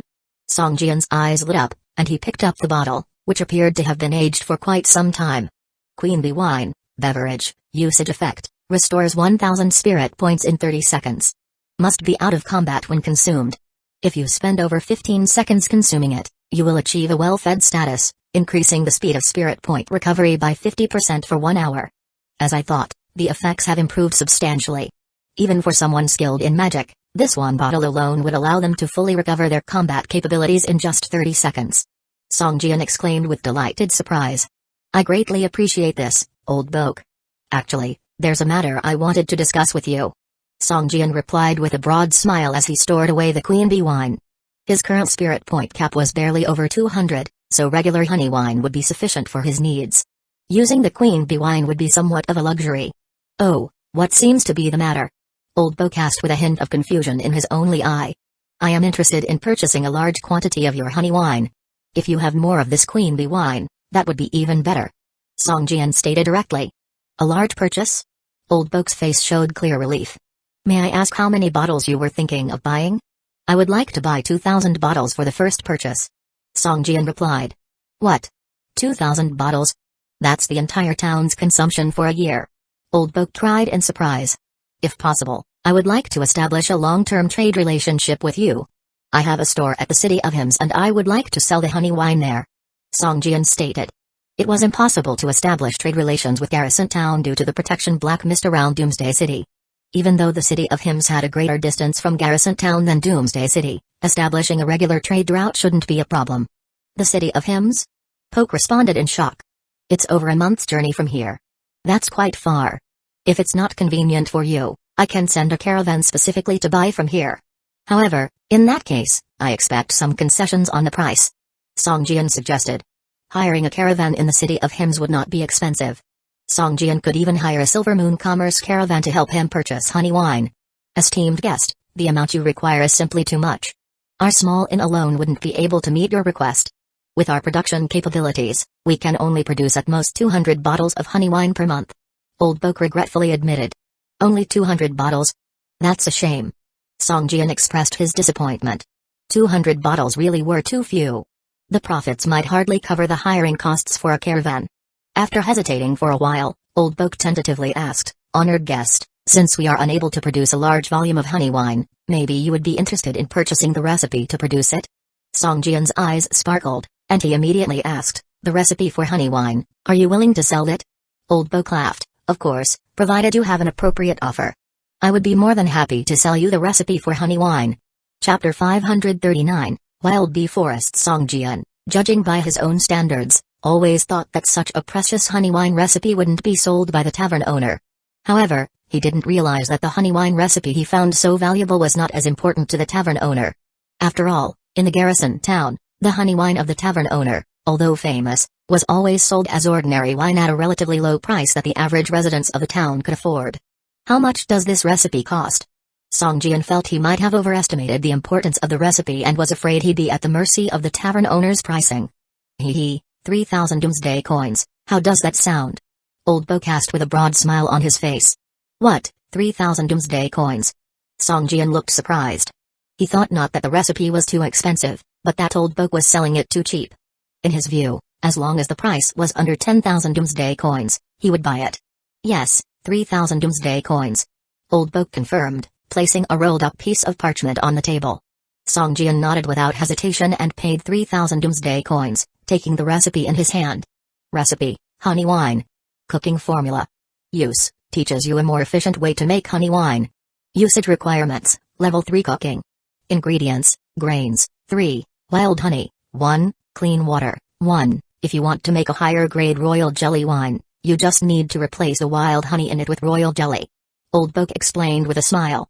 Songjian nodded and, unable to wait, unfolded the recipe and used it. The requirement for making honey wine is only to have a cooking skill level of 3. Songjian's cooking skill had long reached level 3, naturally meeting the learning requirements of the recipe. After using it, the recipe in Songjian's hand turned into a ray of white light and disappeared, and all the information about making honey wine instantly appeared in Songjian's mind. Closing his eyes and going over the method of making honey wine in his mind, Songjian found that its method of preparation was not complex, otherwise, a mere level 3 cooking skill wouldn't be sufficient for one to learn it. Acquiring grains was not difficult, as they could be grown in Songjian's territory. However, the biggest challenge in making honey wine was finding wild honey. Without it, there would be no making of honey wine. Boss, where can I get wild honey? Songjian asked. Walk 10 miles south from the garrison town, and there is a wild bee forest. By killing the wild bees there, you have a chance to get this wild honey. Once a month, a wild bee queen appears there. If you kill it, it will drop royal jelly, which you can use to make royal jelly wine. Old Bo revealed, without any reservation, the location and methods to obtain wild honey to Songjian. Thank you, boss. Songjian nodded and said. Don't mention it. But be careful when you go to the wild bee forest. The bees there are all level 25. The bee queen is even a level 30 elite boss. Moreover, there are a large number of wild bees there. If you attract too many, even a 10-person adventure team will suffer big losses. Old Boke reminded him. I got it. I certainly won't risk my life just for a bottle of wine. Song Jian laughed. The next day, early in the morning, Song Jian left the garrison town and headed towards the wild bee forest. In reality, the map he bought from Hueco clearly marked the location of the wild bee forest, including the types and levels of monsters inside. However, it only indicated the levels of ordinary wild bees and did not mark the bee queen. If he were to rely solely on this map, he would definitely suffer a big loss. With still a bit of time before his meeting with Qian, Song Jian decided to go to the wild bee forest first to gather some materials for making honey wine. After leaving the inn, Song Jian only bought 20 bottles of honey wine. These bottles were just enough for his personal use and could not be sold for profit. Although Song Jian has a fief in Doomsday City and a shop in the City of Hymns, and could earn nearly 10,000 Doomsday coins a month even without doing anything, as his level and strength grow, the money would no longer satisfy his needs. He planned to take advantage of this time to gather more wild honey. If he could get 2,000 or 3,000 portions of ingredients, when he returned to Doomsday City, he could sell a large amount of honey wine and make a profit of at least 100,000 Doomsday coins. Song Jian, following the map's guidance, quickly arrived at the wild bee forest. Only then did he realize that the wild bee forest was not a wood but a large stone forest. Ugly stalagmites stood erect here, big and small, high and low. The distance between these rock pillars was very narrow, allowing only one person to pass through. The low buzzing sound emanated from the stone forest, and Song Jian saw fist-sized black wild bees constantly flying in and out of the forest.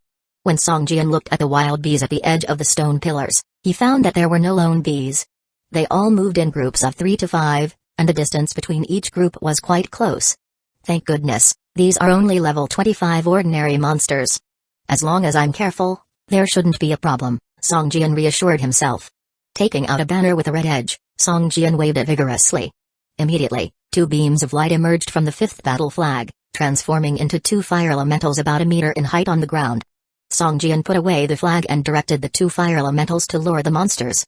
His own attack range was too short, and if he tried to lure the monsters on his own, he might attract too many. By using fire elementals to draw monsters, this situation could be avoided. Even bees 10 meters away could be attacked by the fire elementals, which would then lure them over. BZZ, BZZ, BZZ. The 3 bees that were attacked immediately flew towards the fire elementals. These bees could even use semi-ranged attacks. When they flew to a distance about a meter from the fire elementals, they suddenly stopped, lifted their tails, and shot venomous stingers at the fire elementals. Shoo, shoo. The black stingers, each about a finger long, looked like crossbow bolts fired at the fire elementals.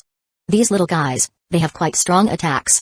Seeing the damage numbers floating above the fire elementals' heads, Song Jian was taken aback. Broken wing dance. Song Jian could not afford to wait and see. The vitality points of the 2 fire elementals were falling quickly. It wouldn't take long before they dropped to less than half. Once these 2 fire elementals die, it would take an hour to summon them again. The crimson fire heart-ape sword viciously cleaved into one of the bees, making it somersault backwards. These level 25 bees had a rather high defense. Even Song Jian could only deal 200 to 300 points of damage per hit.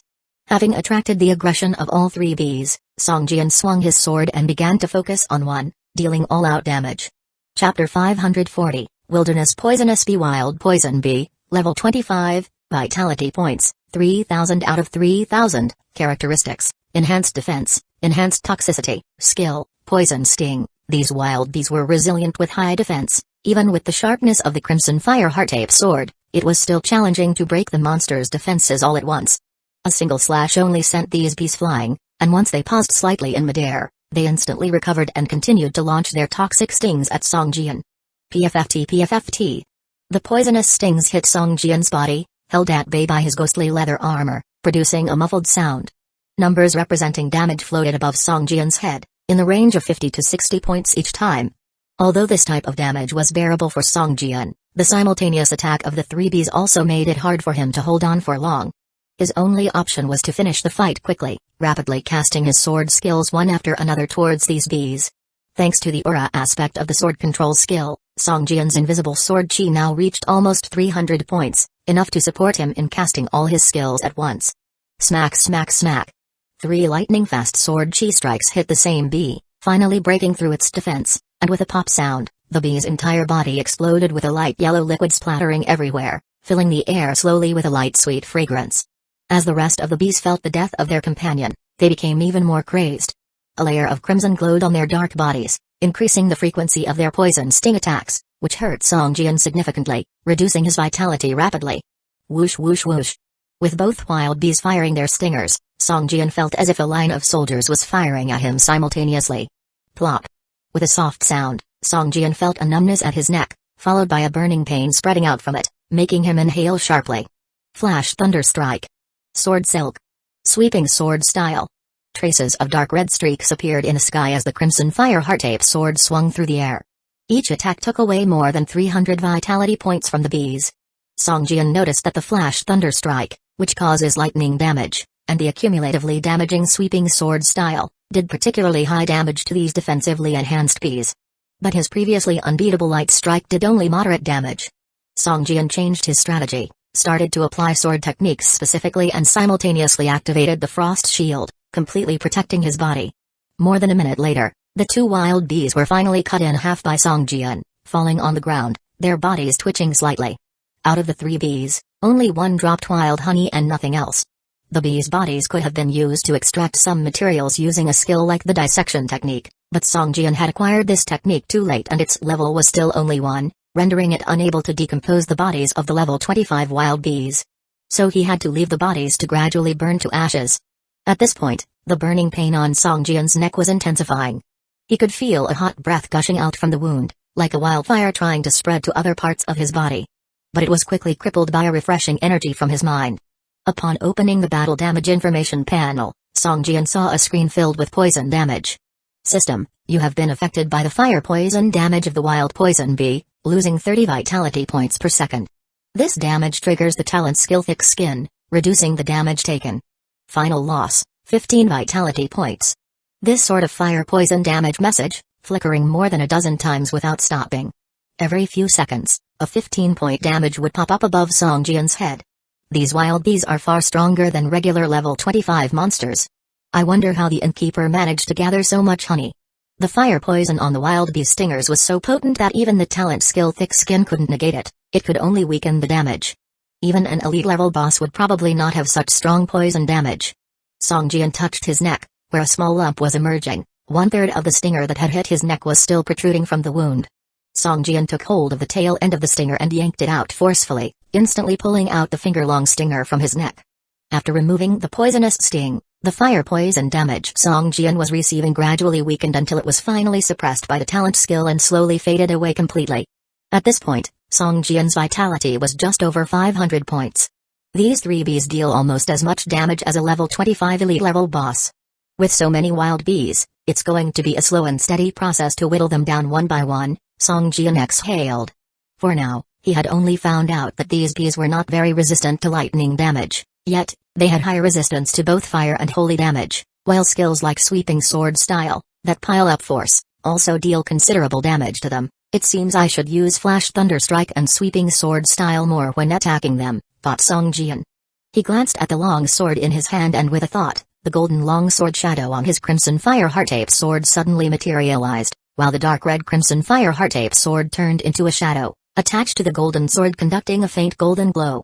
Since they are resistant to fire damage, let's see if gold attribute damage can break their defense. Song Jian thought, looking at the golden demon-slaying sword in his hand. After sitting down and fully recovering his vitality, Song Jian, with the fire element elf in control, triggered 3 wild bees again, Sweeping Sword Style. The golden demon-slaying sword fiercely slashed against the hard shell of the bee. With a slight flash of light, a smooth cut was made on its shell. The bee let out a shrill scream and, trembling, lost control over its body and plummeted to the ground. The effect is good. Song Jian's eyes lit up, and he immediately started to swing the golden demon-slaying sword in his hand like a madman, attacking the 3 bees. Golden demon-slaying sword, gold, one-handed sword, equipment effect, attack 8796, critical hit +5, strike back +3, evil destroying +1, attack speed +7, gold attribute damage +35, excellent strike rate +10%. The damage of the golden demon-slaying sword was slightly lower than the Crimson Fire Heart-Ape sword, but the bees had no significant resistance to the golden attribute. Added with the increased critical hit and excellent strike rate, The bees were frequently incurring massive damage. It took just over 30 seconds for Songjian to eliminate all 3 bees. Picking up the 2 pots of wild honey dropped by the bees, excitement budged in Songjian's eyes as he looked towards the stone forest. There are many types of monsters in the game, and each one has its distinct features. When players encounter a monster for the first time, they will carefully probe the characteristics and weaknesses of the monster. Once mastered, they can develop highly efficient hunting methods specifically tailored for that monster, turning it into an object for leveling and collecting items. After having probed twice, Songjian had also discovered the characteristics and weaknesses of the wild poison bee. The efficiency of the second hunting round had improved at least 2-fold compared to the first round. Excitement filled Songjian's heart. Hearing the buzzing in the stone forest, his ears began to find it pleasing. Chapter 541, Wild Honey, Ingredient, Edible, Effect 1, Direct consumption can restore 300 vitality points and 150 spirit points within 30 seconds. If you take more than 15 seconds to consume it, you will gain a full meal effect, increasing your spirit attribute by 1 for an hour. Effect 2, can be used to make honey wine. The wild honey dropped by the wilderness poison bees is not only one of the ingredients for brewing honey wine, but it can also be directly consumed, restoring both vitality points and spirit points. Most importantly, there is no restriction on using it in non-combat situations, meaning that it is a replenishing item that can be used directly during combat. This characteristic makes wild honey much more valuable. If it weren't for its small one-time recovery of vitality points and spirit points, selling it might make more money than honey wine. Having found a highly efficient way to hunt wilderness poison bees and being enticed by the benefits of wild honey, Songjian dives into a frenzy of monster killing. For an entire day, Songjian fought monsters on the edge of the stone forest until the sky gradually darkened. Reluctantly, he stopped and headed towards Army Camp Town. In a single day, Songjian had hunted nearly 1,000 wild bees with minimal consumption of resources.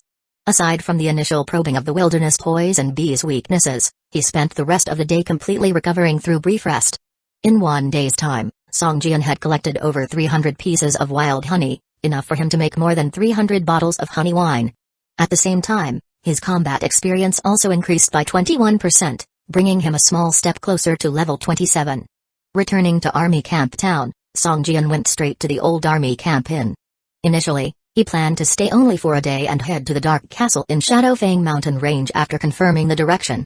It seemed like he would have to spend a few more days in this small town.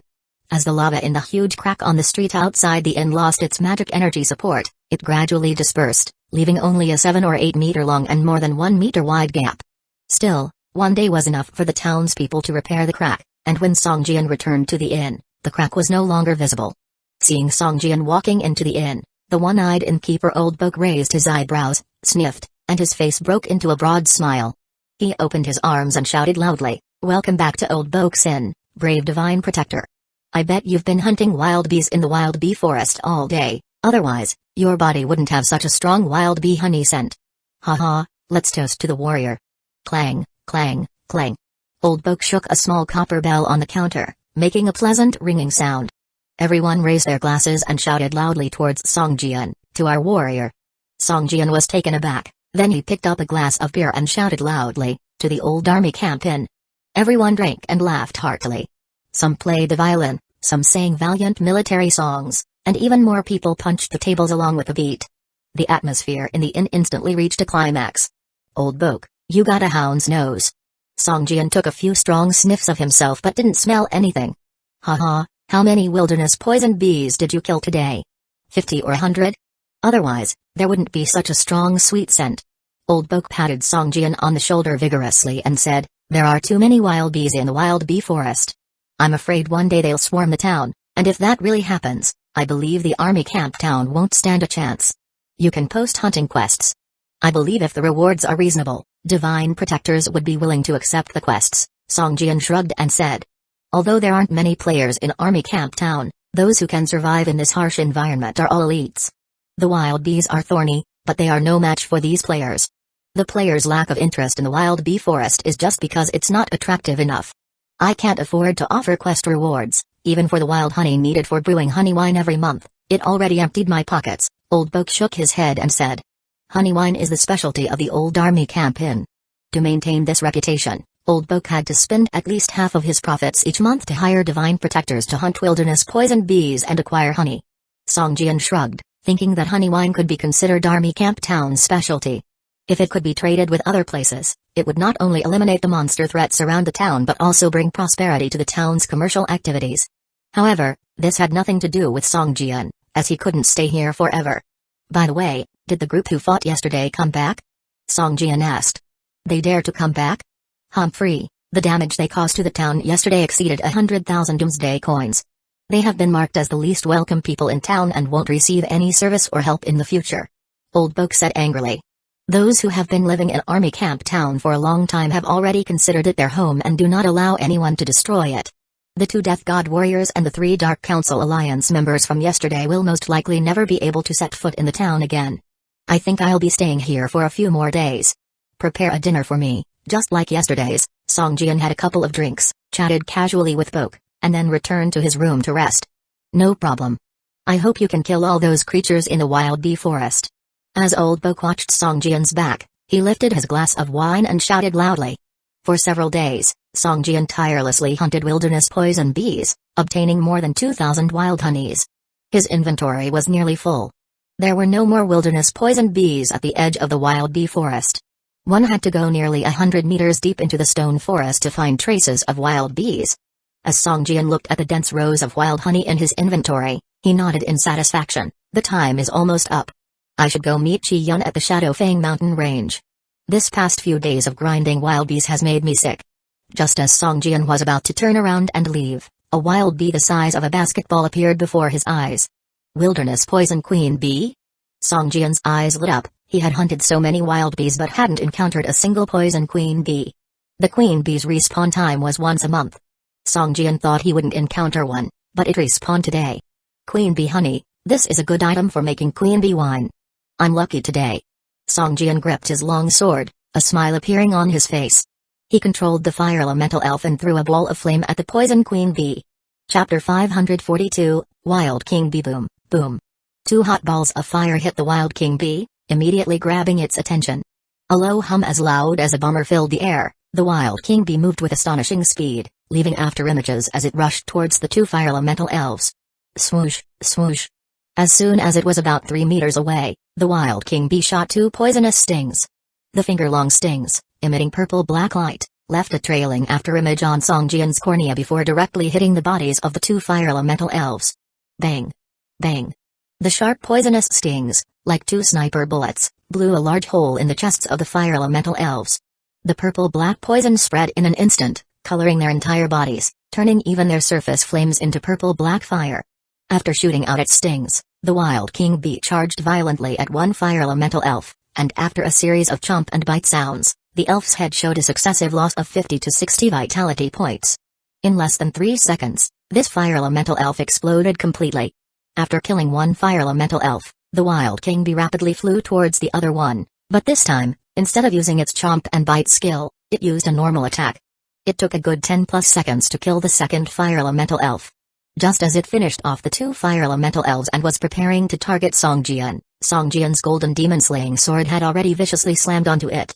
With a thump sound, the wild king bee was sent somersaulting, tumbling several rounds in the air and emitting a hum. Swoosh, swoosh. 2 more poisonous stings were shot at Song Jian. Ordinary wild bee stings, he could resist relying on his equipment, but the stings of the wild king bee, Song Jian didn't even dare to try, directly activated his frost shield and darted aside. Thump, thump. With 2 muffled sounds, the poison stings grazed the edge of the frost shield and flew away, causing a large part of the ice shield to explode. Song Jian had a scare. The 2 near misses reduced the shield's 800 vitality points to critical red. Only a thin layer of the frost shield was left on the surface of his body. Sword silk. Song Jian wielded his long sword in the air, and 3 strands of hair-thin sword silk appeared out of thin air, lashing viciously on the carapace of the poison king bee, leaving 3 white marks. -122, -142, -135, -56, -75, -68. 3 damage points of over 100, and 3 slightly smaller damage points floated up from the top of the poison king bee's head. Song Jian spun around, his dark gold sword blade flickering with a trace of blue electric light. Flash thunder strike. Crackle, crackle, crackle. 3 sword gizs carrying lightning damage hit the poison king bee almost simultaneously, instantly cracking its hard exterior shell. The king wasp let out an angry, piercing shriek. its form shooting towards Song Jian like lightning. The sharp tool on its mouth was full of fierce barbs. Once it used its sting bite technique, it could easily tear open any sturdy defense. Taikai sword skill. Song Jian swung his long sword, and a light flow of creamy white chi began to encircle his body. Ding ding ding ding. A flurry of sounds like rain striking banana leaves rang out. Over Song Jian's head floated words like evade and resist. Even when damage was dealt, it amounted to just single digits, so insignificant it could be disregarded. Song Jian's Taikai sword skill was only level 2, too low to cause serious damage or break through the King Wasp's defense. But the essence of Taikai sword skill lay in its defense. No attack, however powerful, could break through it. It could not only weaken an enemy's attack, but also make one immune to all negative states, and even had the chance to rebound enemy attacks. If anyone claimed Taikai sword skill to be the ultimate defensive sword skill, Song Jian would not disagree. After the King Wasp's sting bite technique was used, it caused less than 30 points of damage to Song Jian, even less than a normal attack. This was the attacking pattern of the boss that Song Jian had figured out by sacrificing 2 fire elemental sprites. He temporarily had no good way to deal with the King Wasp's quick double poison needle attack and could only put up a defense shield to resist it. His Taikai sword skill was indeed the perfect counter to the sting bite technique, a damage over time skill. Sweeping sword style. The long sword in Song Jian's hand suddenly grew heavy and swung thrice in succession at the King Wasp. The intense chi overlapped and exploded within the King Wasp's body. Boom, boom, boom. 3 times the damage, each time more intense than the last, causing the King Wasp to stagger slightly in the air. Flash thunder strike. 3 sword chi, each with the attribute of lightning, once again struck the King Wasp. The flash thunder strike, with a cooldown of only 10 seconds, could almost be considered a standard attack. Moreover, its lightning attribute perfectly countered the King Wasp, causing tremendous damage. The fight continued. Song Jian mercilessly executed sword skills to attack the King Wasp while remaining vigilant for any potential new techniques the King Wasp could unleash. The King Wasp's vitality kept decreasing, and after more than 10 minutes, its vitality points had dropped to quarter. A hint of joy appeared on Song Jian's face. At this rate, in another 5 to 6 minutes at the most, the already deeply wounded King Wasp would meet its demise under his sword. A few minutes later, just as Song Jian was preparing to reap the fruits of victory, he suddenly detected a whiff of blood. Song Jian, who was in the midst of attacking the King Wasp, seemed to sense something. The sword strike he had already launched was swiftly drawn back, and he lashed out with a slash of sword chi behind him based on instinct. Clink. The figure of the rogue slowly appeared, with crossed daggers in his hands, employing the parry skill to repel the sword chi released by Song Jian. "How did you detect me?" Kanju asked in surprise, looking at Song Jian. As a top-ranked assassin within the Death God's Scythe organization, Kanju was known for his unpredictable appearances. This, in no small part, was due to his stealth technique having reached the maximum level 10.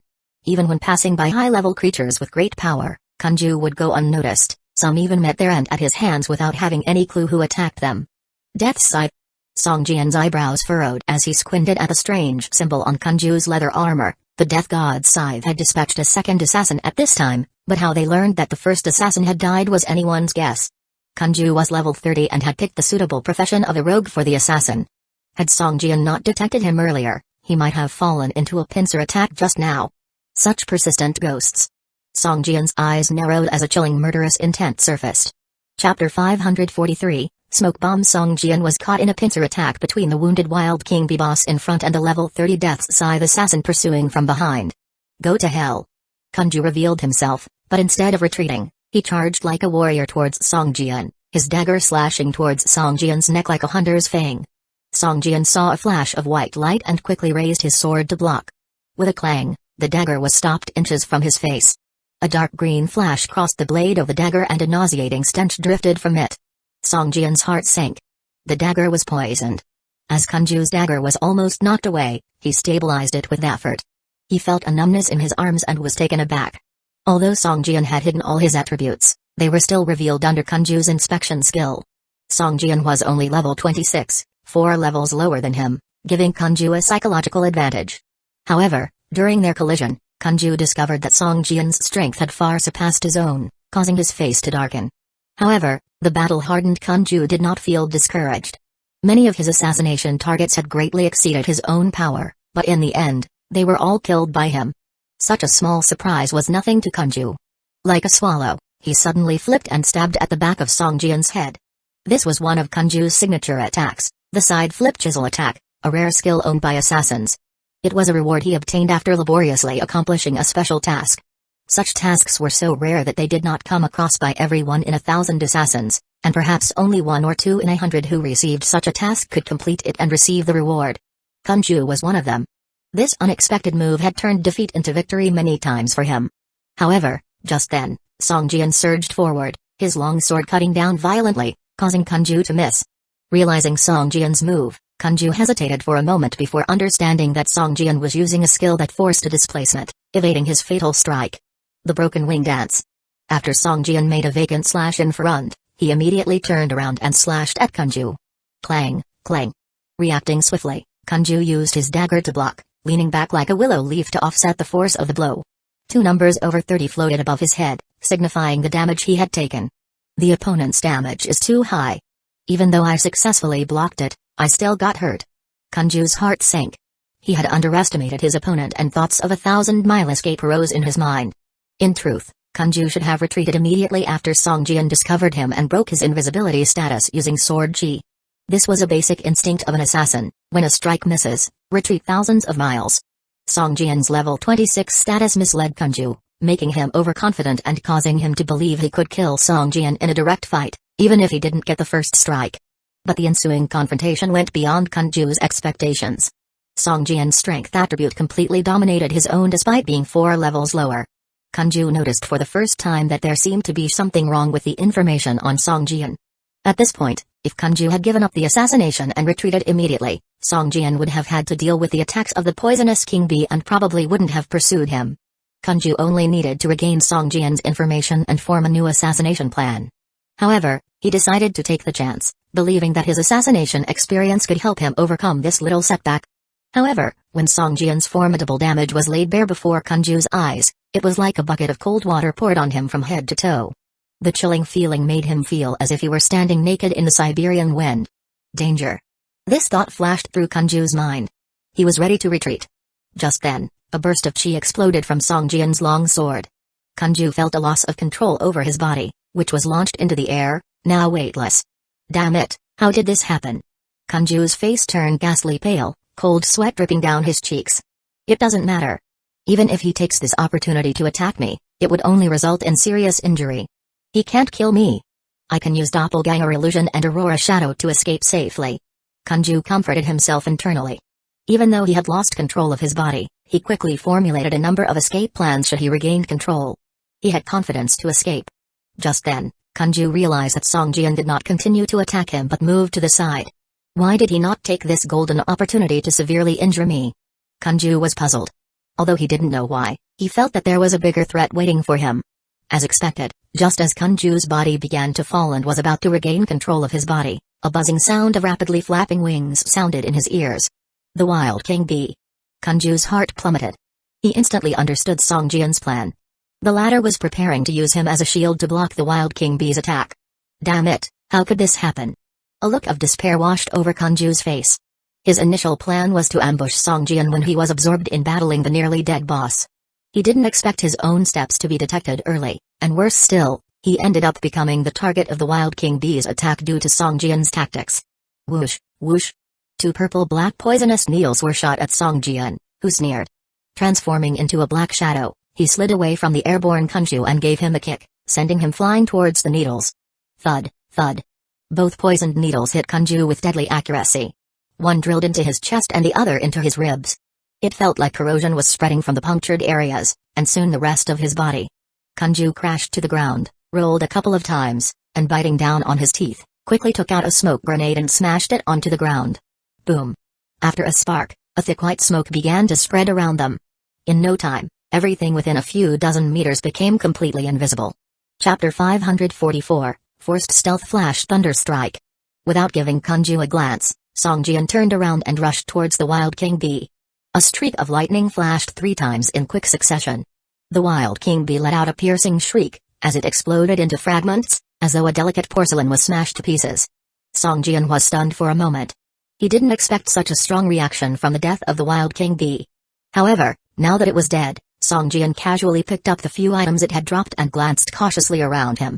Although Kanju seemed to have left, Songjian believed he wouldn't give up so easily. He was likely still lurking in the vicinity, perhaps even gritting his teeth and staring at him bitterly. Those two King poison needles. I wouldn't dare to let them hit me casually. The venom alone.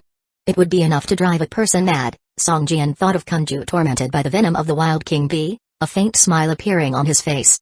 After waiting for a while, as Kunju didn't show up, Song Jian carefully exited the stone forest. The monster respawn rate in this area was rapid, and carelessness could result in being swarmed by wild bees. Once he was out of the stone forest, Song Jian began to examine the spoils in his inventory. First was the almost guaranteed drop of wild king bee honey.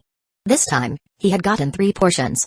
These could be used to brew 3 bottles of bee king wine, but after looking at the properties of the wild king bee honey, Song Jian became hesitant, unsure if he should brew into a bee king wine which only restored spirit points. Wild king bee honey, ingestible and used in brewing. Effect 1, immediate consumption restores 800 vitality points and 200 spirit points, and continuously restores 500 vitality points and 150 spirit points over the next 30 seconds. Upon first use, permanently increases physical attribute by 1 point. Subsequent uses will not increase attribute points. Effect 2, can be used for brewing bee king wine. The properties of the wild king bee honey were so great, it made Song Jian feel that turning it into bee king wine, besides the taste and the restoration of 1000 spirit points, didn't have any other benefits. For magic users, maybe the wine would be better, but for Song Jian, the honey was more suitable, especially the permanent increase in physical attributes after direct consumption. After reviewing the properties of the wild king bee honey, Song Jian turned his gaze to the next item. Soul capturing bead, special item, silver grade, item level 28, usage effect, allows players to store spirit points, mana points, magic points and other types of energy. When players have exhausted their energy, they can continue using the stored energy in the bead. The bead's maximum storage capacity is 0 out of 2000. This item can be used while stored in the inventory. Can only be used by players of level 25 or above. This is useful, but not for me. I can only put it in the guild warehouse and see if others need it, Song Jian muttered with some disappointment. This item could be viewed as a permanent energy potion which did not clash with recovery potions used during the cooldown period. It might save the lives of magic users at critical moments. However, it had limited value for Song Jian. His invisible sword chi recovery speed was swift, he didn't need to store it. But magic users might find it particularly useful. Many magic users might not even have 2000 mana points, but with his speed, they could go all out with their spells in battle, instantly transforming into an artillery platform with infinite firepower, truly terrifying. Song Jian was confident that once this item hit the auction house, all magic users would try to get their hands on it. They would spend their fortune, if necessary, to possess the bead. Apart from these 2 items, the boss also dropped some materials for forging like the Bee King Poison Needle and Bee King Wing, as well as some for making potions like the Bee King Poison Sac and Bee King Honey Gland. All items were of blue quality and had a high value. After checking his gains, Song Jian stood under a massive rock, his mind whirring as a pair of iron wings appeared behind his back. He fanned them a couple of times, before loudly stating, "If you're not making a move, I'll leave." Before he completed his sentence, a dark figure dropped from midair with a dagger in hand that let out a harsh shriek as it aimed for Song Jian's head. "I knew you wouldn't let it end." Song Jian sneered, stamping his foot and flapping his wings twice quickly. His figure moved sideward with the swiftness of electricity. Ever since Song Jian left the stone forest, he felt as if he was being watched, as though a thorn was pricking at his back.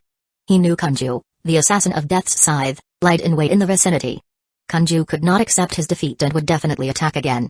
Song Jian displayed his iron wings to send a message to Kunju that if he did not strike soon, Song Jian would take to the skies, at which point locating him would be much harder. Furthermore, he had carefully chosen this spot. Within a few 100-meter radius, there was only this massive rock. By standing with his back against the rock, he protected himself from an ambush from behind. Assassins had many high-burst skills that required launching from behind their target. By leaning against this rock, Song Jian could avoid being killed by Kunju in an instant strike from behind. The time and location were almost entirely dictated by Song Jian. The second assassination attempt had lost its element of a surprise attack. Yet, what surprised Song Jian was that Kunju had been hiding on top of the rock behind him and had launched an attack straight downward. Kunju descended from the sky, his dagger aiming for Song Jian's head as he executed the knockout skill. If the attack landed, Song Jian would be stunned for a solid 8 seconds. Even though one could wake up with a shock of damage, Kunju could take advantage of this gap to select the perfect position and finish him off. Song Jian flapped his wings and held his longsword vertically in front of him. With a clang, the dagger and longsword clashed, releasing a burst of golden light. With a flip in midair, Song Jian retreated a couple of steps.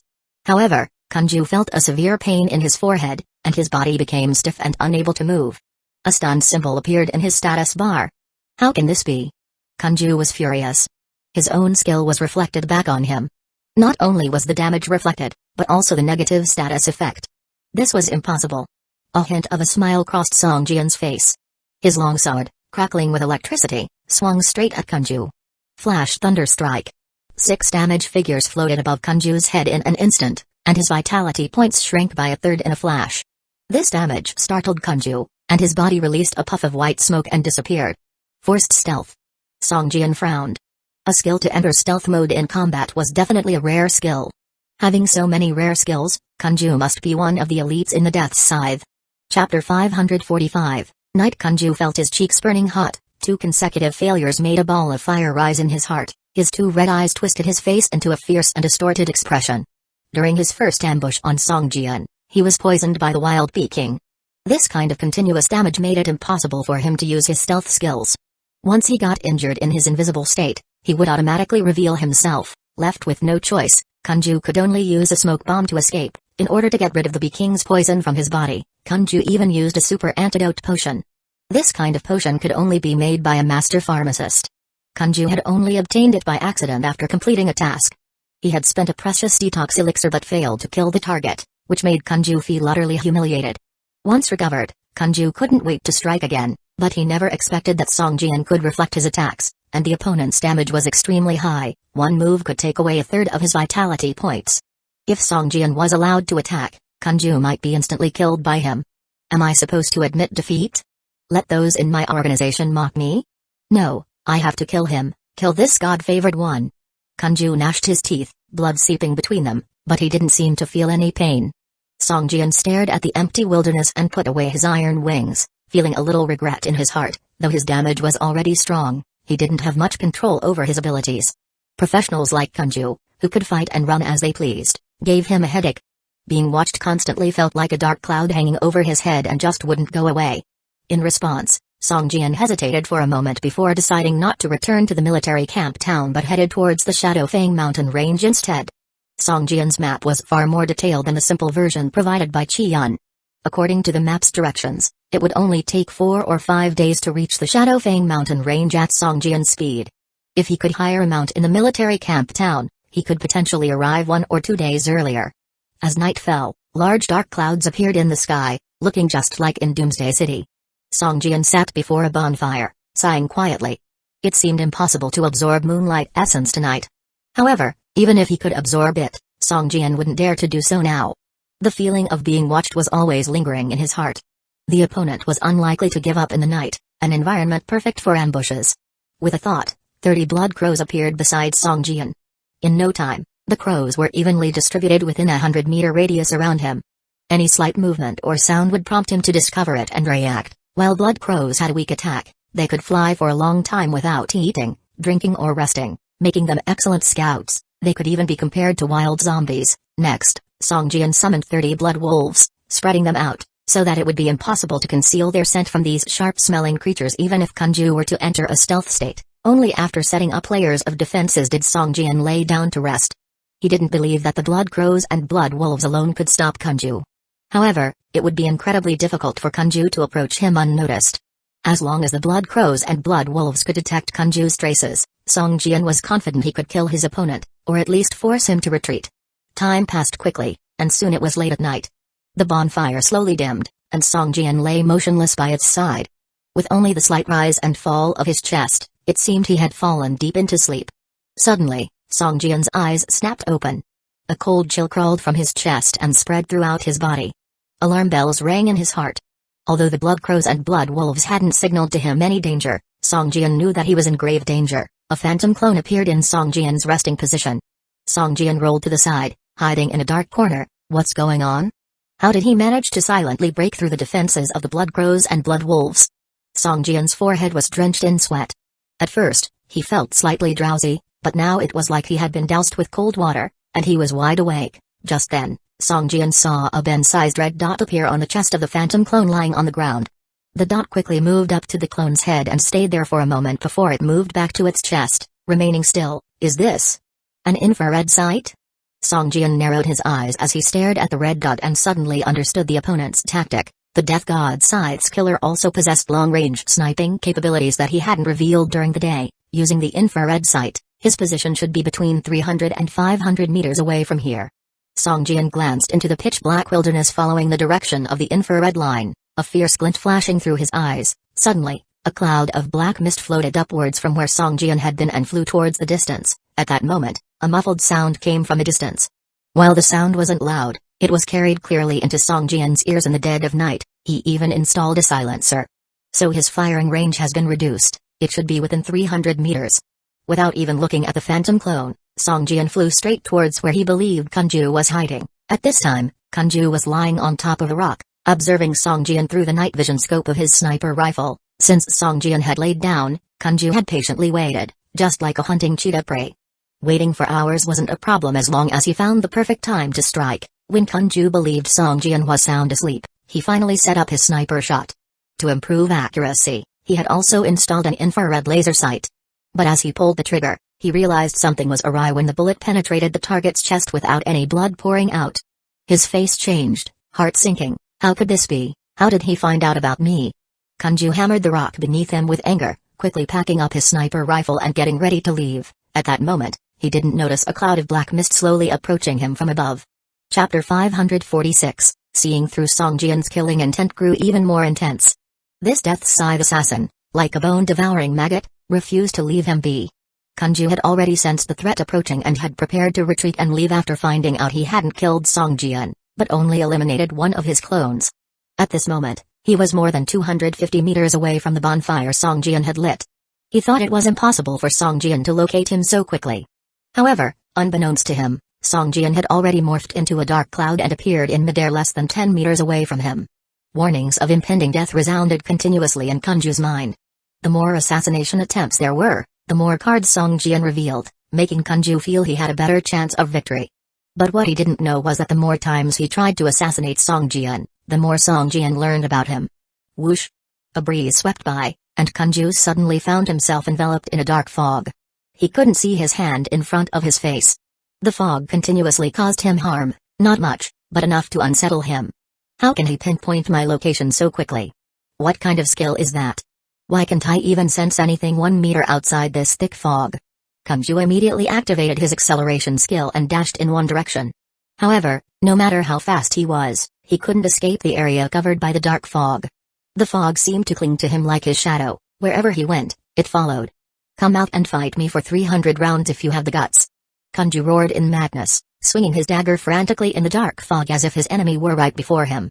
It seemed as if Kanju had fallen into despair and lost control due to being cornered, but in reality, as a battle-hardened assassin, how could he go mad over such a minor setback?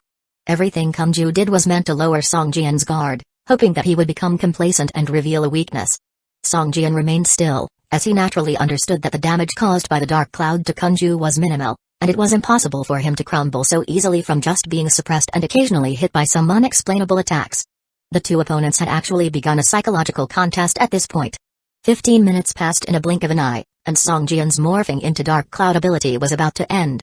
Now calm, Kanju drank a potion continuously restoring his vitality points, his face cold. Do you think you can kill me with such weak damage that can't even kill a mosquito? Kanju's expression was full of disdain, but in reality, his palms gripping the twin daggers were already sweating slightly. This seemingly endless and inescapable dark fog state made Kanju increasingly tense. Even if the damage he sustained each time was minuscule, his potions were limited. If he were forced to endure this for 3 or 4 hours, his death would be certain. 15 minutes, although not enough for him to lose control, had already made Kanju anxious. Just then, Kanju suddenly saw light as the dark fog disappeared. His senses could finally extend outward once more, and his heart soared with joy. Light strike! A soft shout erupted overhead, and dazzling golden sword chi instantly dispelled the surrounding darkness. Startled, Kanju hurriedly activated his acceleration skill and dodged to the side. Whoosh! As the golden sword chi changed from slashing to sweeping halfway through, it struck Kanju's waist with a combined damage of over 600 and 300 plus points. The numbers floated above Kanju's head. Song Jian dropped from midair and, with a push of his feet, pounced towards Kanju like an arrow. The Blood Crow and Blood Wolf guarding the bonfire also rushed toward him, encircling Kanju. Without noticing the Blood Crow and Blood Wolf, Kanju sidestepped, executed a critical attack, and sliced a wound in Song Jian's waist. Then, his dagger poised like a beast's fang, he stabbed towards Song Jian's chest. Song Jian parried with his sword, and the two engaged in close combat. After more than a dozen rounds, Kanju discovered that Song Jian's equipment was even better than his own. Song Jian, too, found that the assassin's skills were bizarre and he had numerous life-saving tactics. This can't go on, or he'll escape again, Song Jian frowned. Although his damage was overwhelming Kanju, the assassin was like a slippery mudfish whose whereabouts couldn't be grasped. 5 minutes later, Kanju felt the urge to retreat. After several skirmishes, he realized that it was impossible to kill Song Jian head-on. Sensing that Kanju seemed to be planning another escape, Song Jian took a weakness potion out of his bag and threw it violently onto the ground. A gray smoke rose, enveloping Kanju. Kanju's face turned pale when he found that his body's surface seemed to be covered in a layer of gray dust, reducing his defense by almost half. What kind of potion is this? Alarmed, Kanju immediately used his vanish skill. A puff of white mist appeared and quickly dissipated, revealing Kanju had vanished from Song Jian's sight. I won't let you escape this time. Song Jian muttered with a hint of coldness in his voice as he controlled the remaining 29 blood wolves to search and attack freely. Quickly, a blood wolf's howl came from less than 10 meters away, causing all other blood wolves to charge in its direction as if they heard the call to action. Chapter 547, Shadow Fang Mountain Range. The figure of Kanju was once again forced out of his stealth state, glaring at the blood wolf who had found his scent and was now lunging at him. Kanju wished to tear it to pieces, but right now, every second made the difference between life and death. Sprint. At Kanju's thought, his speed instantly increased, leaving phantom images behind him. From a distance, it appeared like a veil of illusion. Sword Shadow Step. Song Jian's figure too turned into a shadow. His speed surprisingly increased, keeping a close pursuit behind Kanju. Earth Teeth Assault. A tusk-shaped energy mass burst from beneath Song Jian's feet, with a sharp shriek lunging at Kanju. The hard ground displayed a mark as though scraped by a long sword. Bam! The Earth Teeth Assault slammed into Kanju's back, causing him to stumble. Spiritual Sword Control Technique. An ethereal longsword's illusion emerged over Song Jian's head. As he swept his sword forward, the ethereal sword whizzed towards Kanju. Bang! Kanju immediately felt as if his head had been severely chopped. After a moment of dizziness, sharp pain surged into his mind. It felt like his soul had been sliced by a sword, which made him let out a painful cry. As an elite assassin of Death's Scythe, Kanju could endure any physical injury. But this time, the pain was like his soul was being torn apart, which he couldn't bear any longer. He held his head in his hands, incessantly rolling on the ground. Song Jian rushed over in a few strides and swung his sword down at him. Flash Thunder Strike. Crackle, crackle, crackle. A few flashes of lightning passed, and Kanju, who had previously only recovered about half his vitality points, was once again left in a near-death state. Please, don't kill me. I'm a senior member of Death's Scythe. If you kill me, the organization won't let you off. Kanju stopped Song Jian, who was showing no mercy and was about to slash at him. With a cold expression on his face, Song Jian thrusted his long sword into Kanju's throat. A fountain of blood spouted out, draining his last strand of vitality points. Kanju's eyes bulged, a look of disbelief appearing on his face. The dagger dropped from his hands onto the ground. His hands tightly clung to Song Jian's long sword. It seemed like he wanted to say something more, but he fell heavily, collapsing onto the ground, dead. Finally, he's dead. Song Jian removed his sword, taking a deep breath. Kanju's assassinating capability was truly intimidating. Even though in a direct confrontation he had been slightly inferior to Song Jian, his presence still lurked, ever ready to strike like a venomous snake hidden in the darkness. In such a pursuit, Song Jian was ceaselessly in a state of extreme alertness. If this condition persisted, Song Jian's capabilities would reduce by at least a third in 3 days. In fact, every passing day had escalated Kanju's probability of successfully assassinating Song Jian, which was why Song Jian intended to kill Kanju as soon as possible. My attack is sufficiently deadly, but I severely lack control abilities. If I had 1 or 2 control skills, this prolonged struggle wouldn't have occurred. In the end, I had to rely on the Blood Wolf to kill him. Song Jian, glancing at Kanju's body, thought to himself. He casually picked up the 2 daggers Kanju had dropped. This was the spoils of battle he left behind after his death. The 2 daggers, one of silver quality, the other, surprisingly, a growth-type gold-quality dagger. It wasn't far off in comparison to the long sword in Song Jian's hand. He had already withdrawn the Crimson Fire Heart-Ape sword and the Golden Demon Slaying sword back into his body. Playing with the growth-type gold-quality dagger, A mischievous smile appeared at the corner of Song Jian's mouth. This dagger must not be sold. It can be given to a best friend, or it can be a spare weapon for me. If I sell it and it ends up in the enemy's hands, that'd be me shooting myself in the foot. Song Jian thought to himself. Having killed Kunju, Song Jian could finally rest. The blood crows and blood wolves, as previously arranged, were dispersed around him while Song Jian himself lay by the bonfire, deep in slumber. His careful journey continued over the next few days. But the Death's Scythe didn't seem to send another assassin his way. He had fended off 2 out of the 3 assassination attempts. If the Death's Scythe failed again with the last one, it would probably stop dispatching assassins to hunt Song Jian, at least for a while. The second time was a level 30 assassin. Could this third time be an assassin with a first-rank combat adept? Song Jian thought to himself. Perhaps the Death's Scythe was evaluating Song Jian's actual strength. With Song Jian having killed their level 30 assassin, Kunju, the person in charge of the Death's Scythe, had raised Song Jian's appraisal to a very high level. Nonetheless, there weren't many first-rank combat adept assassins even within the organization.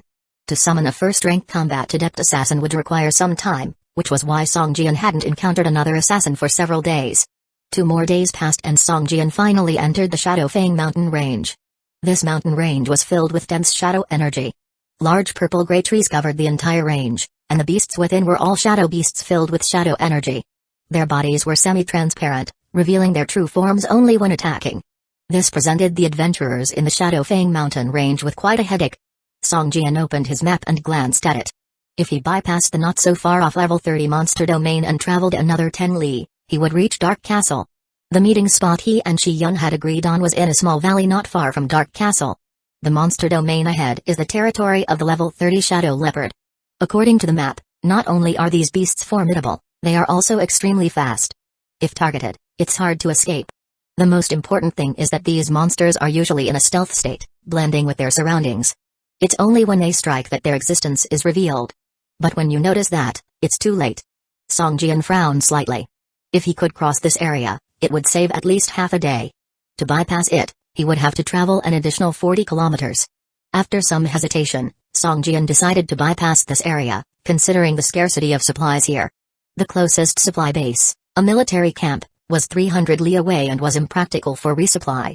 If he were to get caught up in a battle with the beasts here, even if he made it out alive, the expenditure would be too great, rendering the gains not worth the losses. In the event that he encountered issues due to a lack of supplies during the battle with the Shadow Giant Dragon, the results could be fatal. As Song Jian was about to find an alternative route, he suddenly heard a scream and a low growl from ahead. Not long after, a group of people crawled out of the forest ahead, looking panicked. Chapter 548, Indifference among the group. A 12 or 13-year-old boy was leading the charge, dressed in a flamboyant outfit which makes him appear bloated. His body was adorned with numerous pieces of jewelry. He wore 3 necklaces alone, and each finger of his hands bore a ring. He also had 2 bracelets on each wrist. The boy's long, golden hair shone under the sunlight, giving him a rather handsome appearance, but his panicked expression slightly diminished his charm. Right beside him, 5 or 6 armored guards followed closely, protecting him within their center. Upon spotting Song Jian, the boy's face lit up and he hurriedly called out, "Adventurer, I am Solando, the son of the city of Sin's Lord. Now, I command you, in my capacity as a Viscount, to protect me, and hold back the monster chasing us." At this point, a girl by the boy's side, dressed in black, bow at her hand, and a short sword swaying at her waist, angrily replied, "Solando, mind your status. How can you utter such words? The beast chasing us is the elite level boss, Shadow Teeth. How can you ask a stranger adventurer like us to fend off this calamity for us? Indeed, young master, the lady is right, this is beneath your dignity." A middle-aged knight standing near the boy softly suggested, "More importantly, do you think this adventurer can stall the monster behind us?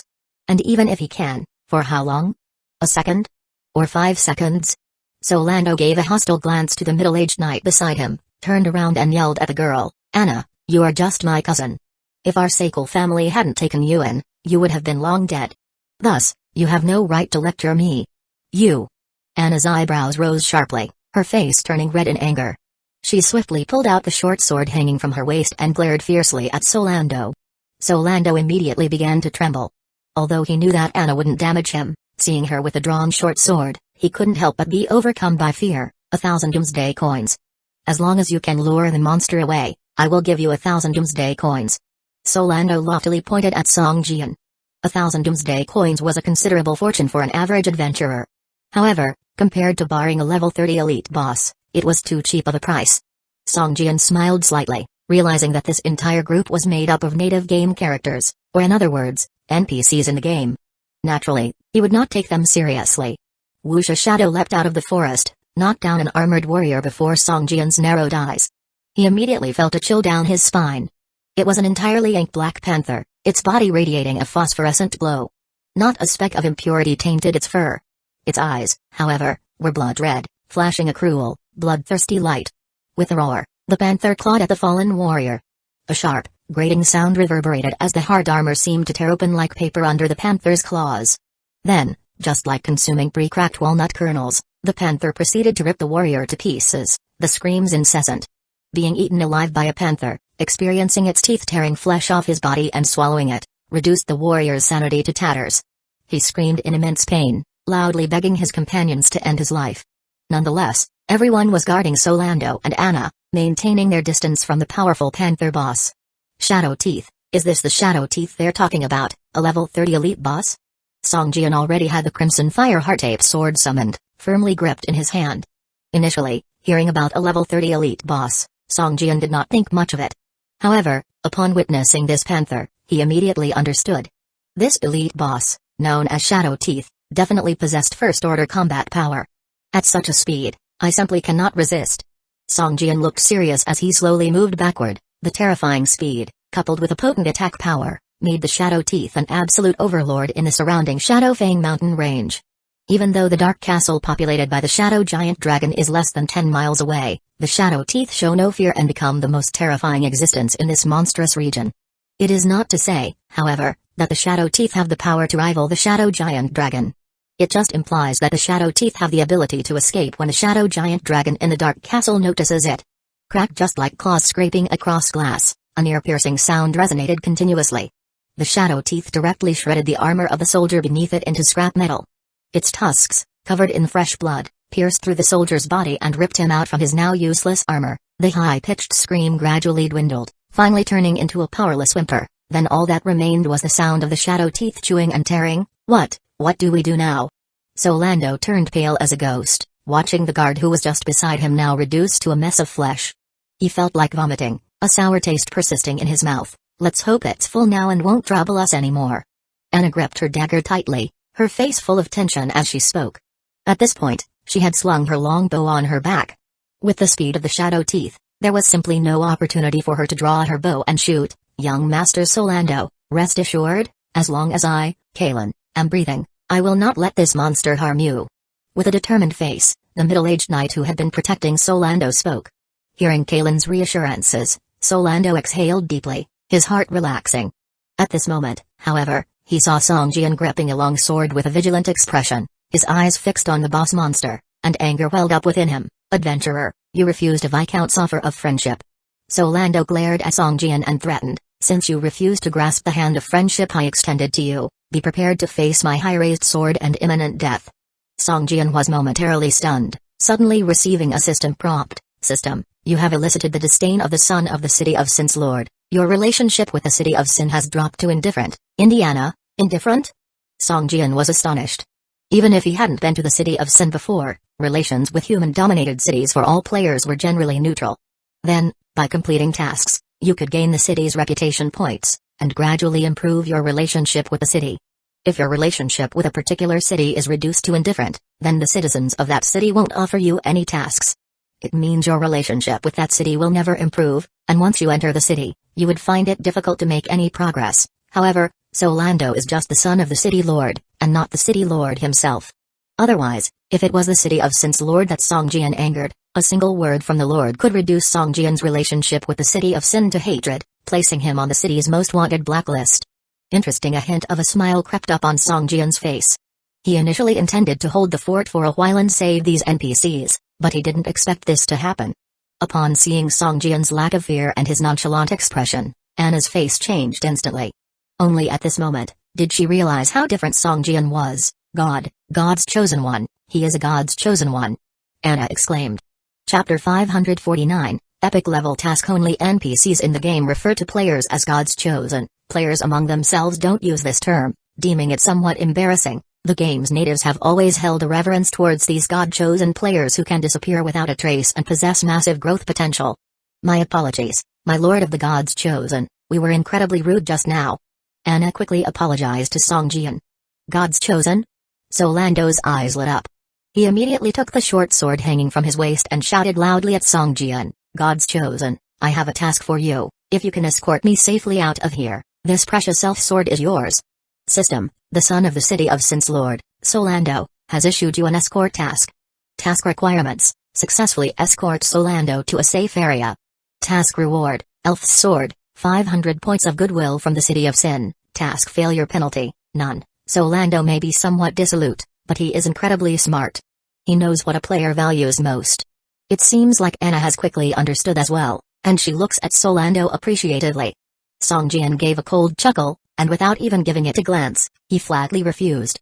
Solando and Anna were stunned as they watched Songjian's ice-cold figure retreat and escape into the distance. Hearing the faintly resonating high-pitched screams from behind, Songjian sighed slightly in his heart. The strength of the Shadow Teeth was far from ordinary. Songjian had no confidence in escorting Solando and the others to safety. Against a beast with formidable defense or attack, Songjian could still try his luck.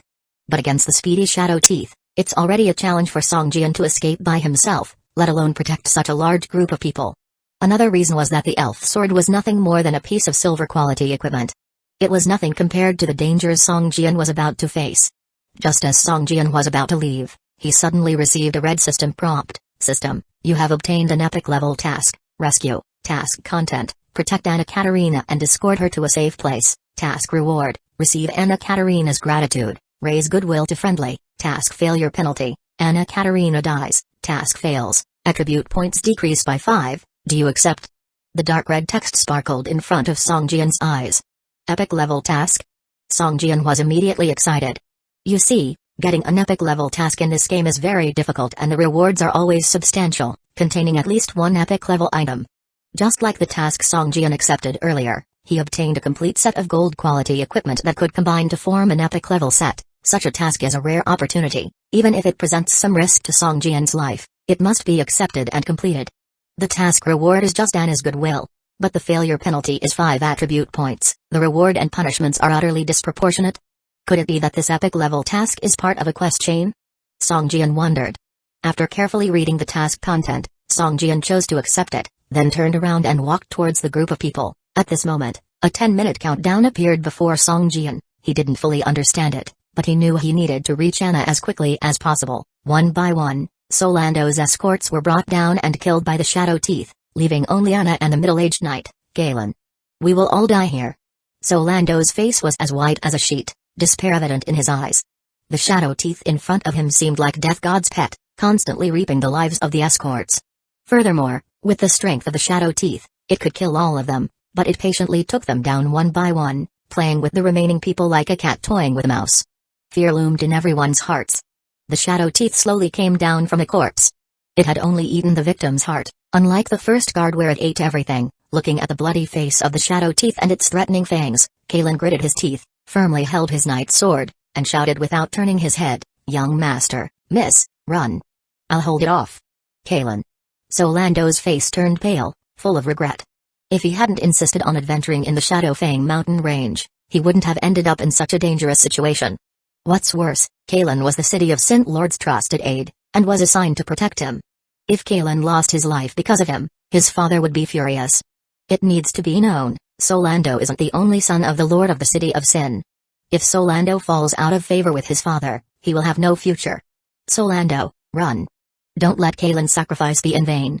Anna picked up the almost crumbling Solando and shouted loudly into his ear. At that moment, Shadow Teeth glanced at Galen, its eyes brimming with mockery. It roared at Galen and charged as swift as lightning. Whoosh! Galen only felt a gust of wind brushing past him. It seemed like the Shadow Teeth had vanished from sight. Roar! Low growl came from behind. Galen's face changed dramatically. He quickly turned to see that the giant black shadow leopard had suddenly appeared in front of Solando and Anna, blocking their escape. It wants to keep us all here. Galen's face turned ghostly pale, instantly understanding the intentions of the beast. Anna tightly held her short sword and positioned herself in front of Solando. Even though she was terrified and nervous, she knew that if Solando died here, even if she safely returned to the City of Sin, the city's lord would still be furious with her. Using courage in the face of death, to fight for hope of survival. Anna murmured to herself, the short sword in her hand began to glow brilliantly. Just then, a dazzling golden light burst forth in the distance, slashing towards Shadow Teeth, light strike. The dazzling golden sword chi tore through the sky. As it was about to reach Shadow Teeth, the black shadow leopard let out a large roar and spun around fiercely, swiping a claw towards the sword chi from behind. A sharp sonic boom suddenly sounded, claw clash glimmered with ferocious light, even leaving traces in the air that lingered for quite some time. Thump! With a muffled sound, the Shadow Teeth let out a painful howl, its massive body was lifted and thrown like a ripped bag towards a shadow tree. Boom! The back of the Shadow Teeth collided with a tree causing a clear breakage sound and then tumbled onto the ground. Chapter 550, Resistance. Songjian blinked, surprised at the force of his own attack, which had immediately landed a critical hit, depleting a third of Shadow Teeth's vitality points. You came back? Anna's face lit up in pleasant surprise as she exhaled deeply. She had already decided to tap into her latent life force. Thankfully, Songjian arrived just in time, otherwise, if she had exhausted that life force, Anna would have died quickly afterwards.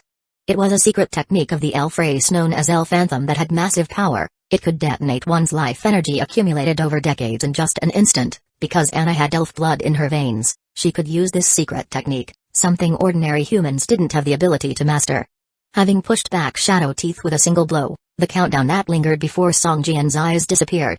Looking at a visibly relieved Anna, Songjian realized that if he hadn't made it to her in time, Anna would have been killed by Shadow Teeth and his epic level task would have ended in failure.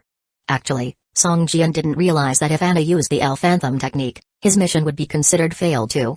Luckily, he made it in time, saved Anna, and in doing so, rescued his own 5 ability points. Beloved of God, O great beloved of God, save us. I am the son of the Lord of the City of Sin. As long as you can save us, I promise anything. Solando suddenly rushed over to Songjian, desperately clinging on to the sleeve of his robe as he begged. Alright, hide behind me and slowly move back. Leave this place immediately, Songjian ordered, keeping his watchful gaze on Shadow Teeth, not even sparing Solando a glance. Kulun had already moved to stand next to Solando, giving Songjian a somber look, and then whispered something into Solando's ear. The three of them hid behind Songjian and, rather than leaving immediately, they stuck close to him.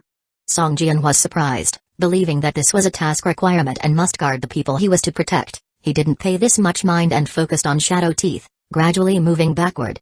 Anna and the other two mirrored Songjian's movements, keeping close to him. The dramatic scene of Kulun defending against Shadow Teeth had left a profound impression on them. If they strayed too far from Songjian, Shadow Teeth could catch up to them in an instant with its speed. Only by staying near Songjian would they be safe. Shadow Teeth had been dangerously wounded and had fallen from a tree. It got up and stared menacingly at Songjian, letting out a thunderous roar before launching itself at him like a bolt of black lightning. Immortal Sword Body, activate! Songjian shouted, immediately playing his trump card. His body began to glow gold, the 7th level of the Primordial Chaos Indestructible Sword Body technique, enhancing all his abilities by 11 points. This spell caused Songjian's strength to shoot up drastically, and it's safe to say that the Songjian with the Immortal Sword Body activated and the Songjian without it were two entirely different people. Before using the Immortal Sword Body, Songjian could barely perceive Shadow Teeth's movements. Each time, all he saw was a streak of black lightning left on the surface of his eyes. Even when attacked, he was unable to come up with an effective defense. After using the Immortal Sword Body, to Songjian, Shadow Teeth was still lightning fast, but it was no longer swift enough to prevent him from tracking its movement. Flash Thunder Strike. Upon seeing Shadow Teeth charging at him, Songjian swung his sword. 3 waves of sword chi imbued with the power of thunder and lightning struck Shadow Teeth fiercely.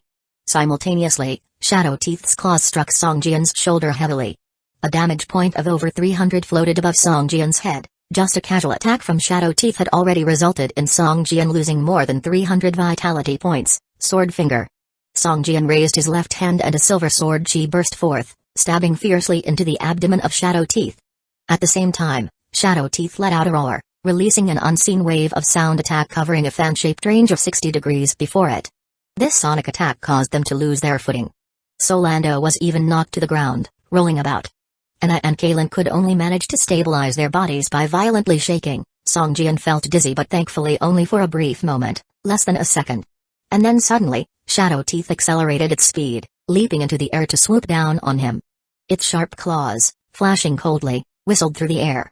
Its blood-red eyes exuded a brittle glow, as if it wanted to tear Song Jian apart. Taikai sword skill.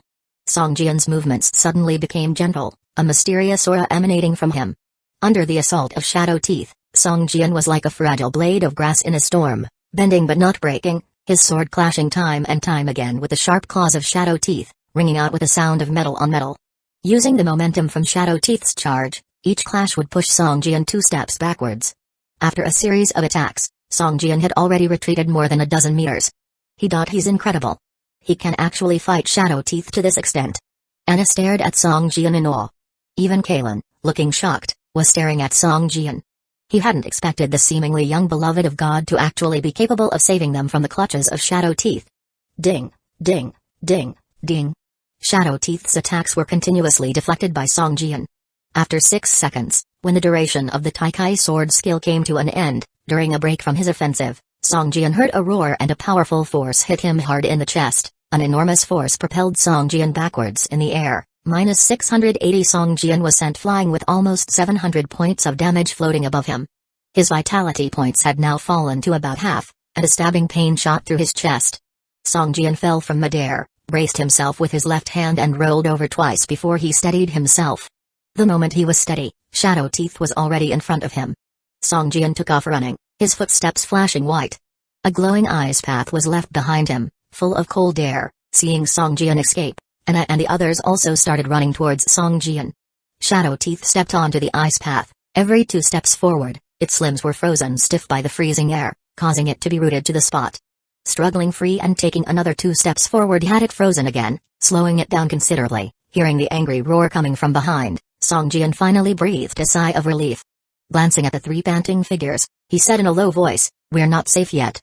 Get away from here as soon as possible." Anna and the others nodded their heads eagerly, not daring to look back. They trailed behind Song Jian, running into the distance. Chapter 551, the second ring. The ice path gradually melted, and the shadow teeth recovered its previous speed. Having suffered significant damage, it gave up the chase after pursuing in the direction Song Jian had escaped for several more meters. It cast the direction a regretful glance and emitted an angry roar before turning to rush towards the shadow forest. Not until the shadow teeth had returned to the shadow forest did Song Jian receive a notification that he had completed the system task. System, you have completed the first link of an epic level quest, rescuing Anna Katerina, and you have earned her gratitude. Your relationship with Anna has improved to friendly. As expected, this is an epic level quest chain, and I've only completed the first step, which is probably the simplest one. A wry smile appeared on Song Jian's face. The simplest first step had nearly cost him his life. If it hadn't been for his primordial chaos indestructible sword body that endowed him with the power to confront the shadow teeth, the level 30 elite boss, with the combat power of a first-level fighter, it could definitely have killed everyone at the scene. Having completed the first part of the epic level quest, the task in his taskbar did not disappear, indicating that the second part of the mission required Song Jian to find a trigger himself. If Song Jian couldn't trigger the second part, the task would be stuck here. I guess we're safe now. Song Jian let out a sigh and said, Thank you, reincarnate. Anna bowed to Song Jian in gratitude. Thank you for saving us. If you ever come to the City of Sin, I'll treat you to a good drink. Carter gave Song Jian a knight salute. You've gained the friendship of the Seikle family in the City of Sin, Divine One. Solando struggled to compose himself, glanced at Song Jian, and spoke somewhat arrogantly, given your abilities, you're qualified to become my guardian knight. If you pledge loyalty to me, you'll hold the title of a knight and become a member of the nobility. Song Jian smiled faintly, ignoring Solando and turned to Anna. Is there anything else I can assist you with? Solando was the son of the Lord of the City of Sin.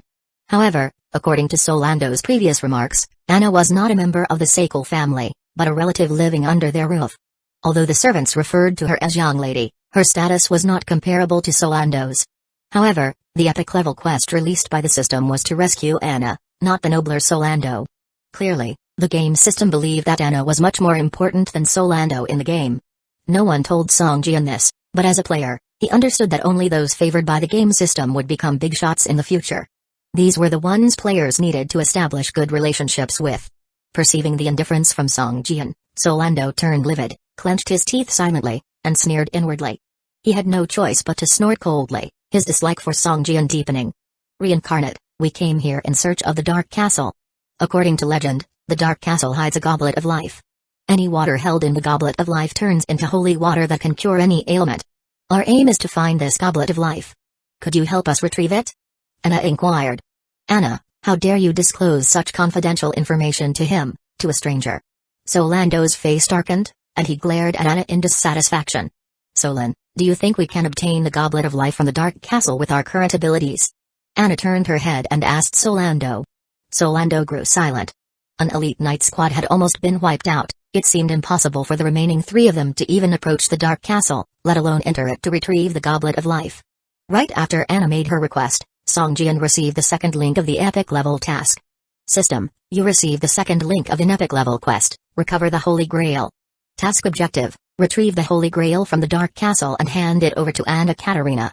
Task explanations, the Holy Grail is one of the treasures of the Dark Giant Dragon. You must enter the treasure room of the Dark Castle to obtain it. Task reward, you will earn funds with Anna Katarina and your relationship will upgrade to respect. You will also receive a skill point. Task failure punishment, your relationship with Anna Katarina will downgrade to indifferent.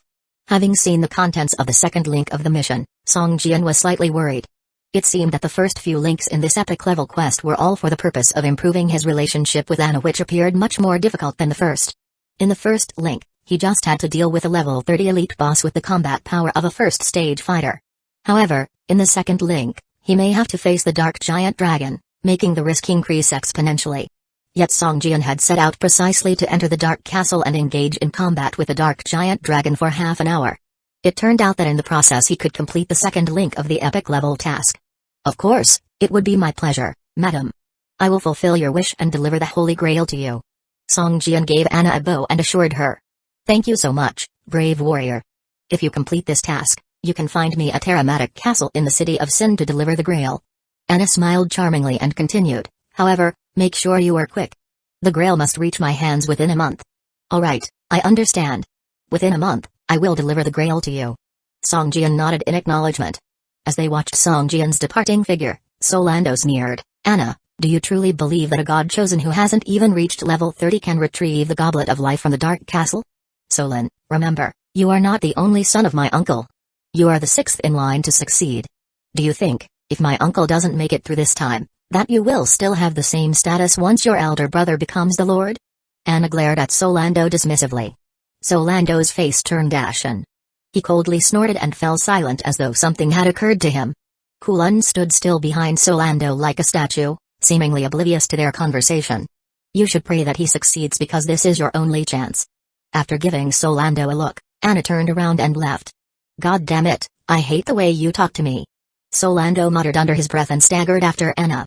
Chapter 552 Magical Formation. Songjian took a large detour through the Shadow Forest, arriving at a small valley less than 10 miles away from the Dark Castle. Standing at the entrance of the valley, Songjian's brow furrowed slightly as he sensed a hint of death energy emanating from the valley, identical to the energy waves emitted by those who possess Death's Scythe. Shadow and death energy waves were similar, and many people often confuse the two, but in reality, they were completely different energy systems. However, in some places, the two could be combined, such as the Shadow Arrow in Shadow Magic. Tang Ming had previously used it, but the Shadow Magic's arrow focused on corrosion, while the Shadow Arrow of death energy emphasized damage. What's the matter? Reached the destination but didn't dare to enter? A mocking voice suddenly came from the mouth of the valley, as Qi Yun's voice rang in Songjian's ears. Songjian's brow furrowed slightly, as Qi Yun's voice now sounded even more hoarse than before, to the point that it no longer sounded like a human voice, but rather like the voice of an undead creature. It seems you arrived quite early. Songjian entered the valley and found that Qi Yun, wrapped in a long black robe, was sitting at the center of a magic array. It was a hexagram star magic array, with each corner possessing a crystal emitting a grayish light. One of the crystals had developed a crack within it, with a surface shimmering light inconsistently. Is that the shadow crystal from the Shadow Circus troupe? Songjian asked in surprise, looking at the cracked shadow crystal. He didn't expect that with Qi Yun's strength, he really managed to steal this crystal from the Shadow Circus troupe. I just borrowed some external power. Qi Yun's eyes gleamed with a smug expression, as obtaining this shadow crystal from the Shadow Circus troupe was a very difficult task. There were at least 10 people in the circus whose strengths were stronger than Qi Yun's. There were more than 5 people who possessed Tier 1 combat power alone, so under normal circumstances, it was impossible for Qi Yun to obtain this crystal from the troupe. Actually, Qi Yun had contacted a thief group, disguised as bandits, to ambush the Shadow Circus troupe halfway. Originally, he planned to kill Songjian as well, but Songjian did not choose to stay with him. You should rest for now. We'll enter the Dark Castle in 3 days. Chi-yun glanced at Song Jian and said, then closed his eyes, ignoring him. Song Jian noticed that Chi-yun's level had suddenly risen to level 27. The magic array he was in was continuously drawing energy from the 6 shadow crystals to be infused into him. The shadow aura around him seemed to grow denser. However, what puzzled Song Jian was that he sensed a faint trace of death energy from Chi-yun. If his perception had not been so sharp, he might not have noticed it at all. What's going on? Although death energy is similar to shadow energy, the two energies cannot be absorbed together, and cannot be merged. Once the two energies clash, there can only be one outcome, being blown to pieces. Song Jian frowned, thinking to himself. Whether it was a player or an NPC, once they chose a profession, they also chose the path they would follow in the future. Chi-yun's shadow priest profession could not fuse with the force of death. It could be used, but absorbing this energy into the body was simply playing with fire. It was the same with Song Jian. His foundation was the invisible sword chi, and although he often used abyssal power, he never dared to introduce abyssal power into his body alongside invisible sword chi. From the moment Song Jian entered the valley, he felt a thick force of death. At first, he didn't pay much attention to it, but now it seemed that this was also due to Chi-yun. Just then, a white light suddenly flashed on Chi-yun, and his level unexpectedly rose from 27 to 28. This caused a surprised expression to appear on Song Jian's face. This magic array can actually increase levels. Song Jian thought to himself, his focus involuntarily gathered on the faintly glowing magic array on the ground. Just staring for a few seconds, Song Jian felt dizzy. The magic array was too complicated, composed of thousands of magic runes. Each magic rune appeared to Song Jian like ever-moving tadpoles. Staring at them for a while made his chest feel stifled and nauseous. This is really difficult. It's much harder than comprehending ordinary skills. Song Jian thought to himself. Both chopping skill and mining skill, which Song Jian currently possessed, were the simplest and most basic skills. Ordinary people could even comprehend them just by watching for a while, but compared to the magic array before him, these skills were like a small mound compared to the Himalaya mountain. Boom! Song Jian felt a sudden tremor in his mind and let out a muffled hum. As blood flowed from his nostrils, system, you forcibly tried to comprehend the knowledge about magic array and suffered backlash, losing 30 vitality points. Song Jian fell to the ground, closed his eyes and rested for a while, then stood up again. The system only said that I would suffer backlash when trying to comprehend but didn't say that I couldn't comprehend. Song Jian's eyes sparkled, and a faint smile appeared at the corner of his mouth. It was impossible for Song Jian to fully understand the entire magic array that could directly level up in one go. Therefore, Song Jian began to focus his gaze on a small corner at the edge of the magic array, where 3 magic runes formed a simple loop circuit. Song Jian had no foundation in the knowledge of magic arrays, so he could only note one magic rune at a time. As he stared at the 3 magic runes, Song Jian's right hand involuntarily began to trace the 3 magic runes. This time, Song Jian stared at the 3 magic runes for 10 minutes before he suffered another backlash. System, you forcibly tried to comprehend the knowledge about magic array and suffered backlash, losing 60 vitality points. This time, Song Jian's knees weakened, and his entire body knelt on the ground. Blood seeped from his nostrils, ears, eyes, and mouth, making him look very miserable. It took more than half an hour lying on the ground before Song Jian could barely control his body to crawl up slowly. For him, as long as the system did not explicitly say he could not comprehend, he would persist on. He believed that even if he couldn't fully comprehend the complete magic array that could level up directly, he should be able to comprehend the basics of magic array knowledge. If I can't comprehend a serial loop circuit, then I'll start from the most basic magic rune. I don't believe that I can't remember a single tiny magic rune. Song Jian wiped the dried blood from his nostril, his eyes revealing a fierce expression. Chapter 553, Understanding Skills. Be tough on your enemies and even tougher on yourself. Song Jian once again focused his gaze on a tiny magic rune at the edge of the magic array. This magic rune was rather simple. Under Song Jian's continuous watch, the tiny rune slowly began to gain 3-dimensionality.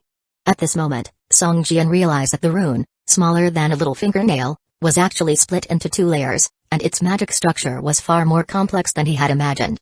He can't help but start imitating this magic rune, his right index finger moving slowly. This time, for more than half an hour, Song Jian was absorbed in the task of imitating this magic rune. The drawing of a magic rune must be completed in 1 stroke. Song Jian continuously imitated it. Slowly, under his right hand, an invisible screen appeared, leaving obvious marks as his finger moved across it. When Song Jian had just copied a third of the rune, the markings on the screen suddenly shattered into light spots. Song Jian, sensing this, started over again from scratch. Once, 10 times, 100 times. The magic rune under Song Jian's hand disintegrated time and time again. Every time it dissolved, he restarted from the beginning. At this point, he seemed like a novice rock climber attempting to scale a mountain with bare hands. From his first grip on a protruded chunk of stone on the mountainside, he kept falling off. He did not stop until he could scale halfway up the mountain. To stand on the peak, he fell over and over again. But each fall gave him a better understanding of what he should do next time he reaches that spot. If he fails once, he tries twice, and if twice doesn't work, 10 times. Song Jian's understanding of this magic rune was rapidly improving. After an unknown amount of time, he was finally able to completely imitate this simplest magic rune. As soon as the rune was successfully engraved on the screen under his right hand, Song Jian came out of his state of enlightenment. He was now a mess, his vitality points and spirit points dangerously low. Startled, Song Jian glanced at Qi Yun in the middle of the magic array. Qi Yun, encased in a light shield, was deeply absorbed in the experience of absorbing shadow energy and oblivious to his surroundings. System, you have observed, imitated, and acquired the skill magic rune engraving. Skill level 1, number of magic runes mastered, 1. Song Jian sat aside and took out some supplies to recover his vitality points and spirit points. He had plenty of honey, which he had originally planned to use to make honey wine once he returned. However, at this point, it was more important to recover quickly and focus on learning these magic runes. After recovery, Song Jian couldn't wait to start imitating the second magic rune. A day passed quickly and night fell, darkness enveloping the surroundings, and the magic array was the sole source of dim light. By this time, Song Jian had successfully imitated all 3 magic runes and the magic rune engraving skill had been elevated to level 3 as well. Magic rune engraving, active, level 3, basic understanding of magic runes, capable of producing accurate magic runes, number of magic runes mastered, 3.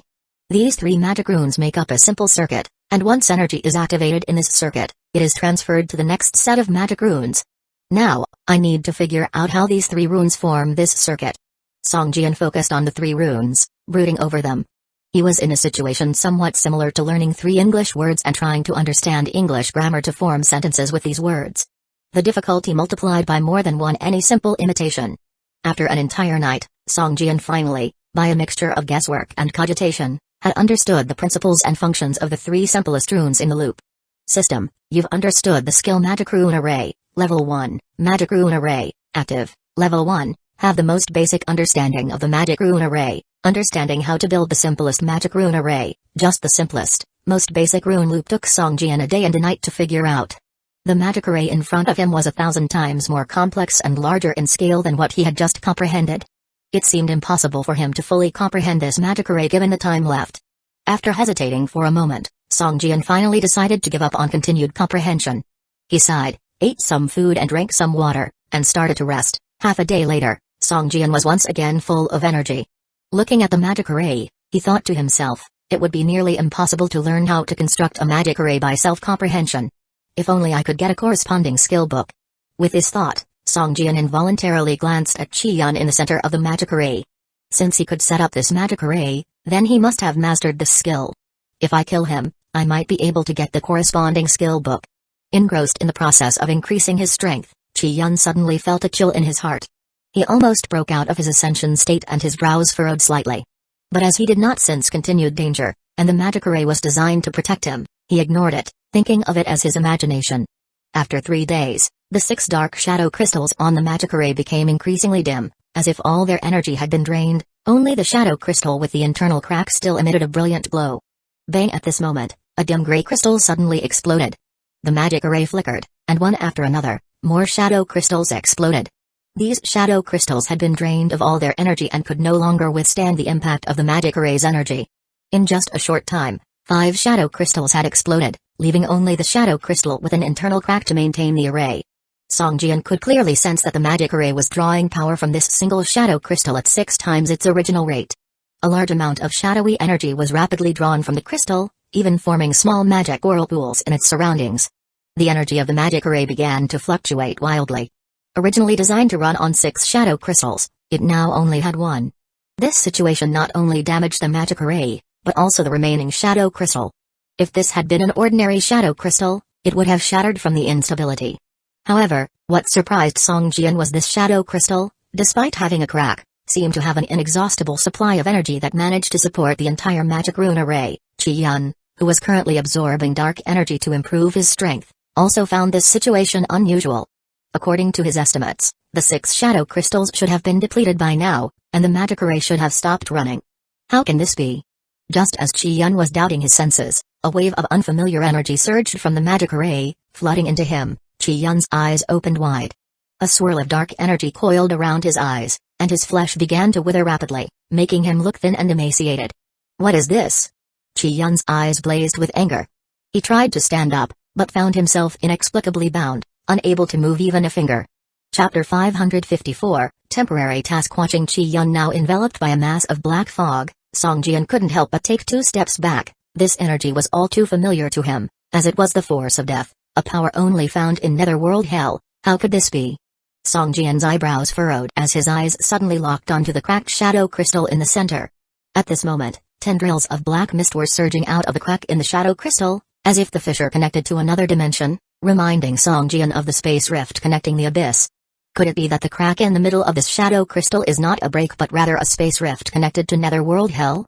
Song Jian had a look of astonishment on his face. At this point, Chi-Yun felt like a piece of meat on a chopping board, with his body no longer under his control, defenses wide open, allowing the force of death to surge into his body. A tremendous amount of death force caused changes in Chi-Yun's body.